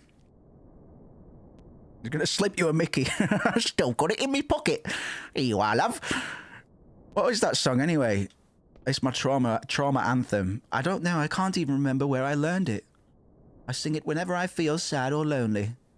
For some reason, it comforts me and reminds me that I am not alone. I guess it's a mystical song. Let me hear it again. Zidane, what? You're fucking all over the place, man. I guess it's a mystical song. I'm sorry, bro. So fucking... I guess it's a mystical song. All right, then. All right, if you say so. He's only 16, man. He's got a lot to learn. He's quite advanced. His game is quite advanced for 16 years of age. For a monkey boy tale, but... I never expected to find fine armor... Sorry, I never expected to find such fine armor in a place like this. Yes, I'll buy that one too. Who knows when that brown might start another war? What? The Queen would never start a war. You dare speak ill of the Queen? Who the hell are you? I'm an armor collector. Oh, well, in that case, can you recommend some good armor? I must go. Sorry, the bot has been mostly operational today. A few bugs to iron out. Because we don't have a channel point system on the same way we do on Twitch. So I'm gonna make our own, basically. That's the next step. Once I've got all the kinks of this basic prototype worked out, but we could probably bump it to version 0.4 now. He's trying to spit game, but he does not have to talk to pot. Exactly. Yeah, he hasn't. He's beyond the threshold of what he's used to, man. You're absolutely correct. You absolutely must be a mystical song. Was that the song you were singing in the village of Dali? Fucking shut up, man. What are those things? They look so stupid. I'm gonna take Sid's airships and destroy them. Hey, cut it out! You brought my night. I'm gonna go tell your mum. Yeah, the dolly. We can actually see details now. It's fucking great, isn't it? Royal action figures. Oh, great little line here. Those black mages were like toys being controlled by someone. Fucking nailed it, VV. Fucking yes, man. Keep on saying mad shit like that. This guy looks ominous. Something is about to happen. Sir Flatley, where are you? I need you. You don't, Freya. You just think you do. Okay, it should work now. Nice little montage. I really like this. Really, really, really, really strong, constructive montage showing us what all the characters are feeling and how they're dealing with the current situation. We've only just been introduced to Freya, so the writers have to drive home what initial motivation is. Something bad is about to happen. Genocide. Sir Fratley, I need you to feel secure in the face of this this omen, this thing I can feel brewing. Steiner, out of his element, is getting an alternate perspective. He's not surrounded by propaganda like imperialist pro-monarchy propaganda now that he's not in Alexandria anymore. He's not used to hearing this, man. He's been programmed to always agree with the Queen and stuff. That's all he's ever lived for. He's never had to question anything. And in just getting along and agreeing with the script as has been laid out before him, he's managed to elevate his position to the point where he does actually hold a pretty good title in the royal military. VV is just coming to the terms with the fact that he might be living a false life. He's artificial. He's been created by true life, by the truly living, to fulfill certain purposes that we don't fully know or understand the full ramifications of just yet. So he's making parallels already between himself or the black mages that he's witnessed, which he is comparing himself to, with toys being puppeteered effectively. Fucking great, man. Fucking really good, like really good character development. And just short little scenes in a short little montage. We learn a lot about our characters' motivations or their lingering questions, their existential agency, almost. Good stuff, man. Easily the slickest Final Fantasy story delivery we've seen in a while, man. I wonder if Toy Story is an inspiration for the devs. Maybe. I was thinking about Toy Story earlier today. I don't know why. I can't remember now. My mind hasn't been the same since I became an Uglop. Hey, Dagger. So, when do you want to go on that airship cruise? What are you talking about? What am I thinking? I asked the girl at the Okay, he's getting his wires crossed, man. He's too much of a womanizer. He can't keep up with who he's chirpsing, man. Can't keep up with which skirt he's chased. Never mind. Well, it sounds like you've asked the wrong girl. Fucking, she's smart, man. Considering she's been pretty isolated, she's not an idiot, is she? I can explain, man. Why bother? Go have a wonderful time. Oh, fuck. Okay, how about this? If I get first place in tomorrow's hunting festival, you and me go out on a date. Age-appropriate date. How does that have anything to do with me? Come on, please. Fine. Okay, it's a date.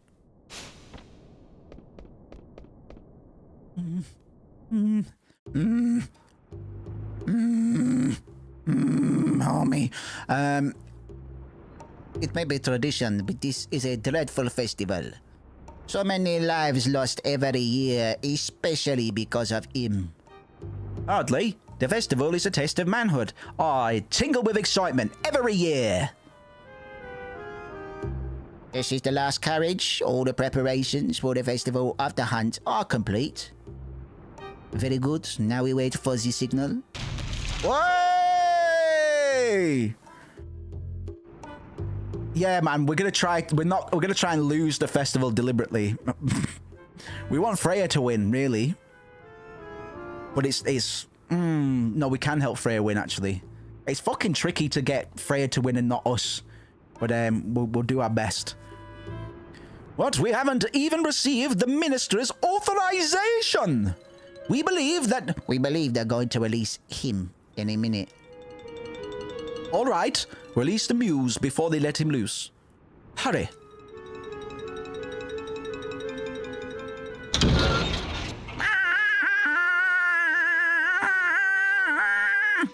Sorry. Ding ding, gong gong, gong ging, gong gong, gong gong, ding gang, ding, google google. Sorry. Fucking nearly impossible for me to not. This year's specimen is perfect. Nothing can stop him. Ha ha ha ha. That's so funny. Ha ha ha ha. What power? He fucks like a champion. Hey, make him stop. It's too early to let him loose. How? I have no control over him.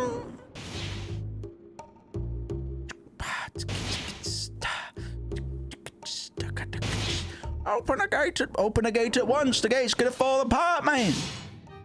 Go, Zagno! Ho ho ho ho ho! Ha ha! Fucking epic, doggo! If Freya wins, we get the coral ring, which gets us. It absorbs lightning damage and it teaches her the Lancer ability. We can get it in a bit, but what does Vivi gets the theater ship card and Zidane gets 5,000 gil, which is we don't need it because we've just done the cotton robe trick. We're set for money for a little bit now, so we'll be going for Freya. And the best way to do that is kind of to follow her about, but it can be really finicky. It can be a bit finicky, man. We'll see.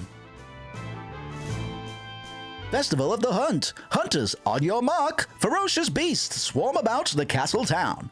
The bigger the catch, the higher the score.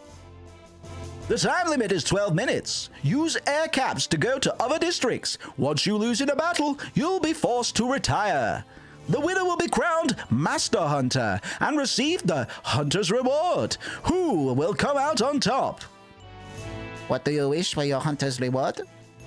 We'll go with Gil. I would take the add-on. And you, Mr. VV? I never signed up. I thought you'd do pretty well, so I signed you up, kid. Don't worry, with your black magic, it'll be a piece of cake. I don't know. That was very inconsiderate of you, Zidane. Oh. How about this? If you win, I'll fix you up for a date with Dagger. Me and the princess? Fucking keep it down. Fucking keep it down, dickhead. Fucking keep it down.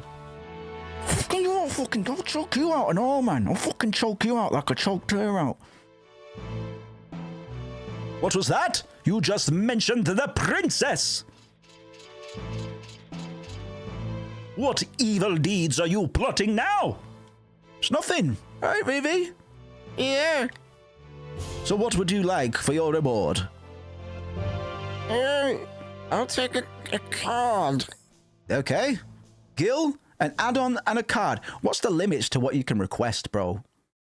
I never thought about this. I mean, and this is a fucking nebulous question because we don't get an answer. I'd like to know what some of the others. It'd be nice if we were walking around and we were speaking to some people that were entering and they said, "I hope I win this year because I need a new engine for the airship," or something like that.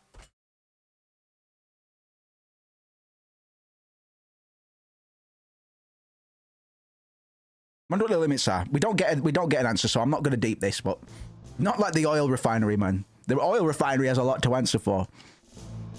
The festival will begin shortly. You all have different starting points. Ding, ding, boom, boom, ding, ding, ding, ding, ding. Hunter Zidane will start in the theater district. Hunter Freya will start in the industrial district. And Hunter Vivi will start in the business district.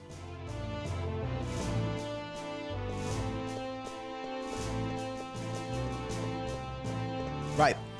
Let's pop a quick. Because we are going to go find the Zagnol.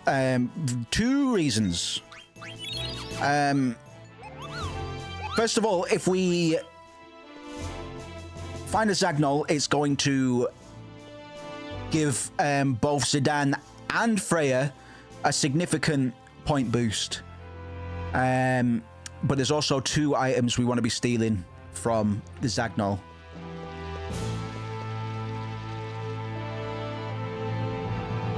Best way to make sure Freya gets the most points from the Zagnol is to make sure that Zidane doesn't land the killing blow, I believe.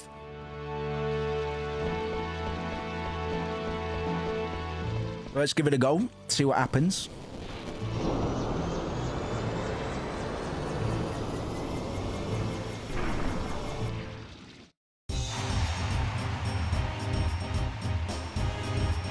Oh, you can't! Such rudeness, princess! They are treating you like a commoner! Oh, hush. We get a great view from here. You're right. I can see the entire town. Princess, look! Master Vivi is also participating! I can't believe it. He seemed so reluctant earlier. Or make sure Freya does land the showstopper. Yeah. You're right. Yeah, what did I say? Silly me. You can't win just by running a good offensive. You can't lose to that monkey. I don't know if you can say that, Steiner. I don't know if you could say that, bro. Yes, that's it. Now's your chance. One more time. Vivi, behind you. Yes, go.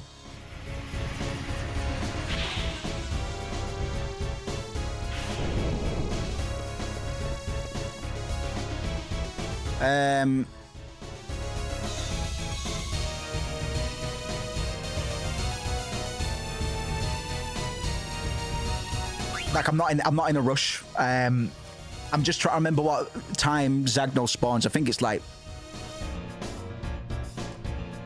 hold on, I've got the guide here actually. Zagnol appears in the business district near the shop plaza after the timer has gone past the 4:30 mark. You have to leave the area and re-enter in order to make Zagnol appear. Yeah, so sorry to be a bit of a downer. We said a lot of things. Yeah. We said a lot of shit. You're right. I'm going to drag my feet. I'm really not going to try that hard to win, which might be a bit disappointing, I'm sure. We're kind of min-maxing a little bit. I know it's not the funnest way to play. Most fun way to go about it. And I'm choosing to use the mithril daggers instead of my upgraded weapons, because we've got the glaives now. Freya leads with 21 points, sorry. We get a few cameos up the top as well. Keep an eye on those names up the top. I'm really gonna be quite boring for the next 10 minutes. I'm very, very sorry. Honestly, like Zidane gets the worst reward by quite a ways, especially because we've already topped out on money for the time being.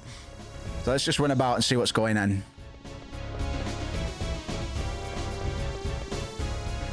Oh.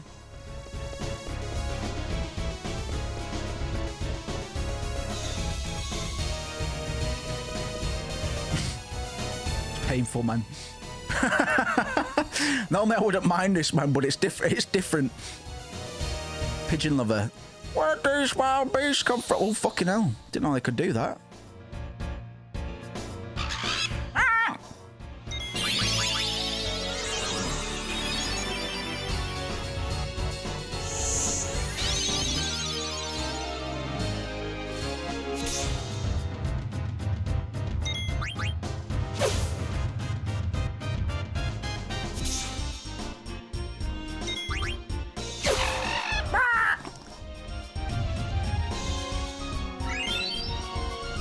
Freya leads. Beautiful.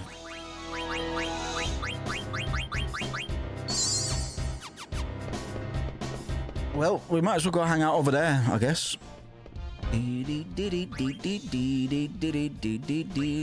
Oh, go. We'll run it. Do a quick lap around the industrial district, because why not?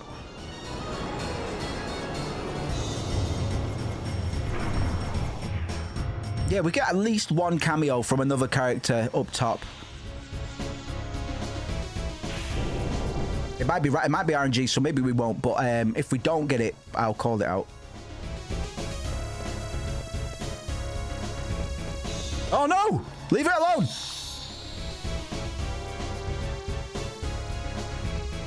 You leave that fucking cat alone, man. You leave that fucking cat alone.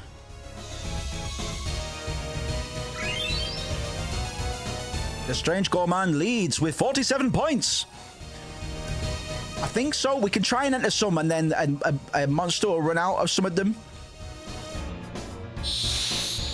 The pub in the business district is one such, I think.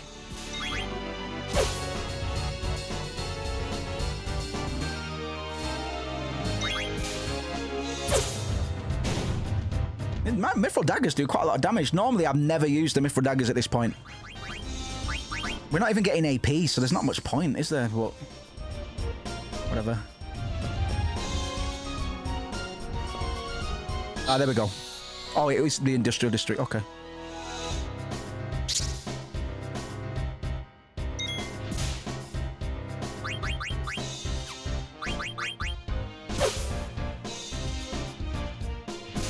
Yeah, this is what I mean. I want to know what the other. I want to know what the limits are. I asked for some rare salt. I asked for some rare black pepper.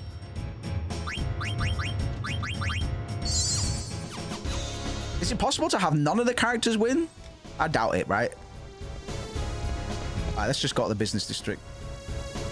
Surely one of the characters has to win. I haven't seen Vivi pop up at the top yet. Does it only refresh after we get a kill?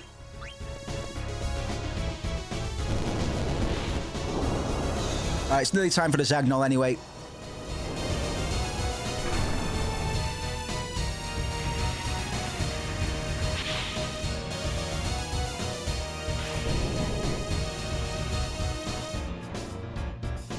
Freya will only win the hunt if the festival ends while she is in the lead or if Zidane is disqualified.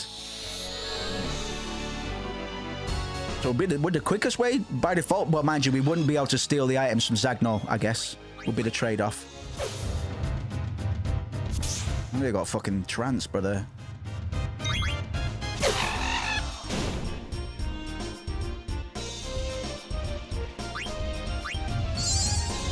Could have bought some potions.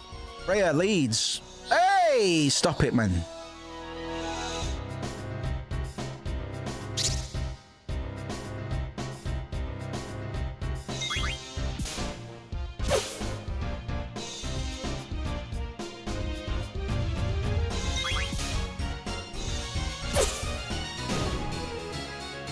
You're fucked. Zidane leads. Fuck off, bro. It's all right. It's all right.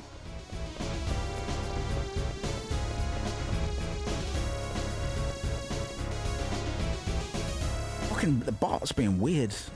I've observed some interesting behavior from the chat bot tonight. As for Soaring Smash, what a trip, man. What was it between, man? Can't remember what I was sat waiting for. Or what I was so sure we'd be getting. I always wanted Conker from Conker's Bad Fur Day, man, obviously, but I swear I was like, nah, we're not gonna get Sora. It's going to be something or something. I can't remember who it was between though. I was so sure. I was so sure it was going to be either this or that, but I can't remember what it was now. Sora was a fucking trip, man. I was like, what the fuck? Shame that game didn't come with rollback netcode, man. I might have actually fucking played it.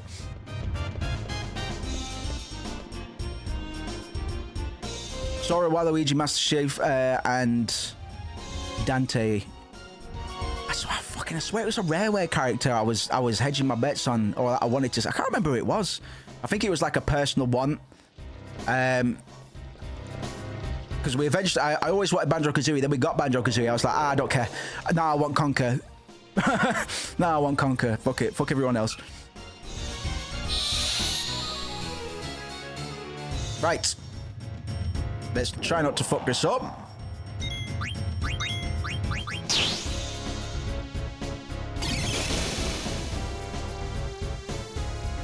Different gloves. Needle fork is the other one.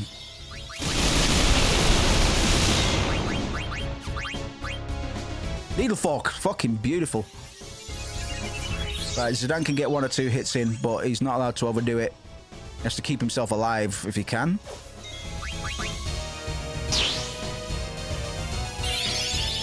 Oh, Zidane's dead. It's alright.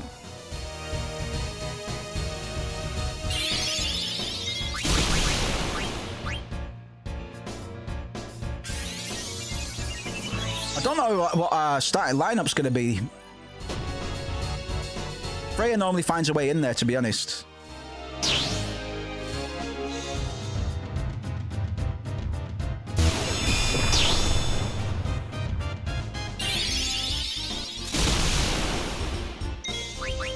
Oh god, I think I'm dead. Oof.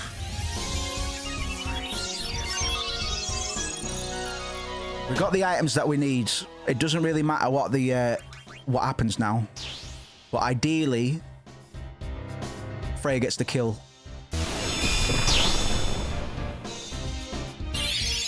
Thunder, heal. Quick, quick, quick.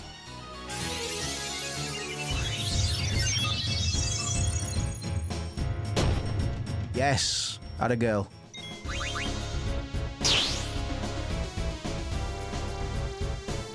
Can't remember how much HP he's got. Oh, he's got that much.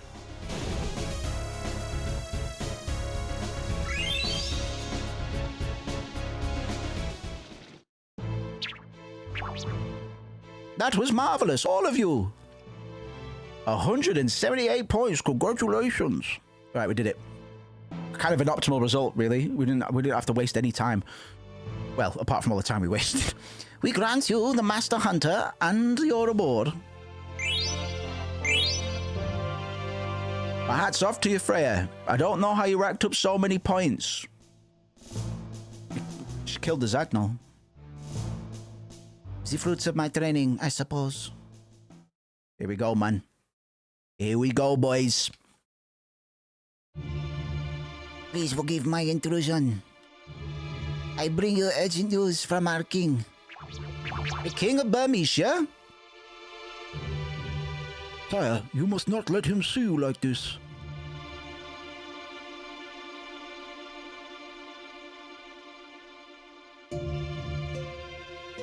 Take a good look. An injury has blinded him. Oh, sorry, wrong voice. Continue.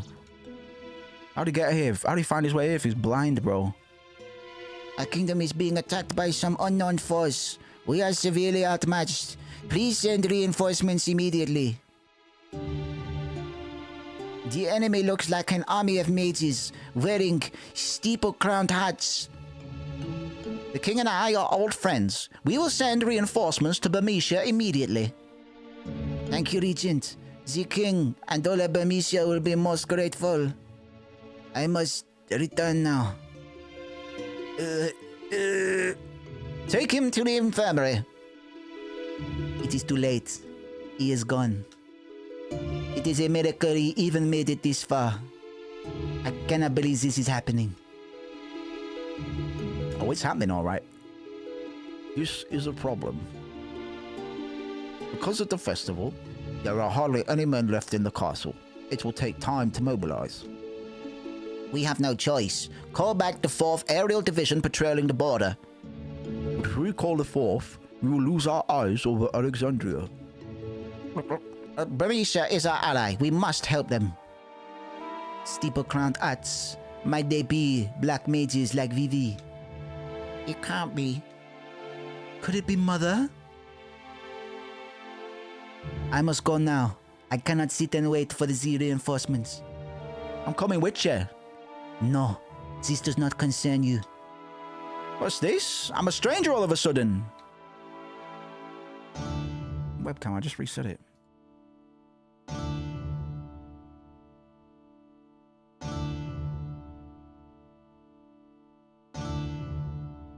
I'm not going to sit back and watch your home get destroyed, alright? Thank you, Zidane. Can I come too? I want to find out who they really are. Sure, little fucker. All right then, let's go to Bermesia. Princess, this is a foreign matter. It has nothing to do with us. Steiner is right. We don't know if Alexandria is involved. But if black mages are involved... Zidane? Oh, sorry. But if black mages are involved... Sorry, I was doing a funny voice, but it's not very appropriate, I understand. Zidane, you know what I'm talking about. If Mother is behind this, I'll make her stop. I promise.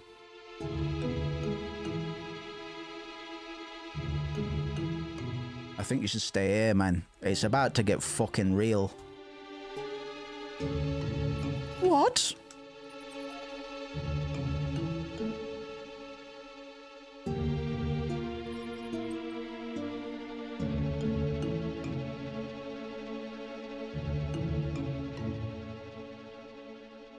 We don't know what to expect there, brother. Oh, fucking hold on. Notion is such a fucking resource hog. I need to find something better for my vast amounts of Final Fantasy notes. Fucking starts to... When I start to control... Oh, yeah, I was trying to crash. Get to fuck, man. Get to fuck.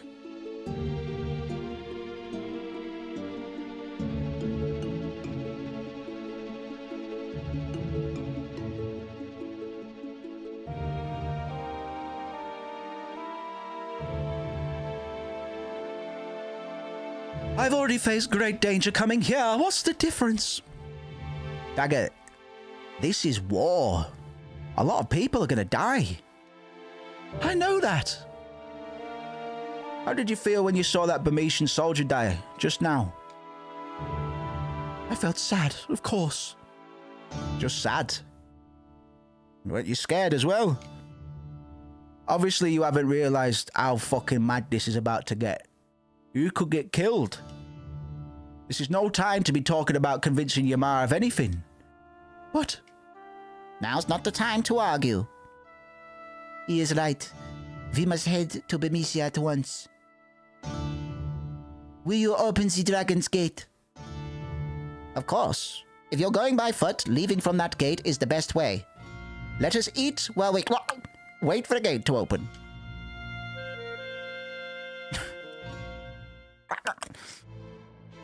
Alright, shit's gonna get real fast. War refugees. Yay, I'm so hungry. The Festival of the Hunt Feast is one of our oldest traditions. It began well over 5 centuries ago. It is customary to eat everything with your hands, so go on before it gets cold. Thank you, Uncle. It's okay, Jimmy. Let's just eat. We can't do fucking any. We can't do fuck. Sorry, excuse me. We can't do anything till the gate opens, mate. So I am stressed. You are right, of course. Hey, not bad. Not bad. This is wonderful. Princess, how is everything? Why aren't you eating? Oh, I'm sorry. You're right. Everything is so delicious. And I just spiked all of your drinks. Sorry. It is. Especially this beef. It is superb. Beef confirmed. Beef confirmed in Final Fantasy 9. The little things. Oh, I'm full. I'm getting sleepy now.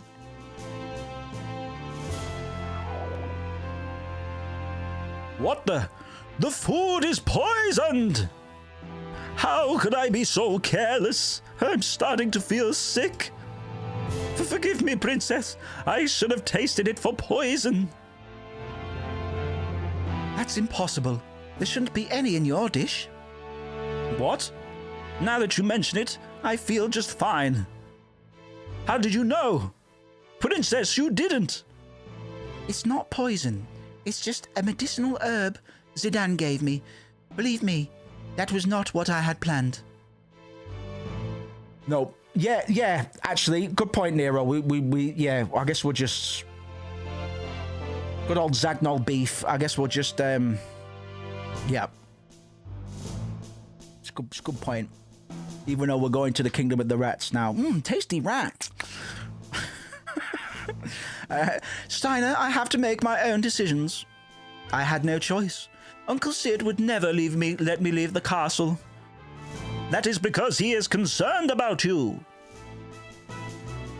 I understand, but... No, you don't understand. War is a terrible thing. You must never experience it as I have. I'm sorry, Princess. I cannot follow any orders that might put your life in danger. What if Alexandria is behind the attack on Bermesia? It could lead to a war between the three great nations. Many innocent people will die. As the Princess of Alexandria, there must be something I can do. I have to help Mother. I don't want to see anything happen to her. Very well. Princess, I will follow you wherever you choose. Thank you. Let's go before everyone wakes up. I'm sorry, Zidane. Come on. She fucking drugged us, man. Dagger, where are you going, mate? Are you going, hen?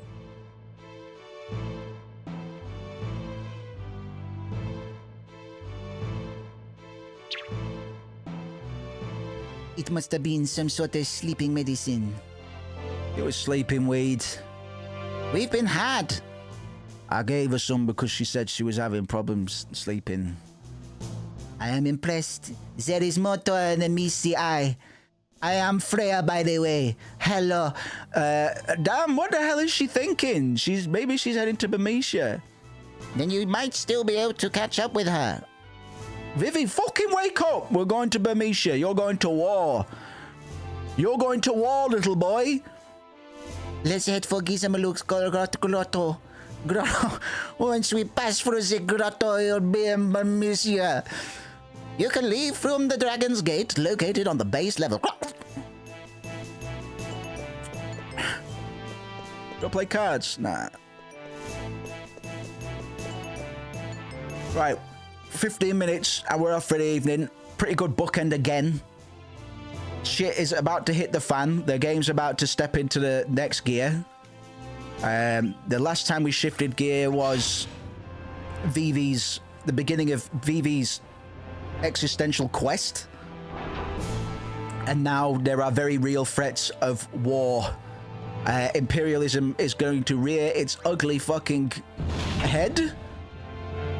And things are going to escalate in quite a grave manner very quickly. downstairs again. Don't give a fuck. You want to burn me here? It might be dangerous there. Shut the fuck up. You got an annoying voice. Let's save. Oh, Freya's high-res portrait. Very cool.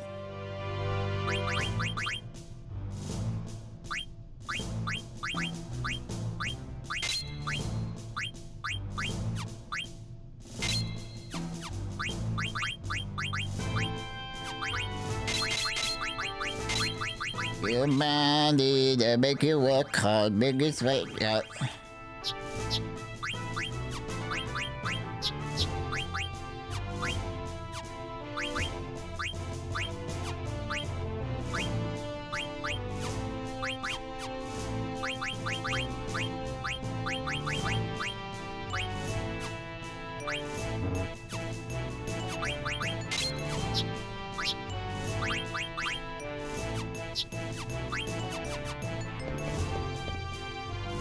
You're going to travel through the mist, huh? Care to buy anything before you head out, huh?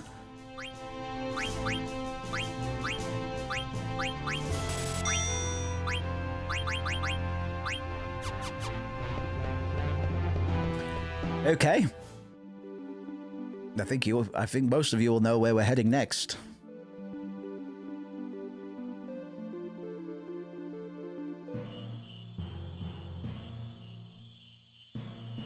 Oh, I get to do Quina voice. I fucking don't know how that's gonna happen. There's Mugger Mugster, man. The boys. Hungry.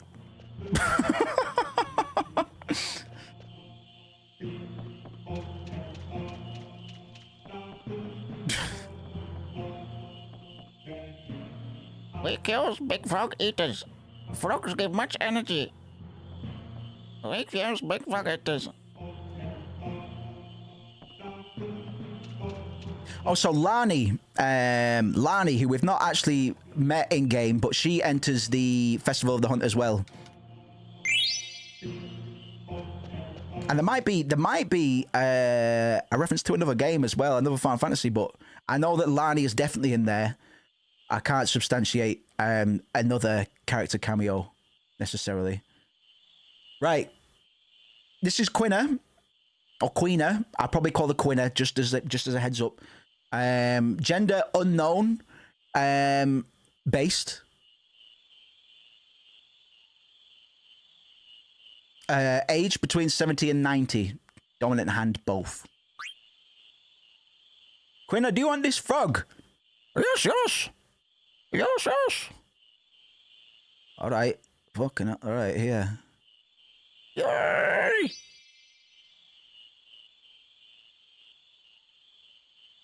Mine. You pathetic Quina. You can't even feed yourself.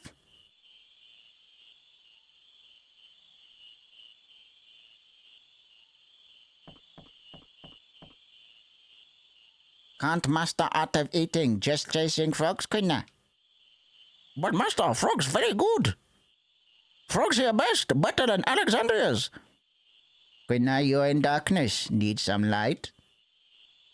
World big place, many foods. Alexandria just one kingdom. You need to go out more, eat other food. Go out into the world? Sounds scary. Are there yummy frogs outside? Of course, many good frogs. Pronounce the goat. All Qs love frog best. Eating frogs is key to growth. Sorry, man. Real marshes exist all over the world. Go eat frogs in other marshes, I promise. You get much training. Travel a place stuck in the world. Anywhere with food good. Take him with us. It's gonna shift. It's gonna play the pronoun game in interchangeably. Quina is gender neutral, as is my understanding, my acceptance of the Q canon. Will I find you? Will I find? Blood. I miss a Jar Jar Binks. Will I find yummy frogs outside? There's plenty of stuff in the world that tastes better than frogs. Really? Okay, I'll go with you. Mr. Krilla Binks. What's up, Vivi?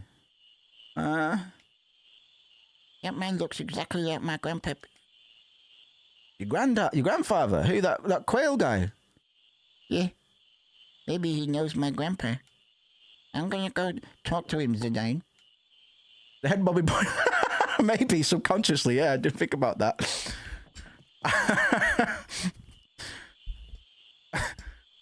What's wrong? Something on my face? Bloody. Do you know a man named Kwan? No, not that bigot. Grandpa Kwan was a bit strange, but how do you know him? I no can answer. Grandpa Kwan looks exactly like you, Mr. Quail. Of course, we are from same tribe. You really don't know him? No, not this Quan. Honestly. That's too bad. Let's go for it. Well, he fucking obviously does, man. This is a painful scene. Can't remember why Vivi's quote-unquote grandfather was rejected. Maybe he forsook the culinary ways of the Q clan because they were obsessed with food. That's their whole thing. Right, I think I've hacked this frog catching bullshit. So let's just get it out of the way. Cats. Come here! You're working hard, Quina. Yeah, I think every time I catch a frog, I get the next reward. So let's just fucking do it, man. It was this and the jump rope game that I hacked. Didn't really hack. I guess modded and hacked can be the same thing, but yeah, it's one of the. This is a weird one in that if you want to do this the legitimate way, you can't just willy-nilly go and grab all the frogs. You need to leave some. You need to leave a male and a female frog in these ponds. Otherwise, you don't get enough. There aren't enough frogs in the game for you to get all the rewards if you're just cleaning them all, man. I believe they imply later that he dies while being away from the cave. I'm just wondering why he's regarded a bigot by Quail. If you know what I mean.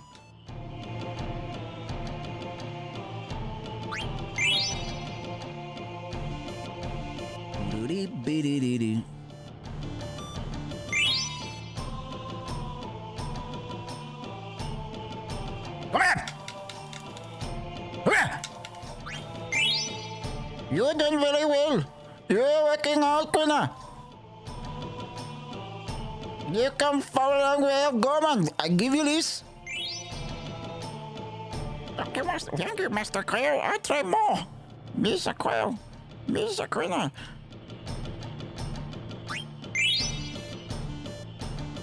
You're working bloody hard, Quina. You come far along. I give you this.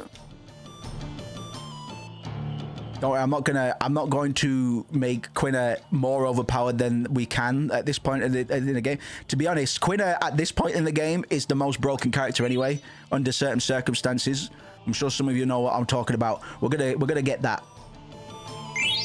We're going to get one of the things. Because he doesn't sit in the swamp sucking frog ass all day is my guess. Yeah, I figured that was it. He doesn't. He kind of rejects the Q tradition. Now the time, Quina. You're on your own from now. You're trained to become Ultimate Command alone. Master Quail, before you go, you'll take final test. I forgot about this fight. I forgot about this fight. I forgot about this fight. I don't think we're going to be able to do it. I don't think we're going to be able to do it.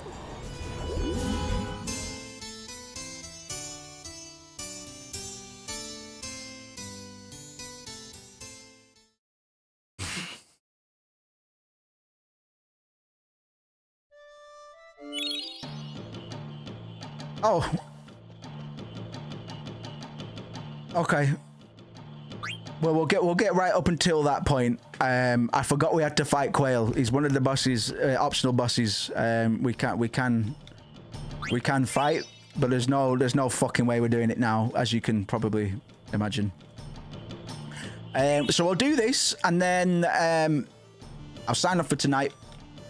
We might go and get the one spell, the one ability that Quinna can get before we sign off for tonight. I'll just get these rewards first.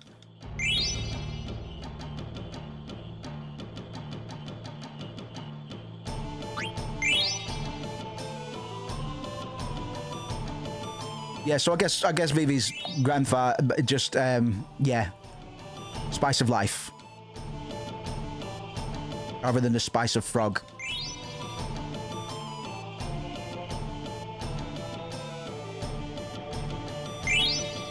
Eloquent way of putting it, sir.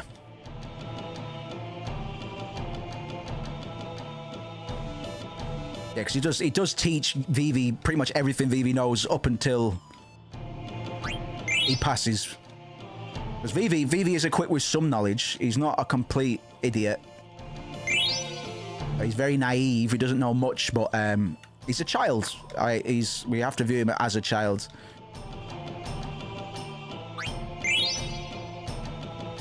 Battle Boots is the last one, I think, that I want to be getting for now. One more. Yeah, we completely cheated this. Like, really, there shouldn't be any way for me to actually fight Quail now. But I broke the game, so...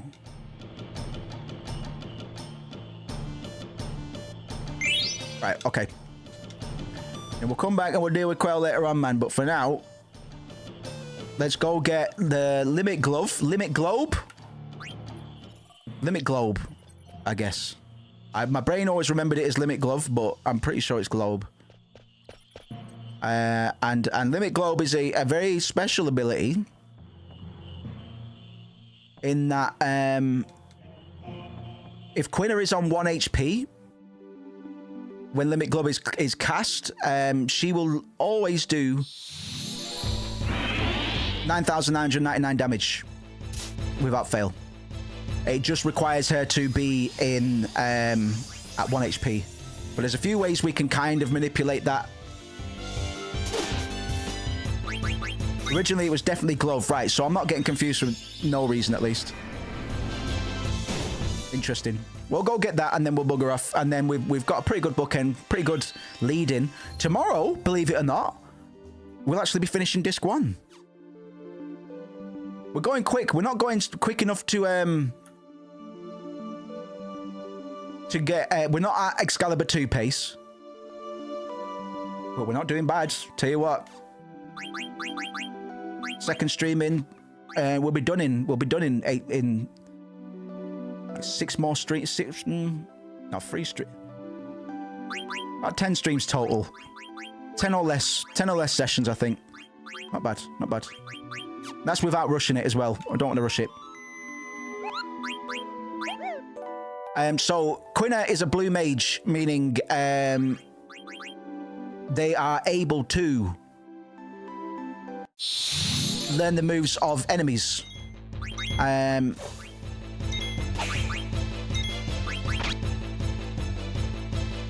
we're going to go get the Limit Globe move just before we sign off for tonight. And then tomorrow we'll see what we can do to exhibit the move in the next boss, which we'll be fighting in Giza Maluk's Grotto. Those FMVs and sound, yeah, man, that's the bulk, isn't it? Absolutely. I should have got some potion. Oh, I did.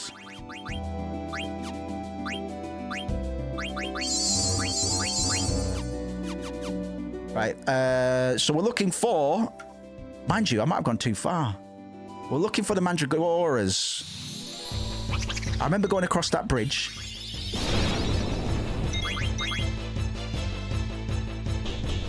Get to fog.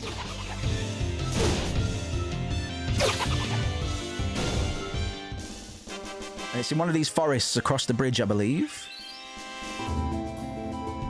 This is Chocobo, right? Yep, we don't want that one. So, Quina gains... Yeah, it's these things. Quina gains blue magic by eating certain enemies, which can only be done if they're low enough HP. There we go. Limit glove. But it is a globe. It's weird. It's just one of those things, man. Right, and we are set up for major success in the next stream. Major success. I mean, our Quina's going to be busted out the gate because they have access to the Bistro Fork.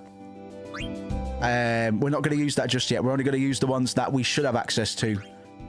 At some point, I'll jump the gun and I will equip it, but for now, we'll just keep it. We'll keep it steady. I'll check what's that would be the.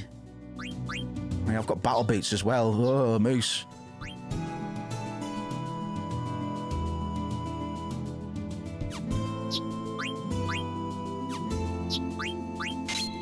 Bit busted. Bit busted, I'm not gonna lie.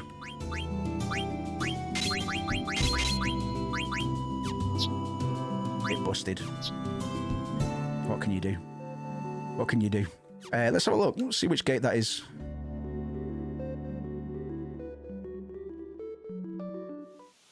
Oh, of course. Look at the spring there as well. This is where Baku and the Tantalus gang were just seen. What's it saying? Yeah, South Gate, Bowden Arch. I forgot that was right here. So I guess this is how they are, the route that they use to get back to Lindblom from Evil Forest. Right. Chocobo Forest there. We probably won't worry about that. I'm going to sign out for tonight, boys and girls.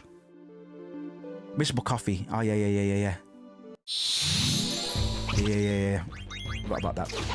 I'll see you tomorrow at the same time. And we'll get this one done with. And we'll probably bite off a nice chunk of the first of, or the start of this too as well. Thank you very much. Lots of fun. I'm glad to be streaming this. I'm glad to be talking about it. And thank you very much. Lots of stuff to dig into, man. Tomorrow we're going to talk about genocide. So make sure you tune in for that. Enjoy your evening, folks. Take care.